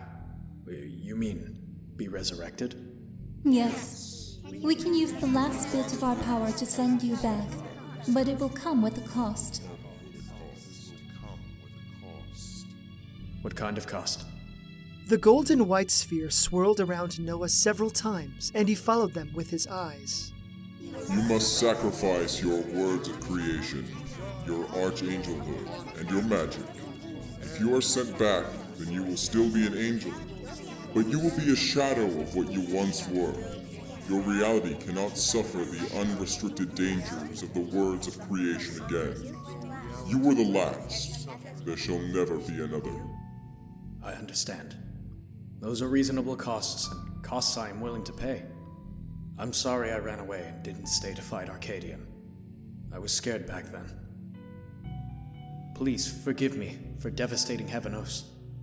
The Radiant Council sphere pulsated several times. Had you stayed, you would have been killed. Arcadian would have gotten the key, and thus the Pathandrel, and trillions would have died. You did what you thought was best at the time, and it saved everyone. Thank you, Marzo, for all that you have done. Thank you for saving the angel people.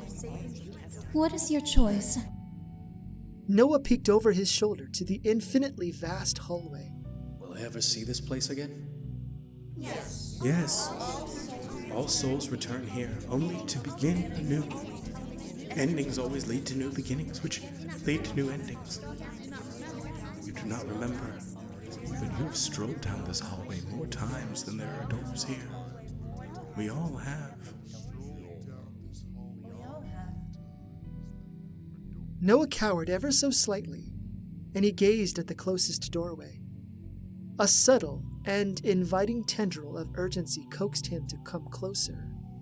And yet Noah remained where he stood. The vast truth of the Radiant Council's words pressed down upon him. What will you do after I make my choice? Each of us will choose a door and be born anew. So what is your choice, Marzo? Please, send me back. The Radiant Council orb expanded outward, and it engulfed Noah. The stark whiteness instantly became black, and he opened his eyes. Oh my gosh! Noah's alive! He's alive! Noah blinked groggily, and he glanced upward. His heart jumped in his throat as he beheld hundreds of people gathered around him. Issa, Kazuna, Demi, and Samuel knelt down beside him. Each of them, including Samuel, had tears in their eyes. Seto, Kachina, and Diane stood a few feet back, but they all watched in absolute delight. They had also been crying. Were they crying over him? Had Mistress Darbo stood beside the three students, and she openly smiled as she beheld him. King Yagodin and his family observed him. and the great Demon King grinned. Demons and devils in the crowd didn't smile, but they watched in utter amazement. So did the archangels in the crowd, who stood alongside the Helosians. Noah tried to sit up, but his body rocked with weariness. Samuel's hands went behind his upper back, and he helped Noah to an upright sitting position. You stupid-ass reckless motherfucker. Of all the crazy son of a bitches I've ever met, you're by far the most intense. Noah wheezed a little, and then he glanced down to his body. He didn't have any wounds, and his legs were no longer mangled. What happened? I'm pretty sure I had died. You did die. When we got to you, you were a fucking mess. It was crazy. One moment you were broken and dead, and then you started glowing brighter than a sun, and... Noah tried to stand, but his knees buckled under him. Demi and Samuel placed Noah's arms on their shoulders, and then they helped him to a stand. So the Radiant Council really did bring me back. That means I must have paid the cost. A twisted notion screamed at him once he noticed another archangel in the crowd. What about the angel armies fighting against the Helosian borders? The archangels sent word to their commanders. Everyone is pulling back to their homes until we figure out what the hellos just happened. So, what happened? How did you come back? One of the archangels stepped forward and approached Noah. Noah didn't really know the man, although he sorta looked familiar. That is what we would like to know too. You mentioned the Radiant Council, but they had not existed since you... Well, they had not existed for quite some time. Don't get me wrong. I am happy there isn't any fighting. But I am slightly confused. Why are you being so congenial with me? The archangel lowered his gaze for a moment and then sighed. I died at the hands of an archdemon. That much I'm certain. However, it was my understanding that you did something to resurrect me and all the other archangels. We're all alive. Something strange happened here. And so rather than continue, we surrendered to the Demon King so we could find out what it was. Oh, well, that's great news. So where do I begin? Arcadian used the power of the Pathandrel to kill everyone off who wasn't from Heavenos, and then I used that same power to bring everyone back. A great murmuring rippled through the crowd, but then they all fell silent and stared at Noah again. Well, I had died, and I met the Radiant Council in this strange place. They offered to bring me back here, but I had to pay a cost. A cost? What did you pay? Noah drew in a deep breath, and he started speaking in his native tongue. Nothing happened. No white scripts. No magical glows. Nothing. At first, his friends just stared at him, not certain what he was trying to do. Then, one by one, their eyes widened, and most of his friends, with the exception of Samuel, Diane, and the headmistress, gasped a little. I no longer have the gift of the words of creation. Not only that, I'm no longer an archangel either. And without the words of creation, I have no magic whatsoever. What am I even going to do with myself? The headmistress walked closer to him, with her hands held behind her back, and her usual stoic facial expression adorned. Am I to understand that you still speak multiple languages? Noah paused for a moment, and then ran through a dozen phrases in his head, in a dozen different languages. Yep, looks like I still have that going for me. Then I expect to see you on Monday. After all, until further notice, you are still a valued faculty member. The headmistress pointed at the archangel who spoke. Who is the highest ranking member of your race here? Is Lady Cassina still alive? She is. Well, as she was married to King Arcadian, she would be the de facto ruler. A sudden grumbling echoed throughout the crowd, and the grumbling started to grow in ire and frustration. King Yaogoden, I have a request. Everyone fell silent, and everyone looked toward Noah. By this point, his legs had started working again, and he took several weak steps toward the massive Demon King. Yes, Marzo. What is it you would like? If she is really the de facto ruler, then perhaps we can finally achieve real peace between our worlds. Please, let me talk to her. I'm confident that I can change her mind. And if I can, then let us come together to forge a permanent peace between Hellos and Heavenos. I want to help. Please, Father, let me help and change Mother's mind. We can do it together. More nervous murmurings echoed throughout the crowd, and yet they didn't linger long. If she will come to the negotiating table, then I will welcome a permanent peace. Noah turned to the headmistress. You should be there too, headmistress. I have several ideas that could also bridge the gap, not only between Hellos and Heavenos, but your world too. The headmistress only paused for a moment before giving a slight nod. 9 months later, a cool autumn breeze gently kissed Noah's cheeks. He smiled as he stopped and glanced at the trees that populated the little park. The leaves danced in the wind, and it created a sort of natural rustling bell-like sound. Noah loved that sound so much.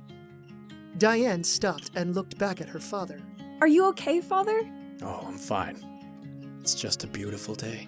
Yeah, it is. We don't have weather like this back home, that's for sure. I can't wait to show it to Mother when she comes for the school festival. Noah started walking again, and Diane moved with him. It's really great that she can find time to come for a visit. Are you sure she's ready, though?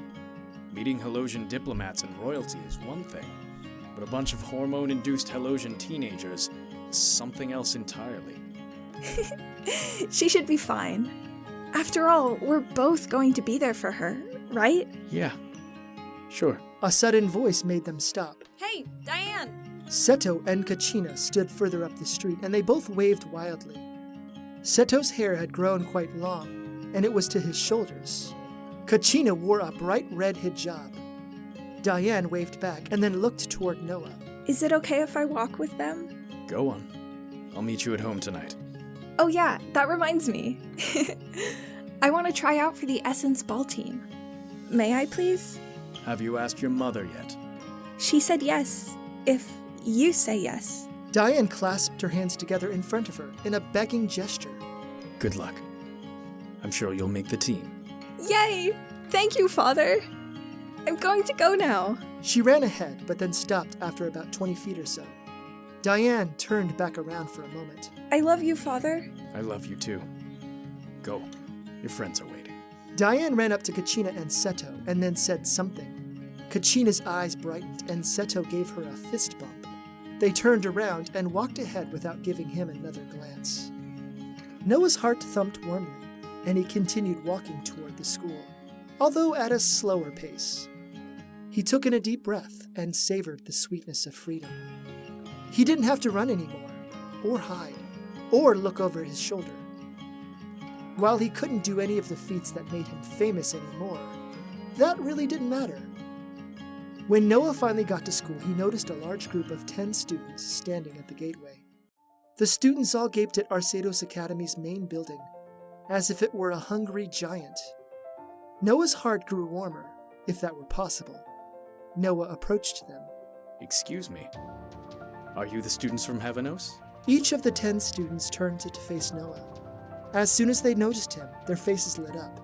And suddenly, they didn't look so lost or unnerved. One particular student, a young woman, stepped forward ahead of the others. Yes, we are. Are you Mr. Cruz? Yes. Hello. I am Mr. Noah Cruz, formerly known as Marzo the Archangel. I'm going to be your primary advisor while you attend school here. However, before we get into anything else, welcome to Arceados Academy.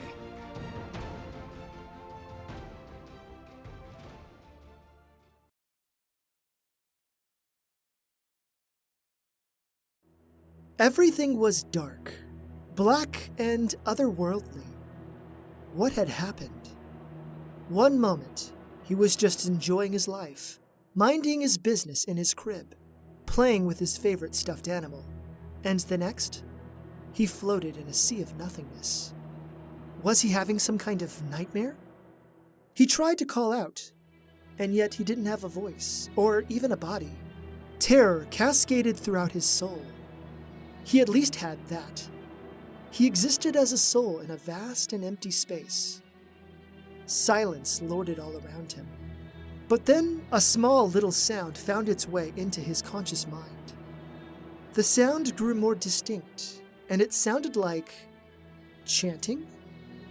Once more, a great terror flourished in him, and he just wanted to call out for his mother or father. And then, just like that, a flood of images slammed into his soul. He felt his entire perspective expand, twist, and then melt. The self that existed as a baby combined with an ancient mind, and together they formed a new persona. Or rather, the ancient mind acknowledged the brief existence as a baby. The chanting grew louder, and a white light appeared on the distance. The light drew closer to him, and he desperately reached out to it with non-existent arms. Anything was better than this void of nothing. The whiteness engulfed him, and suddenly he was somewhere. He sat in a large glass orb. No, sat was not the right word, as he still didn't have a body. He merely existed within the glass orb, but he still saw the group of people who knelt before the orb. He heard their gasps as he looked upon them. He had never seen any of these people before, but they gazed at him as if they knew him. A woman towards the front of the group stood up and approached the orb. She was dressed in flowing white robes, and she wore a strange conical hat. A dazzling embroidered golden star covered her right breast. The base of her conical hat had a golden crown woven into it. The woman had dark black hair that was tied into 3 thick braids. One braid fell over her left shoulder, and the other 2 hung behind her. Her green eyes gazed deeply upon him. My Lord Arcadian, is that you? Yes, that was his name long ago. Or was it recently? Time was such a strange thing.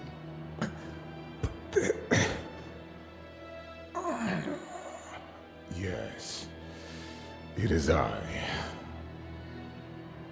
Who are you? My name is High Inquisitor Camille Farr, and I'm the leader of the church. Your church, my lord. We exist to serve you and your will. A great and reverberating warmth flickered in Arcadian's spirit, and although he didn't have a mouth, he smiled. My will? Yes, my lord. We have brought you back so that we may do your bidding and serve you. What is it that you want, my lord? Whatever it is, the church shall make it happen. You will do whatever I want? Yes, my lord. Is there something you want? Do you have a divine purpose for our church and the faithful? Yes. There is something I want. Revenge! High Inquisitor Farr dropped to a knee. Your will be done, my lord. Dozens of other voices also called out in response. Your will be done, my lord. Arcadian laughed. Soon there would be a great reckoning, and this world would writhe in his wrath.